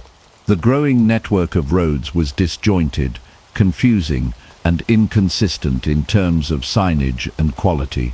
Travel across multiple states could be a logistical nightmare, with drivers often forced to rely on vague directions, inconsistent road names, and unmarked paths. Recognizing the urgent need for a cohesive national network, the federal government took a decisive step that would forever change the American landscape: the creation of the U.S. highway system in 1926. The origins of the U.S. highway system can be traced back to earlier federal efforts to promote road building, such as the Federal Aid Road Act of 1916 and its expansion through subsequent legislation. However, these programs focused primarily on funding and rural connectivity. What was still lacking was a standardized method of organizing and identifying roads across the entire country. In response, the Bureau of Public Roads and the American Association of State Highway Officials, AASHA, collaborated to create a unified national system. This new framework would introduce logical numbering, signage, and routing, providing clarity and consistency for both drivers and planners. The system that emerged in 1926 was based on a grid-like numbering scheme. Major east-west routes were assigned even numbers, with the lowest numbers in the north and the highest in the south. North-south routes received odd numbers, increasing from east to west. For example, U.S. Route 1 ran along the east coast, while U.S. Route 101 followed the Pacific coast. This logical structure helped drivers navigate with far greater ease, knowing that even-numbered roads generally meant east-west travel and odd-numbered roads indicated north-south directions. Among the most iconic roads established under the new system was U.S. Route 66. Officially commissioned in 1926, Route 66 stretched from Chicago, Illinois, to Santa Monica, California, covering a total of 2,448 miles. It passed through 8 states and connected small towns, rural communities, and major urban centers. Route 66 quickly became more than just a highway. It was a symbol of freedom, adventure, and opportunity. During the Great Depression, it served as a vital route for Dust Bowl migrants heading west in search of work and a better life. Later, it would become a favored road for post-war family vacations, inspiring songs, literature, and a deep cultural legacy. Other major highways, such as US Route 30, US Route 20, and US Route 40, also played crucial roles in linking regions and facilitating the movement of goods and people. These roads opened up rural America to commerce and tourism, encouraging the growth of roadside businesses, including motels, gas stations, diners, and attractions. For many small towns, being located along a US highway could mean economic survival. Travelers brought money and attention, creating a new kind of economy centered around road travel. The 1926 system also introduced standardized road signage, a major step forward in improving safety and usability. Black and white shield markers displayed the US route number, while directional signs and distance markers became more common along the highways. These signs provided a sense of security and predictability for drivers, fostering a greater sense of national unity through shared symbols and experiences. While the US highway system was a federal initiative, its success depended heavily on cooperation with state and local governments. States were responsible for building and maintaining the highways within their borders, using a combination of federal funding, state resources, and local labor. This partnership model helped expand the network rapidly and ensured that improvements could be made without waiting for centralized control. As a result, the system grew quickly during the late 1920s and into the 1930s, covering tens of thousands of miles. The economic impact of the highway system was profound. It enabled manufacturers to ship products more efficiently, facilitated the rise of regional and national markets, and made it easier for people to commute, visit family, or relocate. Farmers could now transport produce to cities with greater ease, while businesses could reach customers in previously inaccessible areas. The system also played a critical role in the development of American tourism. With cars and better roads, families could explore the country in ways never before possible, leading to the rise of national parks as popular destinations and further stimulating the hospitality industry. Beyond economics, the US highway system had a lasting cultural impact. It reinforced the American ideals of mobility, independence, and exploration. Songs like Get Your Kicks On, Route 66 Inches captured the romanticism of the open road, while countless books and movies featured cross-country travel as a symbol of self-discovery and freedom. Road trips became a rite of passage, and the car became an extension of personal identity. Highways were no longer just conduits for transportation, they were cultural touchstones. Despite its many successes, the system was not without flaws. Traffic congestion, inconsistent maintenance, and growing safety concerns would eventually prompt calls for an even more advanced system, leading to the creation of the interstate highway system decades later. Still, the 1926 U.S. highway system represented a monumental achievement. It brought order to chaos, helped unify a sprawling nation, and laid the foundation for the modern transportation network. The birth of the U.S. highway system was more than a bureaucratic milestone. It was a turning point in American history, a moment when the vastness of the country began to feel more connected, more accessible, and more alive. It was a system born out of necessity and vision, built by collaboration, and sustained by the dreams and determination of the people it served. When the United States entered World War II in 1941, the nation's transportation infrastructure suddenly became a matter of national security. The war effort required rapid, large-scale mobilization of troops, equipment, and supplies across the country. Railroads remained the backbone of long-distance transport, but the importance of highways grew significantly as military planners recognized the need for flexible, dependable road systems that could support the movement of military vehicles and logistical operations. This urgent demand for reliable ground transportation led to significant advancements in road construction techniques, materials, and strategic planning. Prior to the war, many American roads were still inconsistent in quality, and long-distance travel by automobile or truck could be unpredictable. However, the needs of war changed that rapidly. Military convoys needed to travel hundreds or even thousands of miles with minimal delay. Large bases, factories, and ports had to be connected to regional and national transportation networks.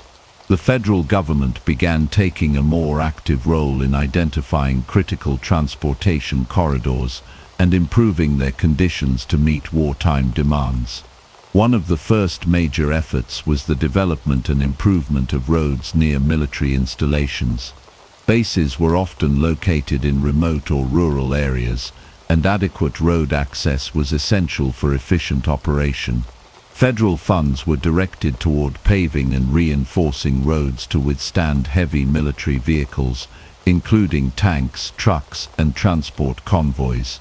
These roads also needed to be passable year-round, regardless of weather, prompting the use of more durable materials like reinforced concrete and asphalt.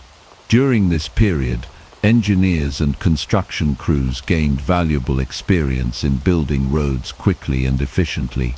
Innovations in equipment such as bulldozers, graders, and paving machines became more widespread. These tools allowed for faster construction and more uniform road surfaces. The war also led to standardization in road design, as military engineers developed guidelines for width, curvature, and load-bearing capacity that would influence civilian road planning in the years to come. The importance of highways was underscored by several high-profile events during the war.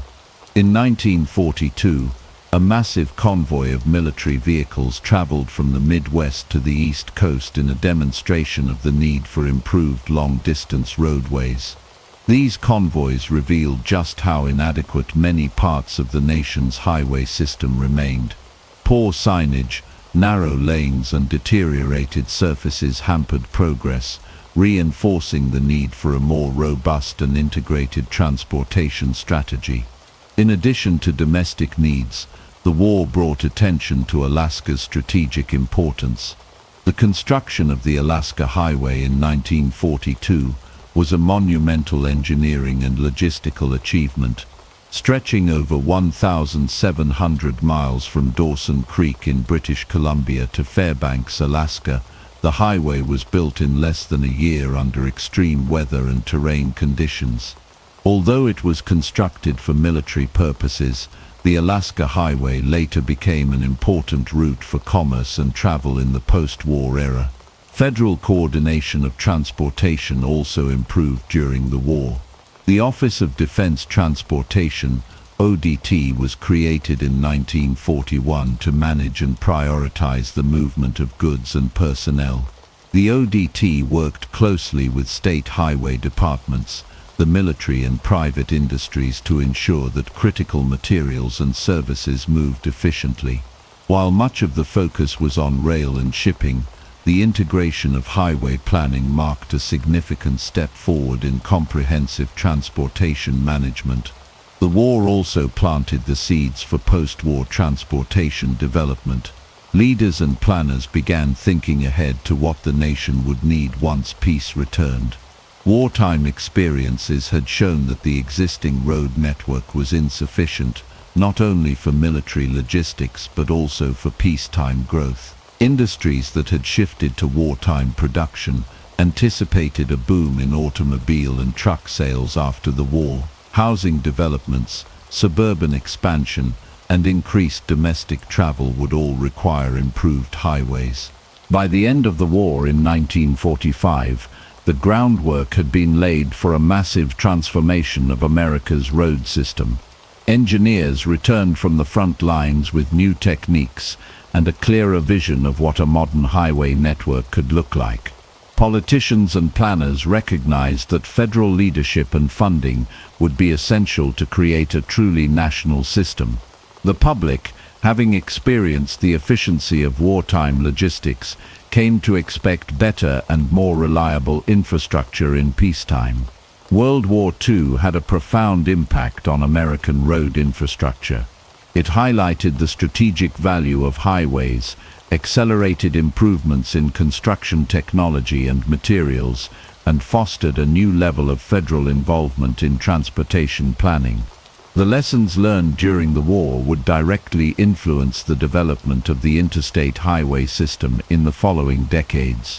What began as a necessity for wartime logistics evolved into a vision for a connected, mobile America prepared for peace, prosperity, and growth. In 1956, President Dwight D. Eisenhower signed the Federal Aid Highway Act into law, setting in motion the creation of the interstate highway system, the most ambitious and transformative infrastructure project in American history. This sweeping initiative would forever change the physical, economic, and cultural landscape of the United States. Spanning over 40,000 miles and connecting all 48 contiguous states, the interstate highway system was a vision brought to life by a president deeply influenced by both personal experience and global events. Eisenhower's interest in better highways dated back to 1919 when, as a young Army officer, he participated in a military convoy traveling from Washington, D.C. to San Francisco. The journey took 62 days, highlighting the dire state of America's roads. Vehicles frequently broke down, bridges collapsed under the weight of heavy trucks, and unpaved roads turned to mud in the rain. The experience left a lasting impression on Eisenhower and convinced him that America needed a national road system capable of supporting both civilian and military transport. Decades later, during World War II, Eisenhower observed Germany's Autobahn network firsthand. As Supreme Allied Commander, he saw how the Autobahns allowed German forces to mobilize quickly and efficiently. He was impressed by their design and recognized the potential benefits of a similar system in the United States. For Eisenhower, a modern highway system was not just a matter of convenience but of national security. He believed that America needed a robust transportation network that could support economic growth and facilitate the rapid movement of military resources in case of emergency. The Federal Aid Highway Act of 1956 provided $25 billion in funding over 13 years to construct 41,000 miles of interstate highways. It was the largest public works project ever undertaken in the United States at the time. The act established a funding mechanism through a federal gasoline tax, ensuring consistent revenue without relying on annual congressional appropriations. The federal government would cover 90% of the construction costs, with states responsible for the remaining 10%. The interstate highway system was designed with strict standards to ensure safety, efficiency, and uniformity. Highways had to include multiple lanes, controlled access points, medians, gentle curves, and overpasses or underpasses for intersections. These features minimized traffic accidents, reduced congestion, and allowed vehicles to travel at higher speeds over long distances. Unlike the patchwork of U.S. highways that preceded it, the interstates were intended to be seamless and standardized across state lines. The impact of the interstate system was immediate and far-reaching. Travel times between cities were dramatically reduced, making cross-country trips faster and more accessible. For businesses, the highways facilitated the efficient transportation of goods, lowering shipping costs, and enabling the rise of logistics and distribution industries. Manufacturers could expand their reach and supply chains, while retailers could more easily stock products from across the country. The trucking industry grew rapidly, eventually surpassing railroads as the dominant mode of freight transport. The new highways also reshaped American society. Suburban growth exploded in the post-war era, and the interstates made it easier for people to live farther from where they worked. Families moved out of crowded cities into newly built suburbs, commuting to urban centers via the expanding road network. This suburbanization contributed to the rise of shopping malls, fast food restaurants, and car-centric lifestyles. Roads became not just conduits for travel, but the foundation of a new way of life. Tourism experienced a renaissance as well. Americans took to the highways for vacations, exploring national parks, beaches, and roadside attractions. The idea of the road trip became a cultural phenomenon, romanticized in music, literature, and film. Motels and diners sprang up along the highways, creating a new hospitality economy based on automobile travel. Iconic routes like Interstate 10 and Interstate 95 connected major regions and gave Americans unprecedented mobility. Yet the interstate highway system was not without controversy. Urban sections of the highways often cut through established neighborhoods, displacing residents and dividing communities. Minority and low-income neighborhoods were disproportionately affected, leading to criticism of the planning process and calls for more equitable infrastructure development. Despite these challenges, the system continued to expand, adapting to changing needs and demographics. The strategic importance of the interstate system was underscored during the Cold War. In the event of a national emergency, the highways could be used to evacuate cities, deploy military assets, and support civil defense. Bridges and overpasses were designed to accommodate the movement of tanks and other heavy equipment. The system also supported the construction of auxiliary routes, including bypasses and beltways around major cities, further enhancing mobility and preparedness. Over time, the interstate system grew beyond its original scope. New routes were added, existing ones extended, and maintenance became a major focus. The system required constant investment to remain safe and functional, prompting ongoing debates about funding, tolls, and infrastructure priorities. Despite these challenges, the interstate highway system remains a vital part of the nation's economic and social fabric. Eisenhower's vision proved remarkably prescient. The highways he championed brought Americans closer together, fueled economic expansion, and symbolized the country's post-war optimism and ingenuity. The interstate system stands as a testament to the power of infrastructure to shape a nation's destiny. What began as a response to military necessity evolved into a transformative force that redefined how Americans live, work, and travel. The American highway system did more than just connect cities and facilitate trade. It transformed the very fabric of American culture, becoming a symbol of freedom, mobility, and the pursuit of the American dream. By the mid-20th century, highways were not just infrastructure but cultural icons, shaping how Americans lived, traveled, and perceived their country. As roads stretched farther and wider across the continent, they carried with them the seeds of a cultural revolution that would leave a lasting imprint on American society. One of the most iconic developments born from the highway era was the road trip.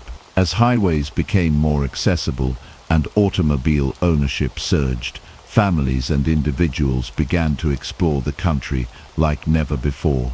The road trip became a rite of passage, a vacation format that combined leisure, adventure, and discovery.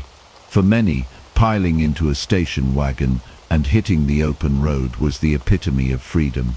National parks, historical landmarks, amusement parks, and natural wonders were all within reach, turning the United States itself into the ultimate travel destination. The rise of the road trip culture also gave birth to a new class of roadside establishments designed to cater to travelers.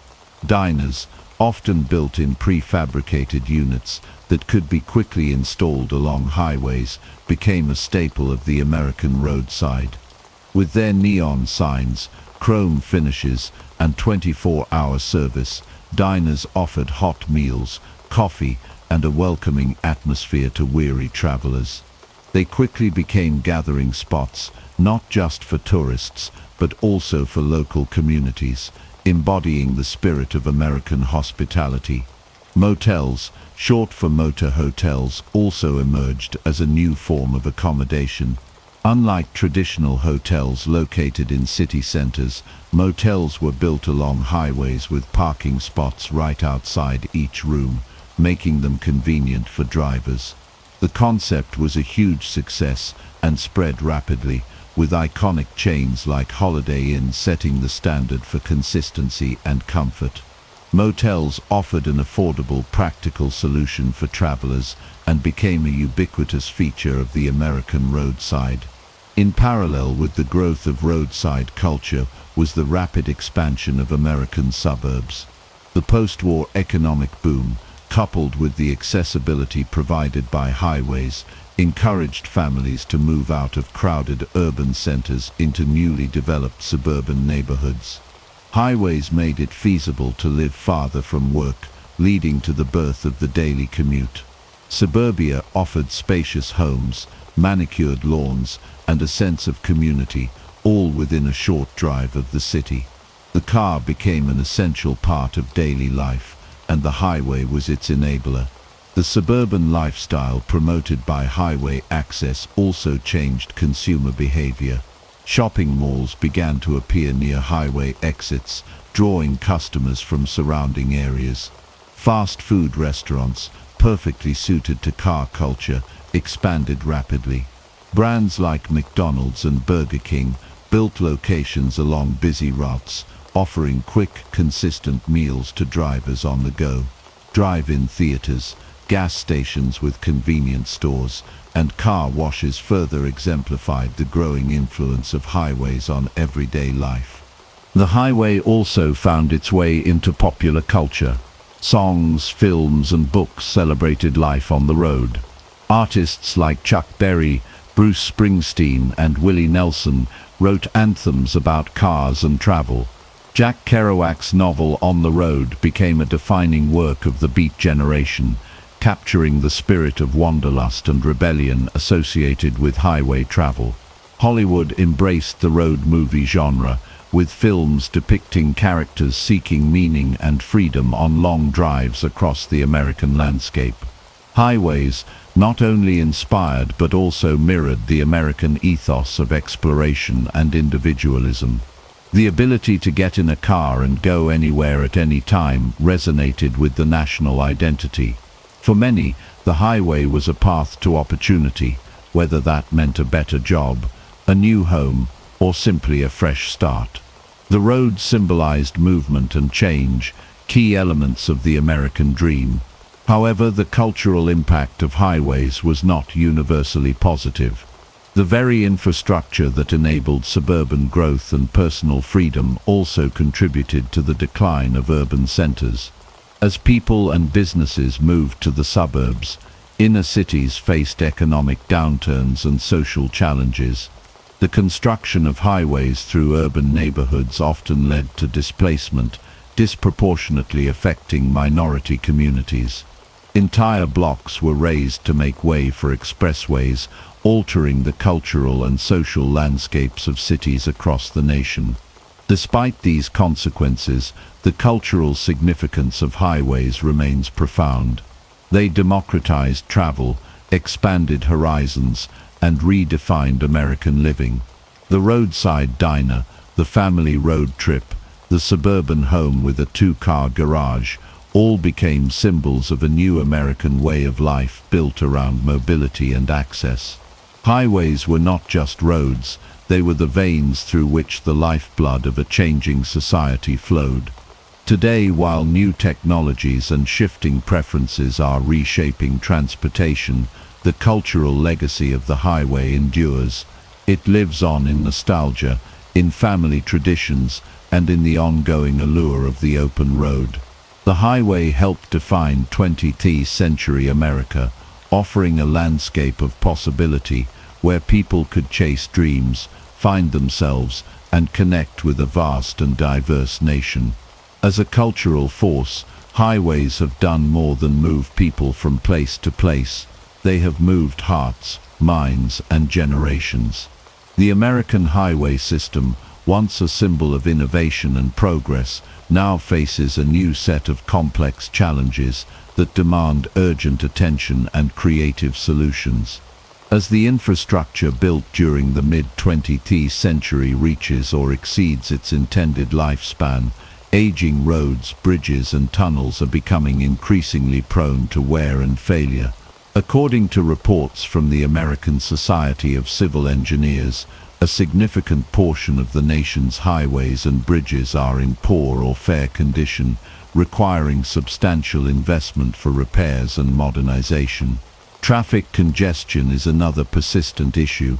With growing urban populations and increased vehicle ownership, many highways, especially around major metropolitan areas, experience chronic bottlenecks.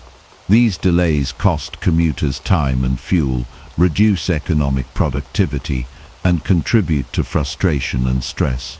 Efforts to expand road capacity are often met with high costs and environmental concerns, making the problem difficult to solve with traditional approaches alone. Environmental considerations have become central to discussions about the future of highways. Road construction and vehicular traffic contribute to air pollution, greenhouse gas emissions, and habitat disruption. Policymakers and engineers are increasingly focusing on sustainable infrastructure, promoting the use of cleaner materials, green construction practices, and designs that minimize ecological impact. Moreover, reducing carbon emissions from transportation is a key part of broader climate change mitigation strategies. Funding shortages present another significant challenge. The Federal Highway Trust Fund, which relies primarily on gasoline taxes, has struggled to keep pace with maintenance and expansion needs, partly due to increased fuel efficiency and the rise of electric vehicles that do not contribute to gas tax revenues. This shortfall has prompted debates over alternative funding mechanisms such as tolls, mileage-based user fees, and public-private partnerships. Balancing the need for reliable funding with concerns over equity and accessibility remains a critical policy dilemma. Despite these hurdles, technological innovation offers promising avenues for transforming the highway system. The rise of electric vehicles is already reshaping transportation, prompting investments in charging infrastructure along highways to support long-distance travel.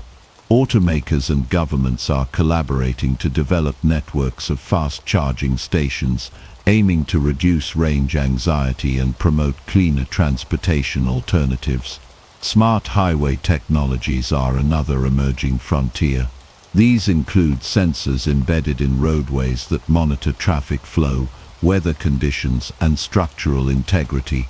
Data collected can be used to manage traffic dynamically, provide real-time information to drivers, and alert authorities to maintenance needs before problems become critical. Connected vehicle technology enables cars to communicate with each other and with infrastructure, improving safety and efficiency. Autonomous or self-driving vehicles promise to revolutionize travel by reducing human error, improving traffic management, and potentially reshaping highway design. While fully autonomous cars are still in development and face regulatory and ethical challenges, pilot programs and testing are already underway across the country. These vehicles could reduce accidents, optimize road usage, and provide new mobility options for those unable to drive. The future of American highways will also be shaped by broader shifts in urban planning and transportation preferences. Increased interest in public transit, cycling infrastructure, and walkable communities reflects changing attitudes toward car ownership and urban mobility. Integrating highways with multimodal transportation networks will be essential to create sustainable and efficient systems. Planning for resilience is another critical aspect of future highway development.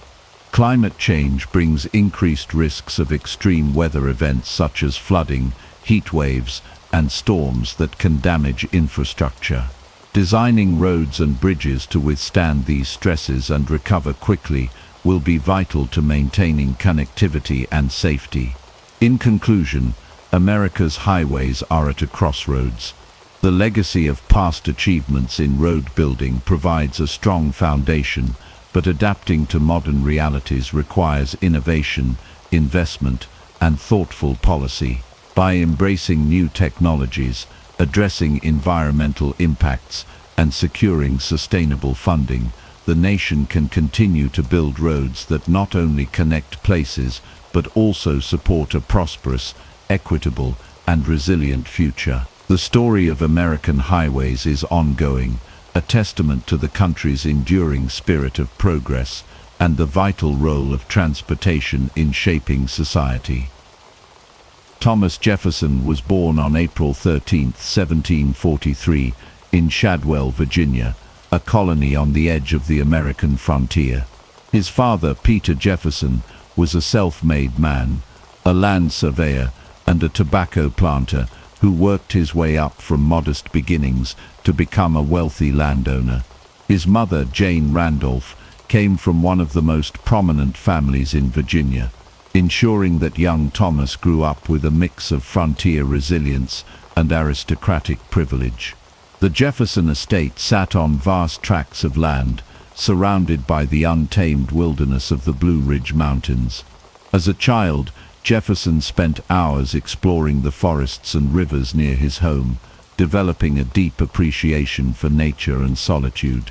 But he also had a keen mind and an insatiable curiosity, which set him apart from other boys of his age. His father recognized his potential and ensured he received the best education available in the colony.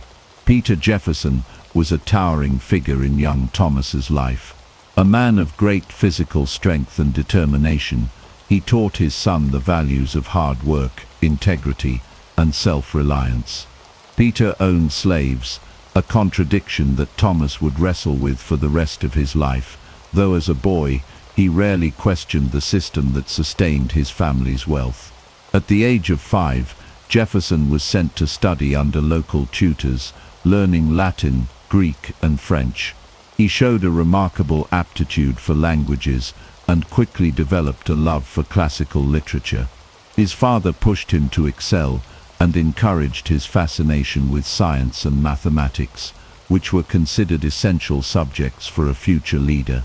But tragedy struck in 1757, when Peter Jefferson died suddenly, leaving Thomas, at just 14 years old, with an inheritance that included thousands of acres of land and dozens of enslaved individuals.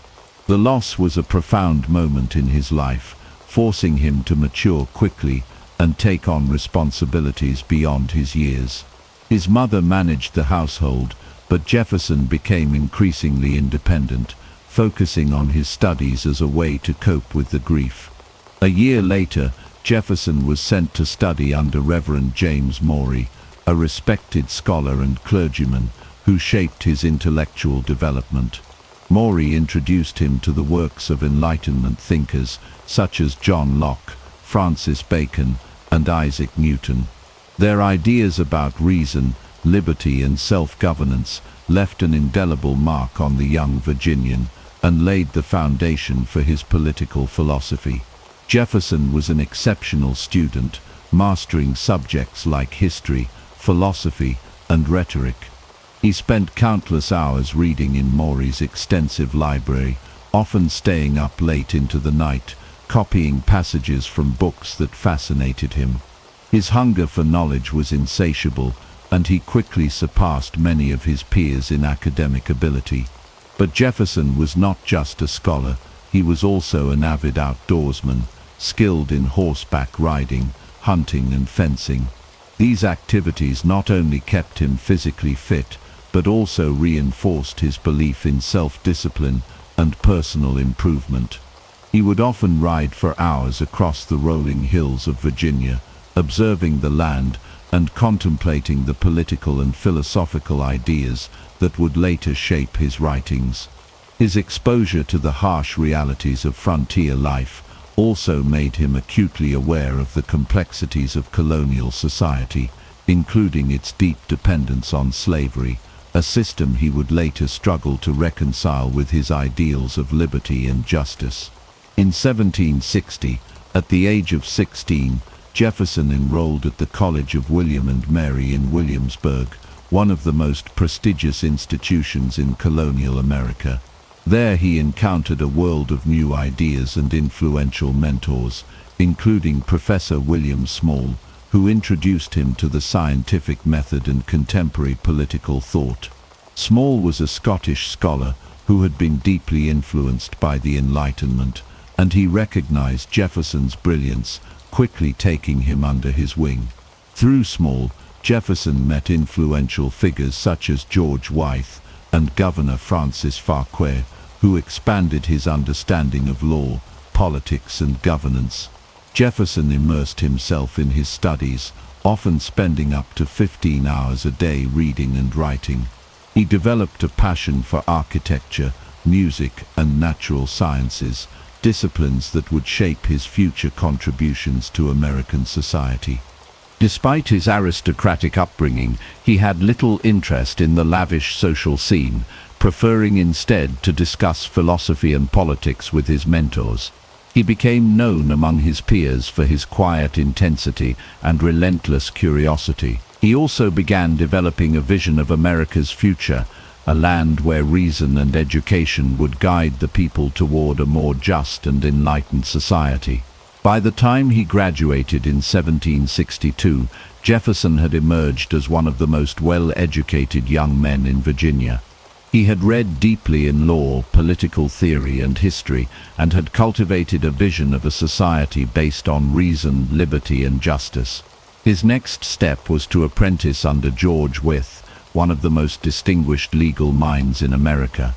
Wythe became a second father to him, refining his legal reasoning and preparing him for a career in public service. This period of intense learning and self-discipline set the stage for everything that would follow. Jefferson was no longer just the son of a planter. He was a rising intellectual force in the American colonies, driven by an unshakable belief in the power of knowledge and the pursuit of a more just and enlightened world. With each passing year, Jefferson's mind grew sharper, his ambitions clearer, and his sense of destiny stronger. He had no way of knowing it yet, but the skills and ideas he had cultivated during his youth would one day propel him to the highest office in the land and into the annals of history. Thomas Jefferson's intellectual development was marked by an insatiable hunger for knowledge, an unwavering dedication to self-improvement, and an exposure to some of the most transformative ideas of his time. His formal education, rigorous self-study, and influential mentors would shape the man who would later become one of the leading architects of American democracy. At the age of 16, Jefferson enrolled at the College of William and Mary in Williamsburg, Virginia, an institution that stood as one of the few bastions of higher learning in the American colonies. It was here that he would come into his own, distinguishing himself as an extraordinary student with an unrelenting thirst for knowledge. Unlike many of his peers, who viewed college as a means of securing social prestige, Jefferson approached his studies with an almost obsessive rigor. He spent up to 15 hours a day poring over books, absorbing everything from classical philosophy to the latest scientific discoveries of the Enlightenment. His academic interests were vast, spanning subjects such as law, mathematics, architecture, linguistics, botany, and political theory. One of the most pivotal figures in Jefferson's intellectual journey was William Small, a Scottish professor who had a profound influence on his thinking. Small, a firm believer in the ideals of the Enlightenment, introduced Jefferson to the works of great thinkers such as John Locke, Francis Bacon, and Isaac Newton. Their ideas of reason, empiricism, and self-governance resonated deeply with the young student, planting the seeds for the revolutionary ideals he would later champion. Small also exposed Jefferson to the scientific method, encouraging him to approach problems with logic and rationality. Under Small's guidance, Jefferson's intellectual curiosity flourished, and he developed a deep appreciation for evidence-based reasoning, a trait that would define his political and philosophical outlook for the rest of his life. Through Small, Jefferson was introduced to Governor Francis Fauquier, a highly cultured and politically astute leader, as well as George Wythe, a brilliant legal scholar. These men saw great potential in Jefferson and took him under their wing, engaging him in discussions about law, governance and philosophy. Wythe in particular would become Jefferson's most influential mentor, shaping his understanding of jurisprudence and preparing him for a legal career. Unlike many lawyers of his time, Jefferson approached the study of law with the same meticulous rigor he applied to all his pursuits. He not only memorized legal texts, but also sought to understand the fundamental principles underlying them, often reading extensively in history and political theory to gain a broader perspective. Jefferson's time at Williamsburg was also transformative in other ways. The city, then the capital of Virginia, exposed him to the political dynamics of the colony. He observed the workings of the House of Burgesses, where some of the earliest debates over colonial rights and British rule were taking place. Though still a student, Jefferson was beginning to develop his own views on governance and liberty, absorbing the revolutionary sentiments that were beginning to stir among the colonial elite. Despite his deep immersion in academic life, Jefferson was not solely confined to books. He was an avid musician, playing the violin with skill and passion. Music, he believed, refined the mind and elevated the soul, and he often found solace in it during moments of stress. He also maintained his love for the natural world, frequently riding on horseback through the Virginia countryside, studying its flora and fauna with the keen eye of a naturalist. By the time Jefferson completed his studies at William and Mary in 1762, he had established himself as one of the most well-educated young men in Virginia. But his thirst for knowledge was far from quenched.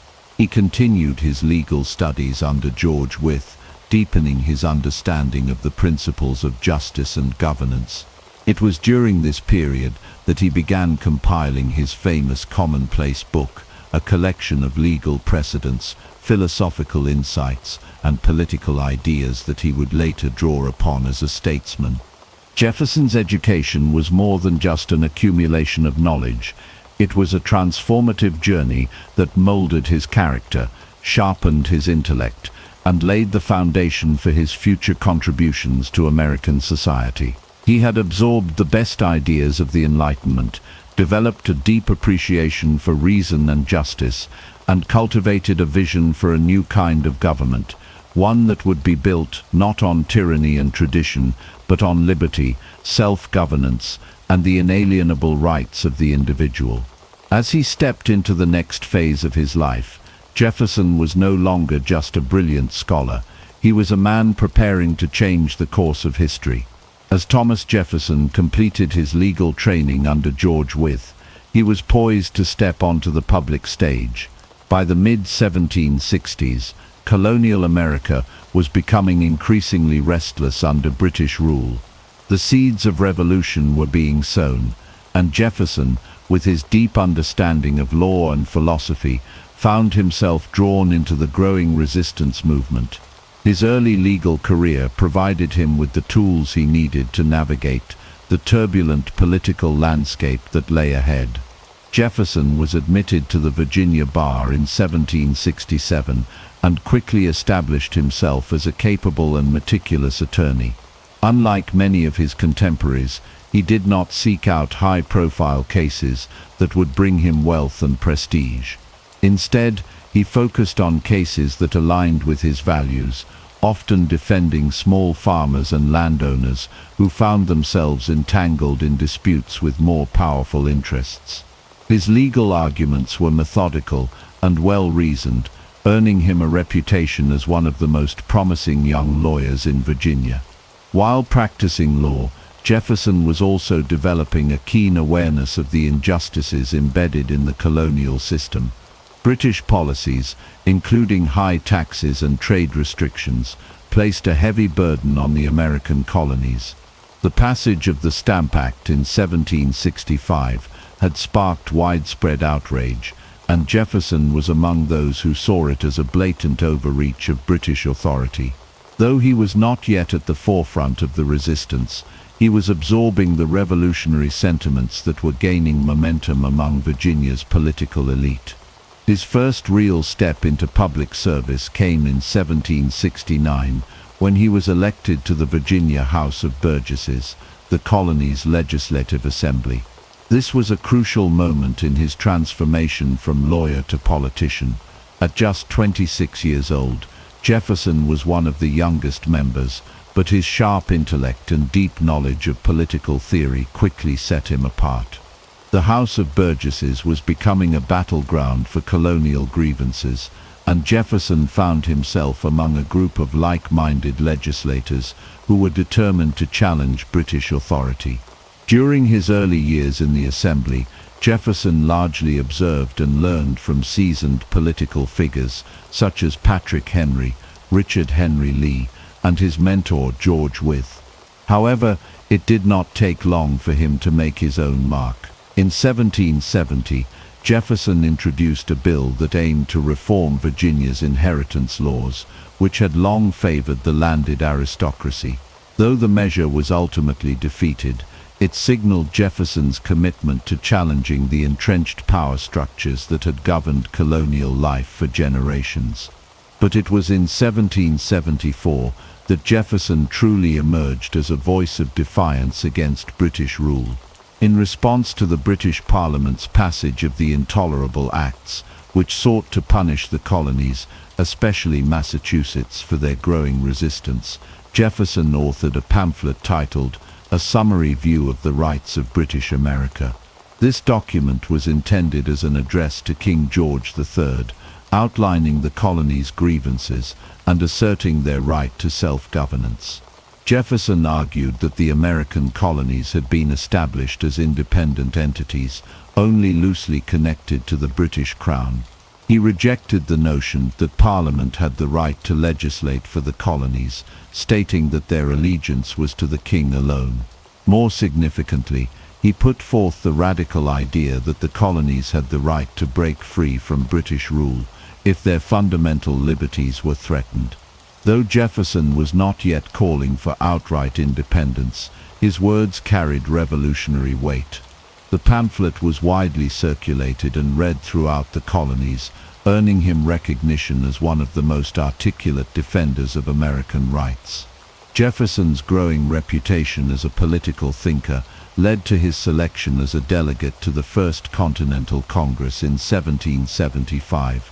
However, due to illness, he was unable to attend in person, but his ideas and writings were already influencing the broader movement. He continued to correspond with revolutionary leaders, refining his vision for an independent America. As tensions with Britain escalated into armed conflict, Jefferson's legal mind and eloquent prose would soon be called upon for a task that would forever cement his place in history. By the time the American Revolution was fully underway, Jefferson had transitioned from a promising lawyer to a revolutionary statesman.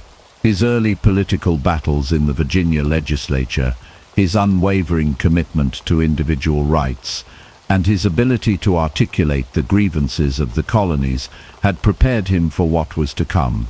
The young lawyer who once spent his nights studying philosophy and law was now standing at the precipice of a moment that would change the course of history forever.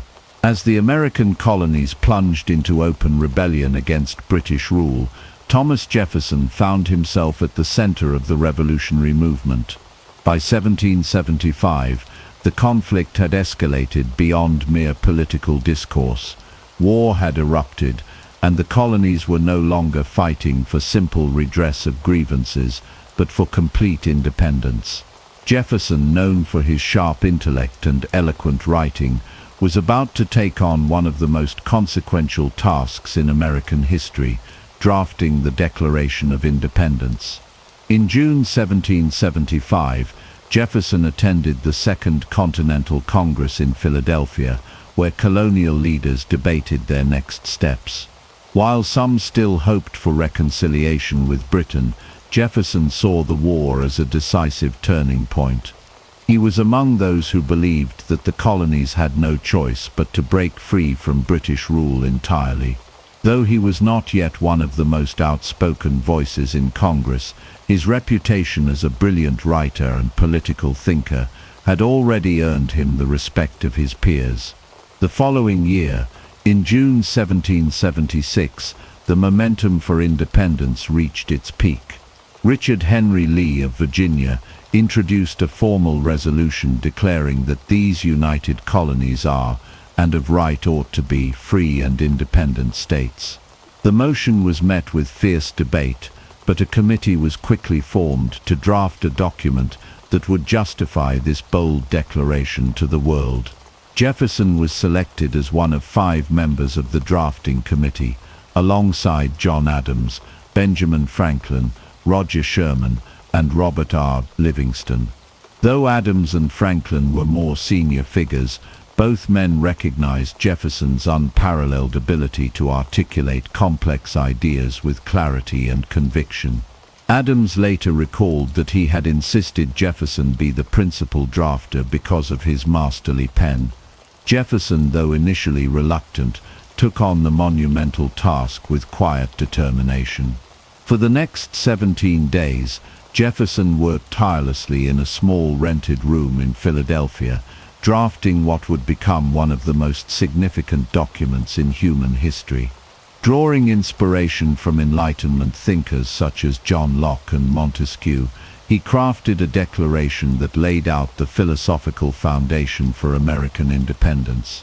He wrote that all men are created equal and that they were endowed with inalienable rights, including life, liberty, and the pursuit of happiness. These words would become the guiding principles of the new nation. Jefferson's draft also included a strong condemnation of the British Crown's involvement in the transatlantic slave trade, denouncing it as a cruel war against human nature itself. However, this passage was later removed by Congress due to objections from Southern delegates, a compromise that deeply frustrated Jefferson but reflected the harsh political realities of the time. On July 2, 1776, Congress voted in favor of Lee's resolution for independence. 2 days later, on July 4th, the final text of Jefferson's declaration was adopted. Though edited by Congress, the document retained the core of Jefferson's vision, an assertion that government existed to protect the rights of the people, and that when it failed in this duty, it was the right of the people to overthrow it. The Declaration of Independence was more than just a statement of separation from Britain. It was a radical proclamation that would inspire countless movements for freedom across the world. As the parchment was signed, Jefferson knew that he and his fellow revolutionaries had committed an irreversible act of defiance. They had declared war not just on the British monarchy, but on the very notion of tyranny itself. Jefferson's words would echo through history, shaping the identity of the United States and influencing generations to come. Yet for him, the work was far from over. As war raged on, he would continue to fight, not on the battlefield, but with ideas, governance, and the relentless pursuit of a vision that would define a nation. As the ink dried on the Declaration of Independence, the colonies found themselves in the throes of a brutal and uncertain war. The year 1776 marked the beginning of an arduous struggle against the might of the British Empire, and Thomas Jefferson's role in the Revolution was far from over. Though not a soldier on the battlefield, Jefferson's contributions to the war effort were instrumental in shaping the new nation's survival and governance during its most perilous years. After returning to Virginia, Jefferson was elected as the state's governor in 1779, a position that placed him at the forefront of wartime leadership. As governor, He faced the daunting challenge of defending Virginia from British invasion while managing scarce resources and navigating the internal strife of a fledgling government. The war had reached a critical stage, with British forces shifting their focus to the southern colonies, including Virginia. Jefferson worked tirelessly to mobilize militias, secure supplies, and maintain order within the state. He emphasized self-sufficiency, encouraging Virginians to produce their own goods instead of relying on imports. However, his tenure as governor was fraught with difficulties.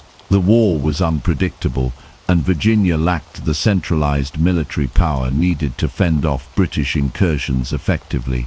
In 1781, Jefferson's leadership was put to the ultimate test when British troops under the command of Benedict Arnold, a former American general turned traitor, launched a raid on Richmond. Caught off guard, Jefferson and the Virginia government were forced to flee. Though he attempted to rally defenses, the British burned the capital and continued their campaign of destruction across the state. This period of chaos severely damaged Jefferson's reputation, with some accusing him of inaction and failing to protect Virginia. The situation worsened in June 1781, when British cavalry commander Banastra Tarleton led a mission to capture Jefferson at his home Monticello. Receiving a last-minute warning, Jefferson barely escaped with his family, evading capture by mere minutes. Though he survived, the event haunted him, reinforcing the reality that the war was as much a personal struggle as a political one. Shortly after, Jefferson declined re-election as governor, believing that fresh leadership was needed. His resignation did not mark the end of his service to the revolutionary cause, however. He continued to contribute through diplomatic and legislative efforts, advocating for policies that would support the war effort and lay the groundwork for a stable government after the conflict. The war raged on, but by the autumn of 1781, the tide had turned in favor of the Americans. In October, General George Washington, with the aid of French forces, secured a decisive victory at Yorktown, Virginia, the very state Jefferson had struggled to defend. This victory effectively ended major combat operations and set the stage for peace negotiations. As the revolution neared its conclusion, Jefferson's thoughts turned to the future of the nation. The war had tested his beliefs, forced him to confront the weaknesses of decentralized governance, and deepened his commitment to the principles of democracy and self-rule. Though his time as a wartime leader had been turbulent, he emerged with a renewed sense of purpose, ready to help shape the country that he had fought so hard to establish. With independence on the horizon, Jefferson prepared for his next role, one that would take him beyond the shores of America and into the heart of European diplomacy, where the next chapter of his journey would unfold. As Thomas Jefferson took office as the governor of Virginia in 1779, he stepped into one of the most precarious roles of the American Revolution. Unlike his legislative work, which allowed him to shape ideas and ideals, governing a war-torn state that demanded immediate action, strategic foresight, and resilience under pressure. Virginia, one of the largest and most influential colonies, was a critical battleground, and Jefferson's tenure as governor would test his leadership in ways he had never experienced before. At the time of his election, the war was shifting southward, and Virginia was becoming an increasingly important target for the British. Jefferson, a man of intellect and philosophy rather than military strategy, had to confront the brutal realities of war firsthand. His administration focused on mobilizing state defenses, ensuring supply chains remained functional, and maintaining the fragile morale of Virginians who were growing weary of the prolonged conflict. One of Jefferson's key priorities was reorganizing Virginia's militia system. Unlike the professional British Army, American forces relied heavily on local militias, which were often poorly trained and inconsistently supplied. Jefferson worked to streamline recruitment, improve discipline, and secure weapons and provisions. However, Virginia's resources were stretched thin, and the state's ability to defend itself remained tenuous. In 1780, the situation grew dire when British forces under General Cornwallis intensified their campaigns in the South. Jefferson faced immense pressure as Virginia became a primary target. By early 1781, British troops led by the infamous turncoat Benedict Arnold launched a devastating raid on Richmond, Virginia's capital. The city, largely undefended, was quickly captured and set ablaze. Jefferson and the state government were forced to flee, a humiliating moment that cast doubt on his ability to protect the state. The crisis deepened when British cavalry commander Banastre Tarleton led a daring mission to capture Jefferson at Monticello. With little time to spare, Jefferson narrowly escaped, a moment that symbolized the fragile position of Virginia under his leadership. Critics accused him of failing to act decisively, and his tenure as governor ended under a cloud of controversy. Feeling the weight of these failures, Jefferson chose not to seek re-election. While his time as governor had been marred by military setbacks, it also reinforced his belief in the necessity of a strong, well-organized government. The experience shaped his later political views, particularly regarding the balance between state and federal power and the importance of a capable defense system. Despite the challenges he faced, Jefferson's contributions to Virginia during this tumultuous time were not insignificant. His efforts to sustain the state's militia, coordinate resources, and maintain governmental operations under extreme pressure kept Virginia in the fight. Though his governorship ended in disappointment, it set the stage for his future roles, where he would once again take up the cause of shaping a new nation. As the war approached its final phase, Jefferson's focus turned from the battlefield to diplomacy. His next mission would take him across the Atlantic, where he would represent the fledgling United States on the world stage, navigating the complex political landscape of Europe in search of alliances, stability, and the future of American independence. As 1781 began, Thomas Jefferson found himself in one of the most difficult moments of his political career. The British, led by the notorious traitor Benedict Arnold, launched a swift and devastating invasion of Virginia, a state that had long remained relatively unscathed in the war. Jefferson, serving as the governor of Virginia, now faced a direct threat that would not only test his leadership, but also leave a lasting stain on his reputation. Benedict Arnold's forces arrived in the Chesapeake Bay in early January, quickly advancing towards Richmond, Virginia's capital. Jefferson, though warned of the impending attack, was unprepared for the speed and aggression of the British assault. With little time to mount an effective defense, he ordered the evacuation of essential supplies and government documents, but could do little else. As the British troops entered Richmond, they met virtually no resistance. The city was set ablaze, and Jefferson, along with the state legislature, was forced to flee into the countryside. For a man who had penned the Declaration of Independence, this moment was a crushing humiliation.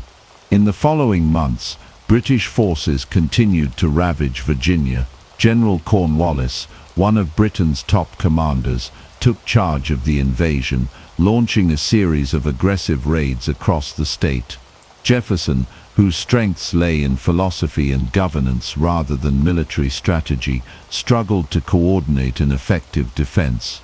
The militia system he had worked to improve was inconsistent and unreliable, and the Continental Army was stretched thin fighting battles elsewhere. The lowest point of Jefferson's tenure as governor came in June 1781, when British cavalry commander Banastre Tarleton led a lightning-fast raid towards Monticello, Jefferson's beloved estate.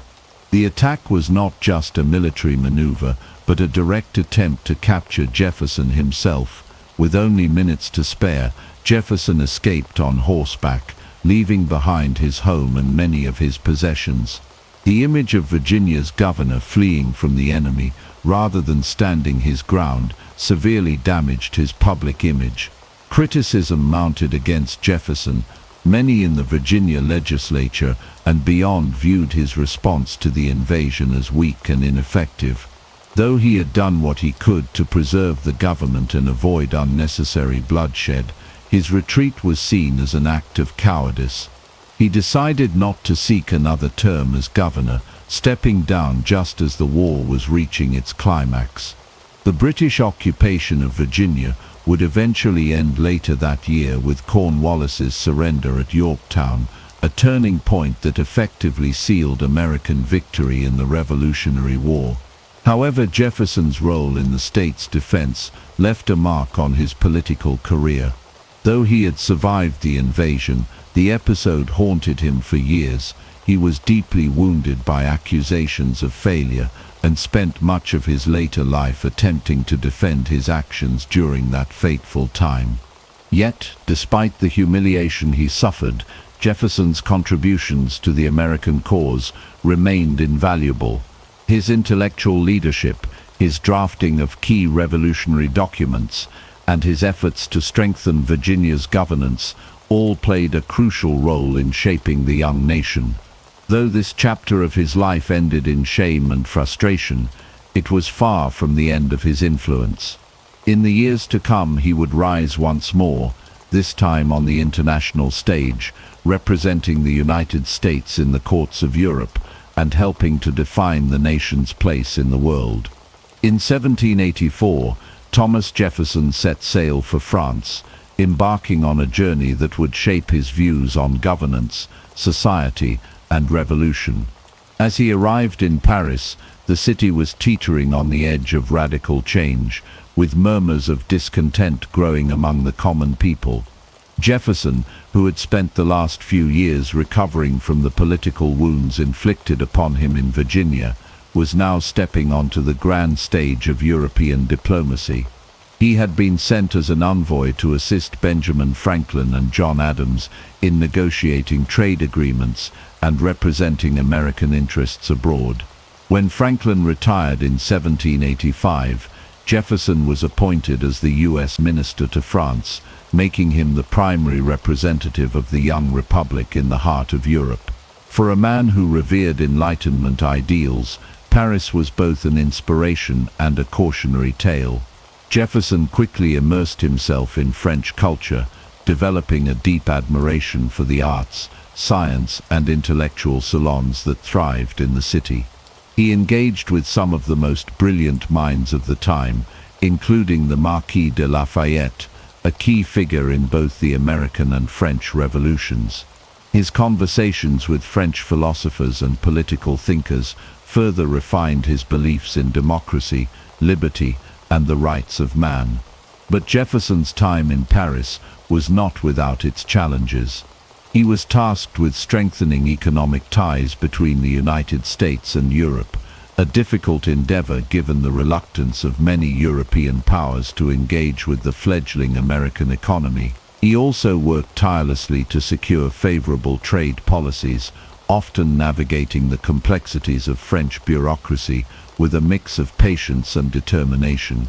Beyond politics, Jefferson was captivated by French architecture, cuisine, and innovation. He toured historical sites, studied engineering advancements, and filled his journals with observations on everything from city planning to agricultural techniques. His experiences in France would later influence his vision for America, particularly in the design of buildings such as Monticello and the University of Virginia. As the years passed, Jefferson bore witness to the rising tensions that would soon explode into the French Revolution. He sympathized with the struggle of the French people, seeing echoes of America's own fight for independence.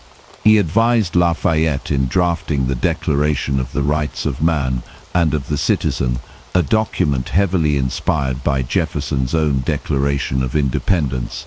Yet, as the revolution grew more radical, he became increasingly uneasy about the direction it was taking. By 1789, With revolution brewing and his diplomatic mission coming to an end, Jefferson prepared to return home. His time in France had broadened his perspective, exposing him to both the brilliance and the volatility of political change. Though he had left America as a man seeking redemption, he would return with renewed purpose, ready to help shape the future of the nation he had fought so hard to build. His next chapter would bring him into the highest levels of government, where his experiences abroad would inform his leadership and policies in ways that would resonate for generations to come. In 1789, Thomas Jefferson set sail from France, leaving behind a nation on the brink of revolution and returning to an America that was grappling with its own growing pains. The United States had gained its independence, but the young republic was far from stable. Factions were forming, ideological battles were intensifying, and the challenge of unifying 13 diverse states under a single government was proving to be a daunting task. Upon his return, Jefferson was quickly called to serve in George Washington's administration as the first Secretary of State. He took the position reluctantly, knowing that the role would place him at the center of political conflicts. His primary responsibility was to navigate America's foreign relations, ensuring that the country remained neutral in the face of growing tensions between Britain and France. Having just spent years in Paris, Jefferson had deep sympathies for the French people and their revolutionary cause. However, he also understood the dangers of entangling the fragile United States in European wars. Jefferson's tenure as Secretary of State was marked by a fierce rivalry with Alexander Hamilton, Washington's Secretary of the Treasury. The two men had vastly different visions for the future of the United States. Hamilton championed a strong central government, a national bank, and close ties with Britain. Jefferson, on the other hand, feared that such policies would lead to a system of aristocracy and corruption, undermining the very ideals of the Revolution. He advocated for a more agrarian society, one in which the power rested with the states and the common farmer rather than wealthy elites and bankers. Their disagreements came to define the early political landscape of the country. Hamilton pushed for the federal government to assume state debts and establish a national bank, arguing that it was essential for economic stability. Jefferson saw this as a dangerous overreach of federal power, a scheme that would benefit the wealthy at the expense of ordinary citizens. The debate grew so heated that it nearly fractured Washington's administration, forcing the president to act as a mediator between the two men. One of the most contentious issues during Jefferson's time as Secretary of State was America's stance on the French Revolution. As the revolution in France grew more radical, Jefferson continued to support the French people, believing that their struggle was a continuation of the fight for liberty. Hamilton and other Federalists, however, saw the revolution as dangerous and chaotic, warning that America should distance itself from the bloodshed.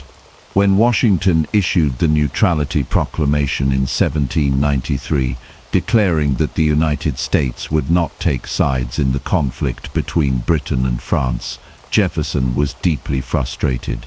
He felt that America was betraying its oldest ally, while Hamilton viewed neutrality as a necessary safeguard for the nation's security. The growing political divide between Jefferson and Hamilton ultimately led to the formation of America's first political parties. Hamilton and his supporters became the Federalists, advocating for a strong central government and a commercial economy. Jefferson and his followers became the Democratic Republicans, standing for states' rights and a more decentralized government. The nation was becoming increasingly polarized, and Jefferson found himself at the heart of the battle for its future direction. By 1793, exhausted by the relentless political infighting and disillusioned with Washington's policies, Jefferson resigned as Secretary of State. He retreated to Monticello, hoping to distance himself from the growing tensions in the capital. However, his departure from public office would be short-lived. The ideological battle between Federalists and Democratic Republicans was only beginning, and Jefferson's role in shaping the nation's future was far from over. His time away from government would allow him to reflect, strategize, and prepare for the next chapter of his political journey, one that would ultimately lead him to the highest office in the land. Thomas Jefferson's rivalry with Alexander Hamilton was one of the most defining conflicts in early American politics. Their ideological differences went beyond mere policy debates. They represented two opposing visions for the future of the United States. While Jefferson championed an agrarian republic built on states' rights and individual liberties, Hamilton envisioned a strong central government with a thriving financial system and close ties to commerce and industry. These clashing ideologies led to an intense personal and political battle that shaped the nation's trajectory. The animosity between the two men had its roots in Washington's cabinet, where Jefferson served as Secretary of State and Hamilton as Secretary of the Treasury. Their first major conflict arose over Hamilton's plan to establish a national bank. Hamilton argued that a centralized financial institution was necessary for stabilizing the economy and strengthening federal authority. Jefferson, however, saw it as an unconstitutional overreach that would concentrate power in the hands of elites at the expense of ordinary citizens. The debate over the bank was fierce, with Jefferson warning that such measures would lead to tyranny and corruption. Another major point of contention was America's foreign policy. Jefferson, having served as a diplomat in France, was deeply sympathetic to the French Revolution and saw it as a continuation of the struggle for liberty. Hamilton, on the other hand, viewed the revolution's increasing radicalism with horror and advocated for stronger ties with Britain instead. When Washington issued the Neutrality Proclamation in 1793, Jefferson was furious, seeing it as a betrayal of the alliance with France, while Hamilton believed neutrality was essential to protect the fragile young republic. Their rivalry extended beyond policy disputes and took on a deeply personal nature. Hamilton and his Federalist allies often painted Jefferson as a dangerous radical, accusing him of sympathizing with anarchists and being too idealistic to govern effectively. Jefferson's supporters in turn portrayed Hamilton as a monarchist who sought to undermine the republic and establish a system of financial control that would benefit the wealthy at the expense of the common people. The conflict reached new heights in the mid-1790s when Jefferson's allies, particularly newspaper editor Philip Freneau, launched relentless attacks against Hamilton in the press. Hamilton retaliated with his own scathing responses, and the political landscape became increasingly divided. This period saw the formation of America's first political parties, the Federalists, led by Hamilton, and the Democratic Republicans, led by Jefferson. The growing partisanship created a volatile atmosphere, with each side viewing the other as an existential threat to the Republic. Despite Washington's efforts to maintain unity, the hostility between Jefferson and Hamilton only intensified. Their rivalry culminated in the election of 1796, where Jefferson ran against John Adams, a Federalist, for the presidency. Though Adams won, Jefferson became vice president, setting the stage for even greater conflicts in the years to come. As the nation moved closer to another political showdown, it became clear that the struggle between these two titans would not only define their legacies, but also shape the very foundation of American democracy. The election of 1800 was one of the most contentious and pivotal moments in American history, marking a turning point in the nation's political landscape. Thomas Jefferson and John Adams, once allies in the Revolution, had become bitter political rivals, representing two vastly different visions for the United States. Adams, the incumbent president and leader of the Federalist Party, sought to expand federal power and maintain close ties with Britain. Jefferson, leading the Democratic Republicans, championed states' rights, individual liberties, and an agrarian society. Their battle for the presidency would test the resilience of the young republic's democratic institutions. The animosity between Jefferson and Adams had been simmering for years, but it reached new heights during Adams's presidency. The passage of the Alien and Sedition Acts in 1798 had deeply angered Jefferson and his supporters.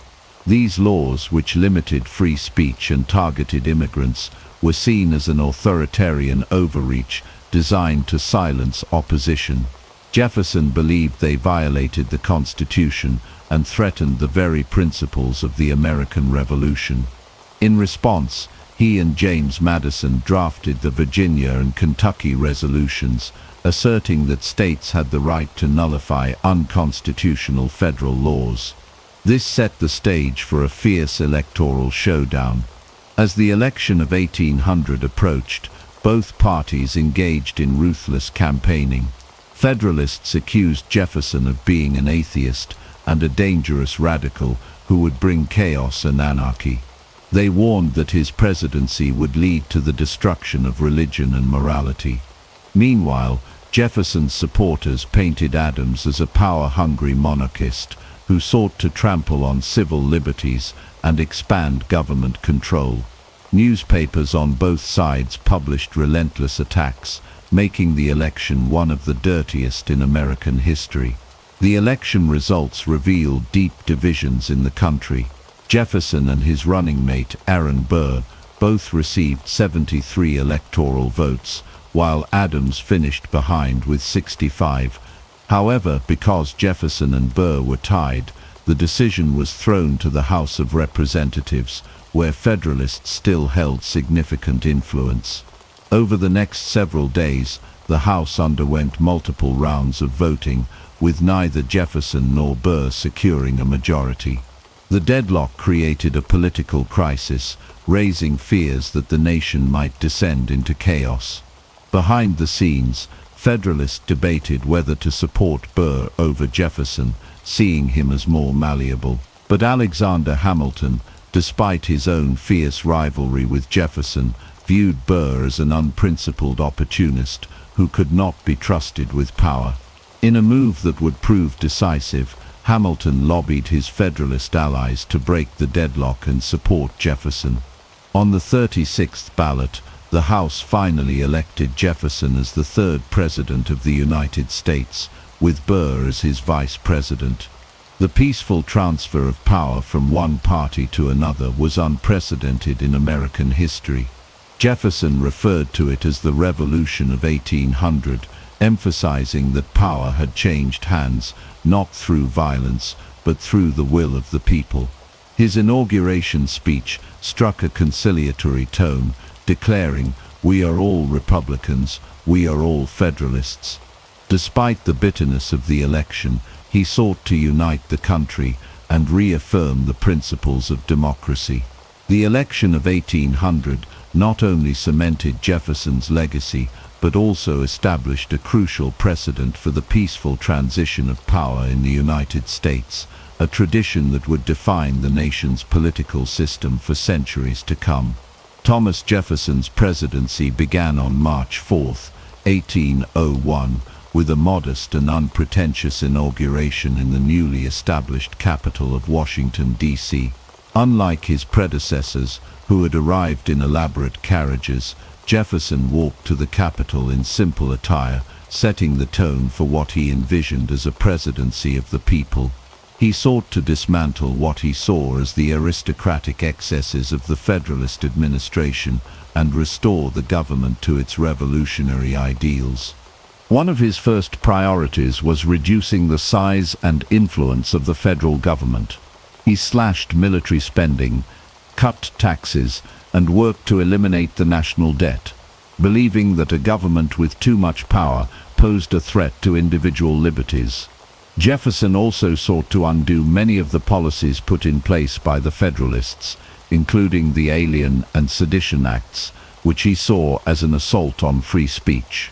He pardoned those who had been imprisoned under these laws and ensured they were repealed, reinforcing his commitment to civil liberties. Despite his calls for unity, Jefferson faced opposition from the Federalist-controlled judiciary. One of the most significant battles of his early presidency was over the judiciary appointments made by John Adams in his final days in office. Adams had appointed numerous Federalist judges, known as the Midnight Judges, in an effort to maintain his party's influence. Jefferson and his supporters saw this as an attempt to undermine the will of the people and sought to challenge these appointments. This led to the landmark Supreme Court case, Marbury vs. Madison, which established the principle of judicial review, giving the courts the power to strike down unconstitutional laws. Although this decision ultimately strengthened the judiciary, Jefferson remained wary of what he saw as judicial overreach.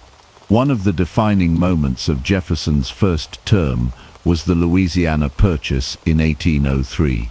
Napoleon Bonaparte, embroiled in European wars, was eager to sell France's North American territory, and Jefferson seized the opportunity. For $15 million, the United States acquired a vast expanse of land, doubling the nation's size overnight. This purchase was a triumph for Jefferson's vision of an agrarian America, providing endless opportunities for westward expansion.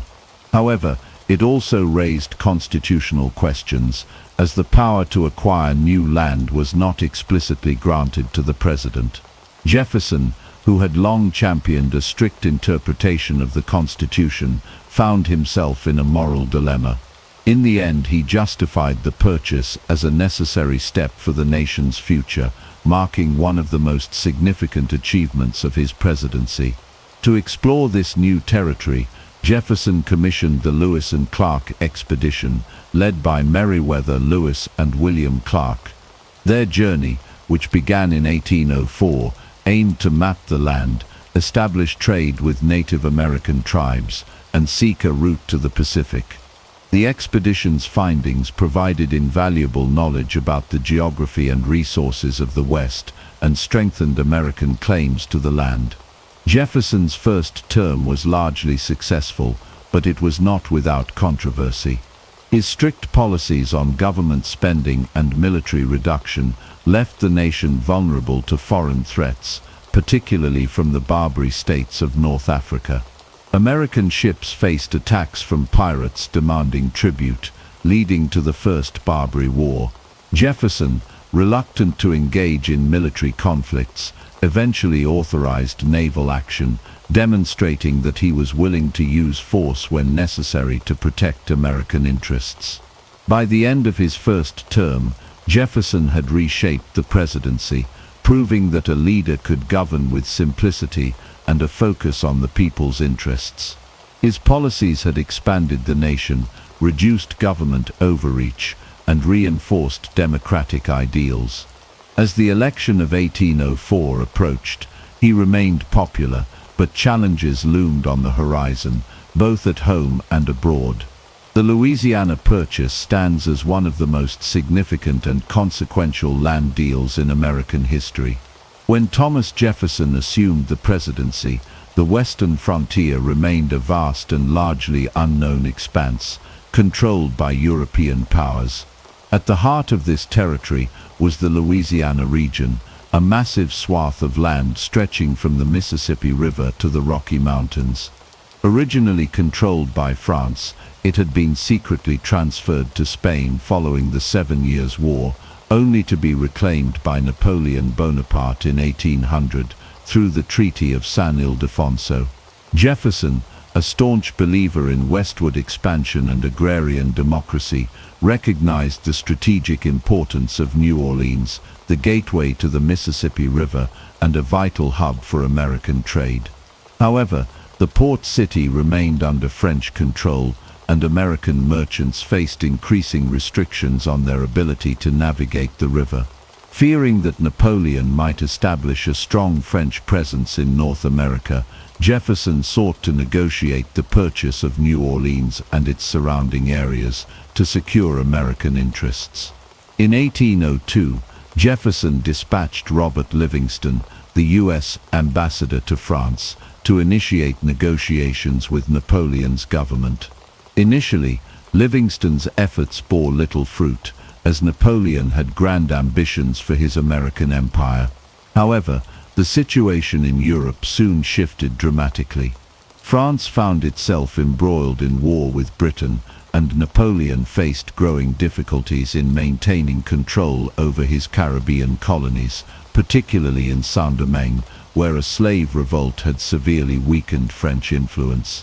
Without a profitable Caribbean base, Louisiana became more of a liability than an asset to the French. Sensing an opportunity, Jefferson sent James Monroe to France in early 1803 to strengthen negotiations.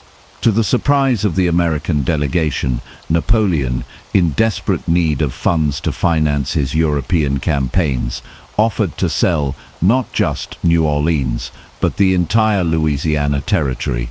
The offer was staggering: 828,000 square miles of land for the sum of $15 million. At a cost of roughly 4 cents per acre, it was an unprecedented deal that would double the size of the United States overnight. Despite the extraordinary opportunity, the purchase raised constitutional concerns. Jefferson, a strict constructionist, had long argued that the federal government should operate only within the explicit powers granted by the Constitution. Now faced with the chance to acquire vast new territories, he grappled with whether the executive branch had the authority to make such a purchase without a constitutional amendment. After much deliberation, Jefferson ultimately justified the acquisition as a necessary and implied power of the government, reasoning that the expansion of land would secure the future prosperity and security of the nation.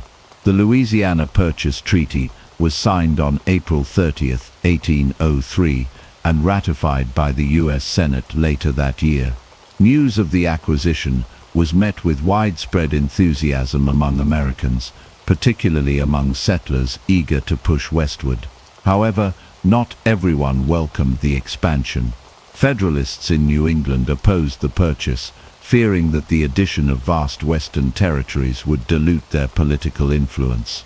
Some even speculated that the new lands might become ungovernable and lead to fragmentation. With the acquisition secured, Jefferson turned his attention to exploration. In 1804, he commissioned the Corps of Discovery, led by Meriwether Lewis and William Clark, to survey the newly acquired territory and map a route to the Pacific Ocean. Their journey, which lasted over 2 years, provided invaluable information about the geography, indigenous peoples, and natural resources of the region, further fueling American expansionist ambitions. The Louisiana Purchase not only transformed the United States geographically, but also reshaped its destiny. It reinforced Jefferson's vision of an agrarian republic, provided room for future generations, and secured American control over vital trade routes. Though controversial at the time, the purchase would prove to be one of the most successful and visionary acts of Jefferson's presidency, cementing his legacy as the architect of America's westward expansion. As president, he had already orchestrated one of the greatest land deals in history with the Louisiana Purchase, but acquiring the land was just the beginning.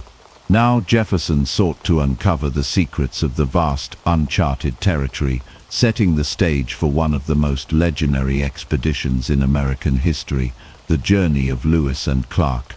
In 1803, with the ink barely dry on the Louisiana Purchase, Jefferson wasted no time in planning an exploration of the new lands.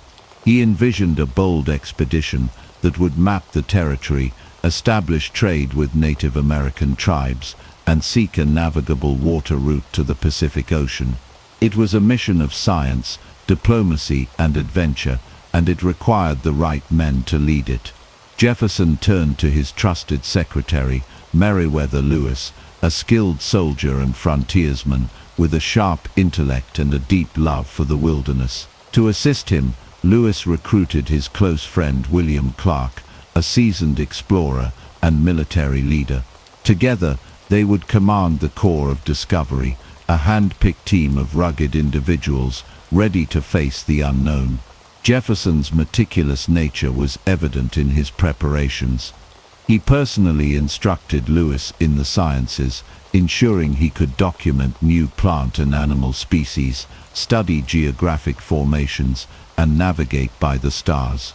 The president also provided detailed instructions for diplomacy with Native American tribes, emphasizing peace and mutual respect. He saw the expedition as an opportunity not only to expand knowledge, but also to lay the groundwork for American presence in the West. On May 14, 1804, the Corps of Discovery set off from St. Louis, venturing into a landscape few Europeans had ever seen. The journey was perilous. Raging rivers, harsh weather, and limited supplies tested their endurance. Encounters with Native American tribes varied from friendly exchanges to tense standoffs. Sacagawea, a young Shoshone woman, became an invaluable guide and interpreter, helping the expedition navigate treacherous terrain and broker alliances with indigenous groups. Her knowledge of the land and languages proved crucial to their survival. Through scorching summers and brutal winters, Lewis and Clark pushed forward.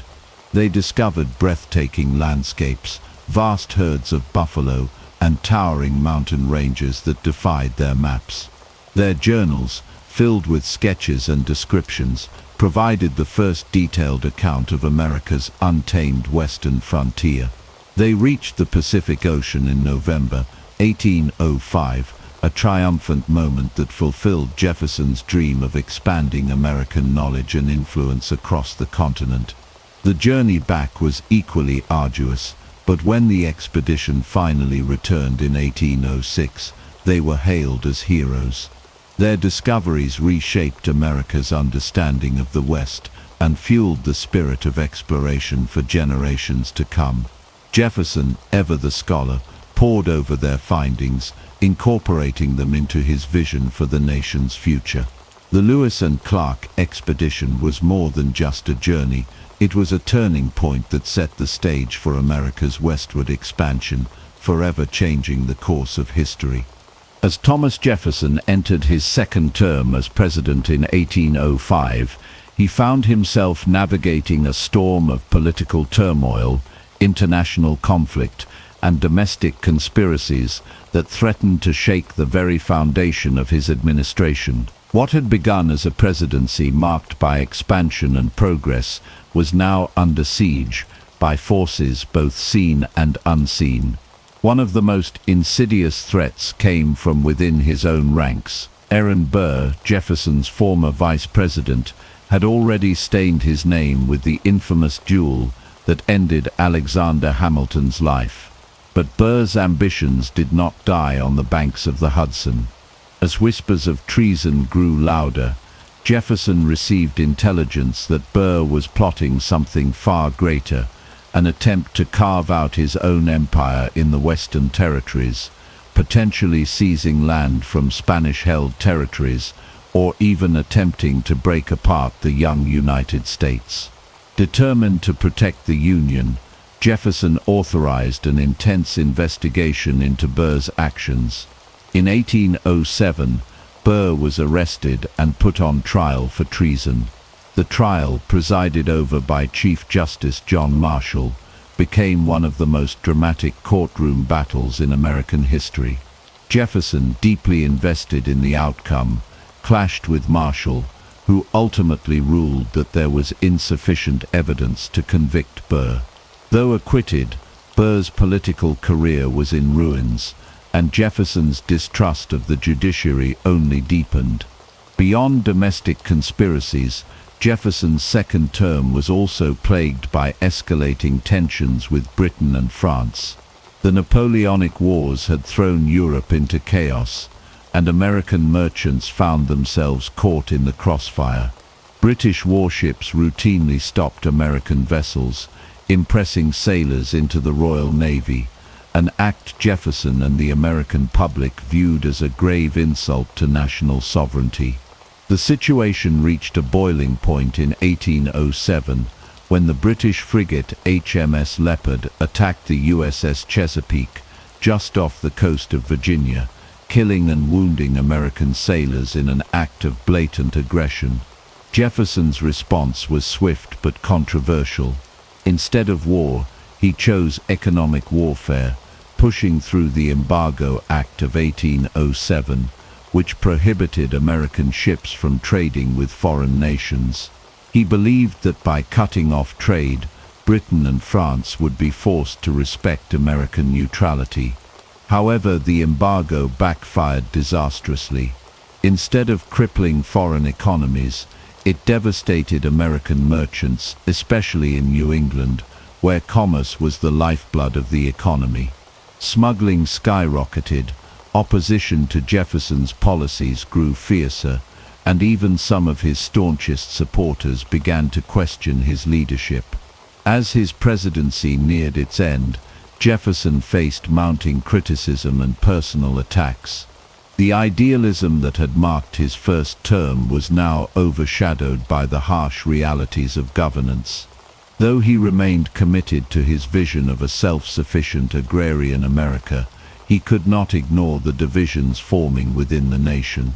In 1809, as his second term concluded, Jefferson chose to step away from the presidency, retreating to Monticello, where he hoped to spend his remaining years focused on intellectual pursuits and the education of future generations. Despite the turbulence of his second term, Jefferson's legacy remained intact. His belief in the power of the people, his commitment to exploration and expansion, and his role in shaping the young nation ensured his place as one of the most influential figures in American history. But the threats he faced during these years, both from within and beyond, were a sobering reminder that the experiment of American democracy was still fragile, constantly tested by the ambitions of men and the shifting tides of global conflict. As Thomas Jefferson's presidency neared its conclusion, one decision came to define his second term more than any other: the Embargo Act of 1807. It was meant to be a strategic move, an assertion of American sovereignty without resorting to war.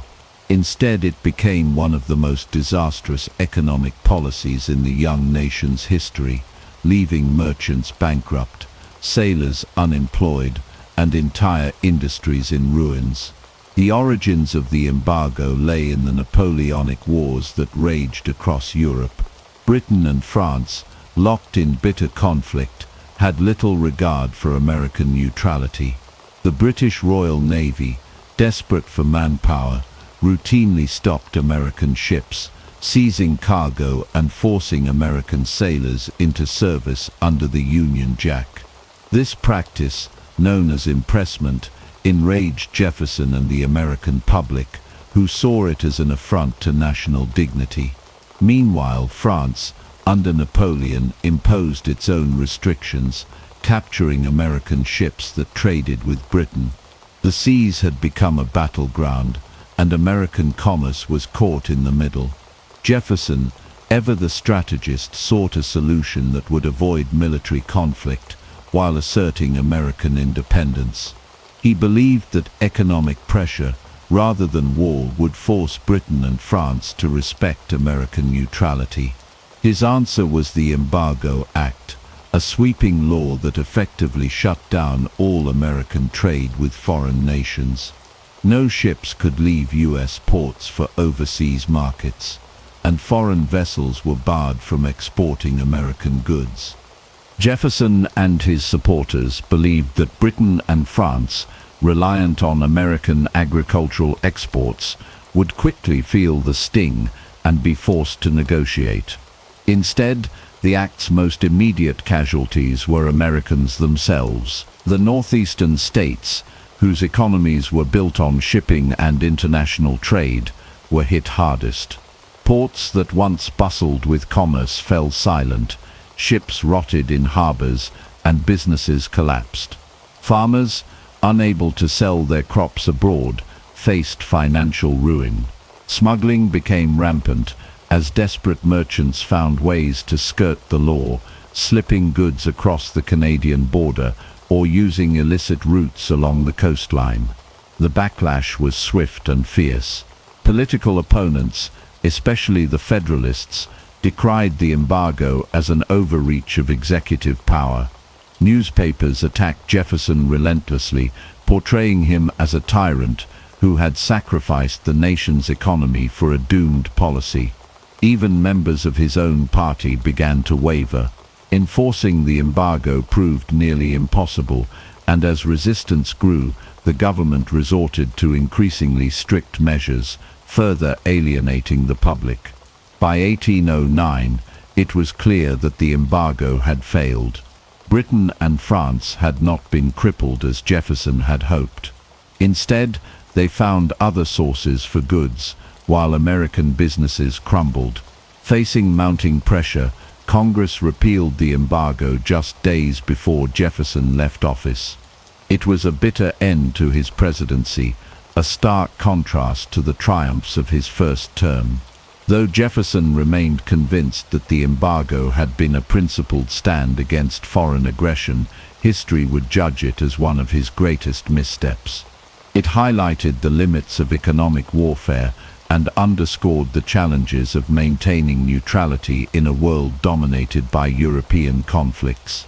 For the American people, it was a painful lesson in the consequences of isolationism, one that would not be forgotten as the nation moved forward into an uncertain future. As Thomas Jefferson stepped away from the presidency in 1809, he left behind a nation that had grown in both size and stature, but also one that faced deep political divisions and economic turmoil. His second term had been marred by the failure of the Embargo Act, yet Jefferson himself remained steadfast in his belief that his policies had been necessary to protect American sovereignty.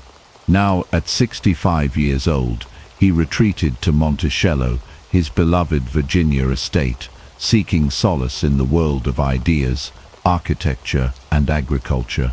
Monticello had always been Jefferson's sanctuary, a reflection of his intellectual pursuits and personal philosophy. The grand house, which he had designed and redesigned over decades, stood as a testament to his love of classical architecture and innovation. Nestled in the rolling hills of Virginia, Monticello was more than just a home. It was an experimental farm, a working plantation, and a laboratory for his endless curiosity. In the years following his presidency, Jefferson immersed himself in agriculture, scientific experimentation, and philosophical study. He maintained an extensive correspondence with former allies and rivals alike, offering his insights on governance, liberty, and the future of the Republic. Though officially retired from public life, his influence remained vast. His letters to John Adams, once his fiercest political adversary, evolved into some of the most profound philosophical exchanges in American history. The two elder statesmen, having reconciled after years of political enmity, reflected on their revolutionary past and the enduring struggle for democracy. Despite his intellectual pursuits, Jefferson's post-presidency was not without hardship. His finances, always precarious, became increasingly dire. The cost of maintaining Monticello, coupled with his generous hospitality and mounting debts, placed him in financial jeopardy. He was forced to sell land, and yet his situation continued to worsen. Unlike his fellow founding fathers, Jefferson never amassed great wealth, and as the years passed, the weight of his financial troubles became inescapable. Jefferson also remained deeply engaged in one of his most ambitious projects, the founding of the University of Virginia. He envisioned it as a new model for higher education, one free from religious influence and dedicated to the pursuit of knowledge. He personally oversaw its design, curriculum, and governance, ensuring that it embodied his ideals of enlightenment and self-improvement. The university, which opened in 1825, became one of his proudest achievements, a lasting legacy to his belief in the power of education. As his health declined in the mid-1820s, Jefferson found himself reflecting more and more on his role in shaping the nation. He took great pride in his authorship of the Declaration of Independence, his advocacy for religious freedom, and his contributions to American governance. Yet, he was acutely aware of the contradictions in his own life, chief among them, his lifelong ownership of enslaved people. Though he had once spoken against slavery, he had never taken the decisive steps to free those who lived and worked at Monticello, a moral conflict that would shadow his legacy for generations. On July 4, 1826, exactly 50 years after the signing of the Declaration of Independence, Thomas Jefferson passed away at Monticello. In a remarkable coincidence, John Adams died on the very same day, marking the end of an era. Jefferson's final words, though disputed, are said to have reflected his enduring devotion to the cause of liberty. Jefferson's retreat to Monticello was not merely an escape from politics, but a continuation of his lifelong quest for knowledge and progress. Though burdened by debt and controversy, he remained a towering figure in American history, his influence stretching far beyond his years in office. His vision for the young republic, though flawed, helped shape the nation's identity and aspirations, ensuring that his legacy would endure for centuries to come. For nearly 2 centuries, the relationship between Thomas Jefferson and Sally Hemings remained shrouded in speculation, denial, and controversy. Hemings, an enslaved woman at Monticello, was not just any servant. She was the half-sister of Jefferson's late wife, Martha, born from the union of Jefferson's father-in-law and an enslaved woman. This connection alone placed her in a unique and complex position within the household, but it was the nature of her relationship with Jefferson that would stir generations of debate and challenge the carefully crafted image of one of America's most revered founding fathers. The earliest whispers of Jefferson's alleged secret life began during his presidency, when journalist James Callender published accusations that he had fathered children with one of his slaves. At the time, Jefferson's political enemies seized upon the claims, while his supporters dismissed them as slander. Without definitive proof, the allegations faded into rumor, lingering at the edges of his otherwise towering legacy. But within the walls of Monticello, the truth was far more complicated than any political pamphlet could capture. Hemings had accompanied Jefferson to Paris when he served as a diplomat in the 1780s. There she was exposed to the ideals of liberty and revolution, ideas that she could never fully claim for herself.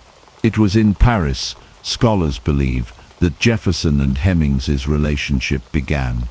As an enslaved woman in France, she had legal grounds to claim her freedom, yet she returned to Virginia with Jefferson under conditions that remain unclear.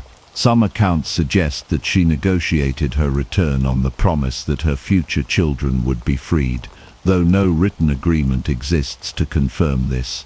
What is known is that Hemings gave birth to several children, and oral histories passed down through her descendants consistently identified Jefferson as their father. The children were granted special privileges not afforded to other enslaved individuals at Monticello. They were trained in skilled trades, allowed to work for wages, and eventually freed when they came of age. This treatment, while still within the constraints of enslavement, suggested a unique and deeply personal connection between Jefferson and the Hemings family. Some of Hemings' children even bore a striking resemblance to Jefferson, further fueling speculation that he was indeed their father. For decades, historians debated the veracity of these claims, some insisting that it was one of Jefferson's nephews who fathered the Hemings' children. However, in 1998, DNA testing confirmed a genetic link between Jefferson and Hemings's descendants, reigniting the discussion and forcing many to confront an uncomfortable truth. The revelation shattered the long-standing denials that had persisted for generations and reshaped the way historians viewed Jefferson's legacy. Jefferson himself never publicly acknowledged the relationship, and no direct written evidence from him on the matter exists. His silence left a void that historians have attempted to fill with letters, records, and testimonies from those who lived at Monticello. What emerges from these fragments is a story of power, secrecy, and the contradictions of a man who championed liberty while denying it to those within his own household. The complexities of his relationship with Hemings challenge the simplistic narrative of Jefferson as merely a visionary statesman. Instead, they reveal a deeply flawed individual whose personal life was marked by the same moral conflicts that shaped the young nation he helped build.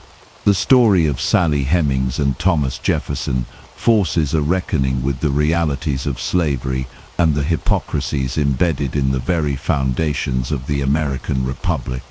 Jefferson's own writings on the evils of slavery stand in stark contrast to his actions, raising difficult questions about the true nature of his beliefs and his willingness or unwillingness to act upon them. His words in the Declaration of Independence inspired revolutions, yet his personal life revealed the stark hypocrisy of a man who owned over 600 enslaved individuals in his lifetime. As the years passed, the descendants of Sally Hemings carried forth their family's story, determined to have their history recognized and validated.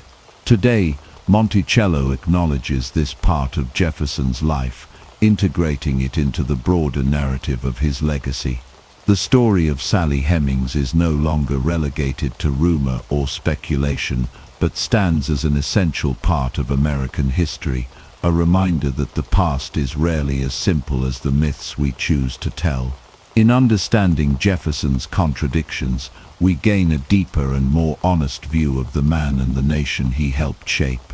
As Thomas Jefferson withdrew from the political stage, he did not retreat into idleness. Instead, he turned his attention to one of the greatest intellectual pursuits of his life, the founding of the University of Virginia. Jefferson had long believed that education was the bedrock of a free and thriving democracy. To him, an informed citizenry was essential for the preservation of liberty, and he saw public education as the means to cultivate the next generation of leaders, scholars, and statesmen. The idea of a university that would be free from religious affiliation and political influence had been germinating in Jefferson's mind for decades. He had observed firsthand how higher education in America was often tied to sectarian institutions, where religious doctrine played a significant role in shaping curricula. Jefferson envisioned something radically different, a public university dedicated solely to the advancement of knowledge, scientific inquiry, and the principles of reason. In his retirement at Monticello, he finally had the opportunity to bring this vision to life. In 1816, Jefferson began assembling a team of influential Virginians, including James Madison and James Monroe, to gain support for his ambitious project. He proposed Charlottesville as the site for the university, not only because of its central location in Virginia, but also because of its proximity to Monticello, where he could closely oversee its development. He played a direct role in every aspect of the university's creation, from selecting faculty to designing its architectural layout. Jefferson's meticulous attention to detail was evident in every decision, particularly in the design of the rotunda, which he modeled after the Pantheon in Rome. The university, he believed, should be a place that inspired both intellectual and aesthetic appreciation. Unlike other American universities of the time, the University of Virginia was structured around an innovative model. Instead of a singular governing president, Jefferson designed a system where professors and faculty had a greater degree of autonomy. The curriculum was broad and modern for its time, covering subjects such as law, medicine, mathematics, philosophy, and modern languages. He sought to create an institution that prepared students not just for the clergy or government service, but for a wide range of professions, ensuring that knowledge served practical and societal needs. One of Jefferson's most radical departures from tradition was his rejection of religious doctrine in education. At a time when most universities were closely tied to Christian denominations, Jefferson's insistence on separating church and academia was seen as controversial. He firmly believed that higher education should be rooted in reason and empirical thought, rather than theological influence. This principle was enshrined in the university's charter, making it one of the first secular institutions of higher learning in the United States. Funding the university proved to be one of Jefferson's greatest challenges. He lobbied tirelessly for financial support from the Virginia legislature, emphasizing that the investment in education would pay dividends for the state and the nation. Though he encountered resistance, his persuasive arguments eventually secured state funding, allowing the university to move forward. Construction began in 1817, and over the next several years, Jefferson oversaw its progress with unwavering dedication. He frequently visited the site, personally inspecting the work and corresponding with builders and architects to ensure his vision was realized. When the University of Virginia officially opened its doors in 1825, it was a landmark achievement in American education. Its model of elective courses, student self-governance, and a secular curriculum would influence higher education for generations to come. Jefferson considered the university one of his greatest accomplishments, ranking it alongside the Declaration of Independence and the Virginia Statute for Religious Freedom on the epitaph he wrote for himself. Yet, as with much of Jefferson's legacy, the university was not without contradictions. While he championed the ideals of enlightenment and progress, the institution was built and maintained with the labor of enslaved individuals. This reality underscores the complexities of Jefferson's character, a visionary who fought for human advancement while remaining deeply entrenched in the institution of slavery. Today, the University of Virginia stands as a testament to Jefferson's enduring belief in education as the foundation of a free society. His vision for a public university shaped the landscape of American higher education, and the principles he embedded into its foundation continue to guide its mission. The story of its creation offers a glimpse into Jefferson's restless intellect, his relentless pursuit of knowledge, and his unwavering belief that the mind was the key to the preservation of liberty. His dream of an institution devoted to the pursuit of knowledge was realized, leaving an indelible mark on the nation he helped build. As the Revolutionary War faded into history and the United States solidified its place as a young but resilient nation, two of its most influential architects found themselves on opposite sides of an ideological battlefield. Thomas Jefferson and John Adams had once been allies, bound by their shared vision of American independence, but the turbulent political landscape of the late 18th century had driven a deep wedge between them. Their fierce rivalry reached its peak during the bitter election of 1800, when Jefferson unseated Adams to become the third president of the United States. The animosity between them seemed irreparable, and for years the two men lived in silence, each believing the other had betrayed the republic they had fought to build. Yet time has a way of softening even the most hardened grievances. As the years passed, and both men stepped away from public life, their mutual friend, Dr. Benjamin Rush, saw an opportunity for reconciliation. He encouraged each to reach out to the other, believing that their shared history and contributions to the nation far outweighed their political differences. In 1812, Jefferson received an unexpected letter from Adams. The contents were brief but significant, a simple acknowledgement of past conflicts, and an invitation to reopen the door to friendship. Jefferson, ever the philosopher, responded with warmth, and so began one of the most extraordinary correspondences in American history. Over the next 14 years, Jefferson and Adams exchanged more than 150 letters, engaging in deep and reflective discussions on politics, philosophy, religion, and the fate of the republic they had helped create. Their letters revealed two elder statesmen who, despite their past enmities, found solace in each other's intellect and companionship. They debated the role of government, the meaning of democracy, and the legacy of the American Revolution. Adams, always pragmatic, often challenged Jefferson's idealism, while Jefferson, ever the visionary, pushed Adams to see beyond the immediate challenges of the time. The letters also carried a deeply personal tone. They reminisced about their shared experiences, from the drafting of the Declaration of Independence to their time in Europe as diplomats. They spoke of aging, of the loss of friends, and of the inevitable approach of death. What had once been a relationship defined by rivalry transformed into one of mutual respect and understanding, an acknowledgement that despite their differences, they had both played indispensable roles in shaping the nation. Their correspondence continued until the very end of their lives. In a remarkable twist of fate, both men passed away on the same day, July 4, 1826, the 50th anniversary of the Declaration of Independence. Adams, in his final moments, is said to have murmured, "Thomas Jefferson survives," unaware that Jefferson had passed away just hours earlier.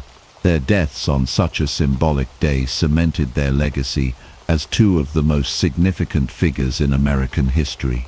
The letters between Jefferson and Adams stand as a testament to the power of reconciliation and the enduring bonds of shared history. Though they had once been adversaries, their final years were marked, not by bitterness, but by a profound recognition of the journey they had undertaken together. In their words, future generations would find wisdom, humility, and the reminder that even the deepest divisions can be bridged through dialogue and understanding. As Thomas Jefferson entered the final years of his life, the weight of financial ruin loomed over him. Once a man of considerable wealth, Jefferson found himself trapped in an ever-deepening pit of debt, the result of years of personal spending, failed agricultural ventures, and the economic turbulence of the early American Republic. His beloved estate, Monticello, which had once stood as a testament to his architectural genius and refined taste, was now a crumbling monument to his financial struggles. Jefferson's financial troubles had begun years earlier, exacerbated by the lavish lifestyle he maintained despite dwindling revenues. Unlike his more frugal contemporaries, Jefferson was a man of grand ambitions, pouring resources into his library, vineyards, and scientific pursuits. The Embargo Act of 1807, which he had championed as president, further strained his finances by devastating Virginia's agricultural economy, cutting off exports to European markets, and reducing his plantation's income to a fraction of what it once was. Unable to keep up with mounting debts, he was forced to take out loans, often at unfavorable terms from various banks and private creditors. By the 1820s, Jefferson owed well over $100,000, an astronomical sum for the time. He attempted various schemes to alleviate his financial burdens, including the sale of vast portions of his land, but buyers were scarce, and prices were far below what he had hoped. The construction of the University of Virginia, which he had poured his heart and soul into, had also drained his resources, leaving him with little more than a mountain of unpaid bills. Desperation led Jefferson to consider unthinkable measures. In 1826, he made a public appeal for financial aid, seeking a state-sponsored lottery to raise funds and prevent the forced sale of Monticello. While some sympathetic supporters donated money, the effort ultimately fell short, leaving Jefferson with no choice but to accept the inevitable. As his financial woes deepened, so too did his physical health. Now in his 80s, Jefferson suffered from a variety of ailments, including severe rheumatism and digestive issues. Once a man of boundless energy, he now spent much of his time confined to his bed, his body betraying him as his debts continued to mount. His last months were marked by a quiet resignation to fate. Though he had spent his life shaping the destiny of a nation, he could not escape the consequences of his financial mismanagement. His correspondence with old friends, including John Adams and James Madison, took on an increasingly reflective tone as he pondered the meaning of his legacy and the uncertain future of his beloved home. On July 4, 1826, the 50th anniversary of the Declaration of Independence, Jefferson passed away at Monticello just hours before John Adams drew his last breath in Massachusetts. His debts remained unpaid, and within a few years Monticello and many of his possessions were sold at auction to settle his creditors. The estate that had once been the pride of one of America's greatest minds was lost, but his contributions to the nation endured.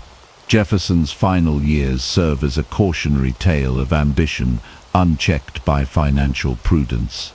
Though he had built a nation, he could not save himself from ruin, and yet, even in his darkest moments, he remained devoted to the ideals of liberty, education, and progress, leaving behind a legacy that would far outlast his debts. On the morning of July 4, 1826, Thomas Jefferson lay in his bed at Monticello, his body frail, his breath shallow. The date was significant, the 50th anniversary of the Declaration of Independence, the very document he had crafted with his own hand. He had hoped to live to see the day, and in his final moments, it seemed as though sheer willpower had carried him to this momentous occasion. As the sun rose over Virginia, Jefferson drifted in and out of consciousness, murmuring words that those around him struggled to understand. His mind, once sharp and relentless, now faded between the present and the past. Miles away in Quincy, Massachusetts, another founding father was also on his deathbed. John Adams, Jefferson's old rival turned dear friend, had similarly clung to life, determined to see another 4th of July. Though the two men had spent years in bitter political combat, they had reconciled in their later years, exchanging letters filled with wisdom, humor, and reflections on their shared history. Adams, unaware of Jefferson's fate, is said to have spoken his final words, "Thomas Jefferson survives." But he was mistaken. Jefferson had passed away just hours earlier. The coincidence of their deaths on the 50th anniversary of American independence stunned the nation. It was seen by many as a divine sign, a poetic conclusion to the lives of two of the country's greatest architects. The news spread quickly, and tributes poured in from across the young nation. Jefferson's passing marked the end of an era, a farewell to the last surviving member of the committee that had drafted the Declaration of Independence. Jefferson's funeral was a modest affair, as he had wished. A small gathering of family and friends assembled at Monticello to lay him to rest in a simple grave. There was no grand state funeral, no elaborate processions, only the quiet mourning of those who had known him best. His epitaph, which he had written himself, made no mention of his presidency. Instead it read, "Here was buried Thomas Jefferson, author of the Declaration of American Independence, of the Statute of Virginia for Religious Freedom, and father of the University of Virginia." These, he believed, were his greatest achievements, the legacies that would outlive him. The deaths of Jefferson and Adams on the same day only strengthened their place in American mythology. Their lives had been intertwined from the beginning, and now in death they were forever linked. To the American people, it was as if the founders had chosen their moment to leave, departing together on the anniversary of their greatest triumph. It was a story too perfect to be fiction, a final chapter that cemented their legend. Even in death, Jefferson's influence endured. His vision of America, an educated, free, and democratic republic, continued to shape the nation. The ideals he had fought for lived on, carried forward by new generations who saw in him not just a man, but a symbol of what America could be. Though he had left behind a life filled with contradictions, triumphs and failures, one truth remained: Thomas Jefferson's mark on history would never fade. Thomas Jefferson remains one of the most complex and debated figures in American history. His contributions to the founding of the United States are undeniable. His pen crafted the Declaration of Independence, his vision expanded the nation's borders, and his belief in education led to the founding of the University of Virginia. Yet, for all his achievements, Jefferson's legacy is one of contradictions. He championed liberty while owning slaves. He advocated for limited government, yet expanded executive power, and he spoke of an agrarian utopia while laying the foundations for American industrialization. His words, "All men are created equal," became the rallying cry for freedom movements across the world. Yet the reality of his own life revealed the deep-seated paradoxes of his time. The relationship between Jefferson and Sally Hemings, an enslaved woman at Monticello, remains a subject of intense scrutiny. The revelations of their likely children have reshaped the public's understanding of Jefferson, challenging the carefully crafted image of the philosopher-statesman. Despite these contradictions, Jefferson's influence endures. His vision of an educated and informed citizenry remains a cornerstone of American democracy.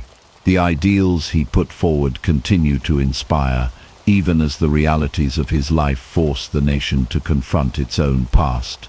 Historical interpretation of Jefferson has evolved over time.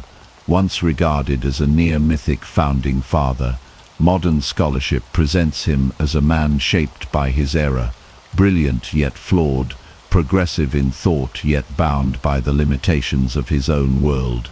From the halls of the University of Virginia to the corridors of the U.S. Capitol, Jefferson's name is etched into the foundation of the nation. But the question remains, how should history remember him? As a revolutionary or a hypocrite? As a visionary or a pragmatist?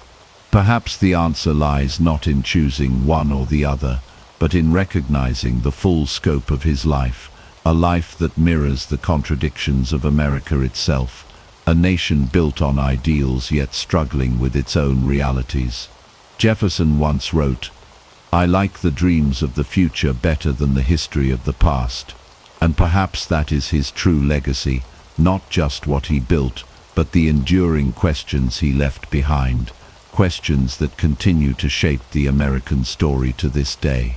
Thomas Jefferson was once revered as an almost mythical figure, a founding father whose ideals shaped the very core of American democracy.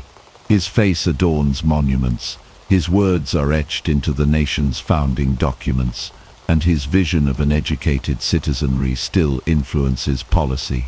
But as history has progressed, the perception of Jefferson has undergone significant scrutiny and transformation. For much of American history, Jefferson was celebrated as the quintessential champion of liberty and self-governance. His contributions to the Declaration of Independence cemented his legacy as a defender of human rights and individual freedoms. His presidency was marked by expansionist policies that doubled the nation's size, and his intellectual pursuits laid the groundwork for future generations. Yet, as historical analysis has evolved, so too has the public discourse surrounding his life and legacy. One of the most contentious aspects of Jefferson's legacy is his relationship with slavery. Though he publicly decried the institution and even took legislative steps to limit its spread, he remained a slave owner throughout his life. Monticello, his grand estate, was built and maintained by the very system he claimed to oppose. The revelation that he likely fathered multiple children with Sally Hemings, one of his enslaved women, has added layers of complexity to his historical image. For many, this contradiction embodies the moral failings of the early American Republic, a nation that proclaimed freedom while denying it to millions. In recent decades, debates over Jefferson's legacy have intensified. Some institutions have reconsidered his place of honor, while others have sought to contextualize his achievements alongside his flaws. The University of Virginia, which he founded, now openly acknowledges his entanglement with slavery. Monticello has incorporated the voices of Hemings' descendants into its narrative, reflecting a broader effort to present an honest and inclusive history.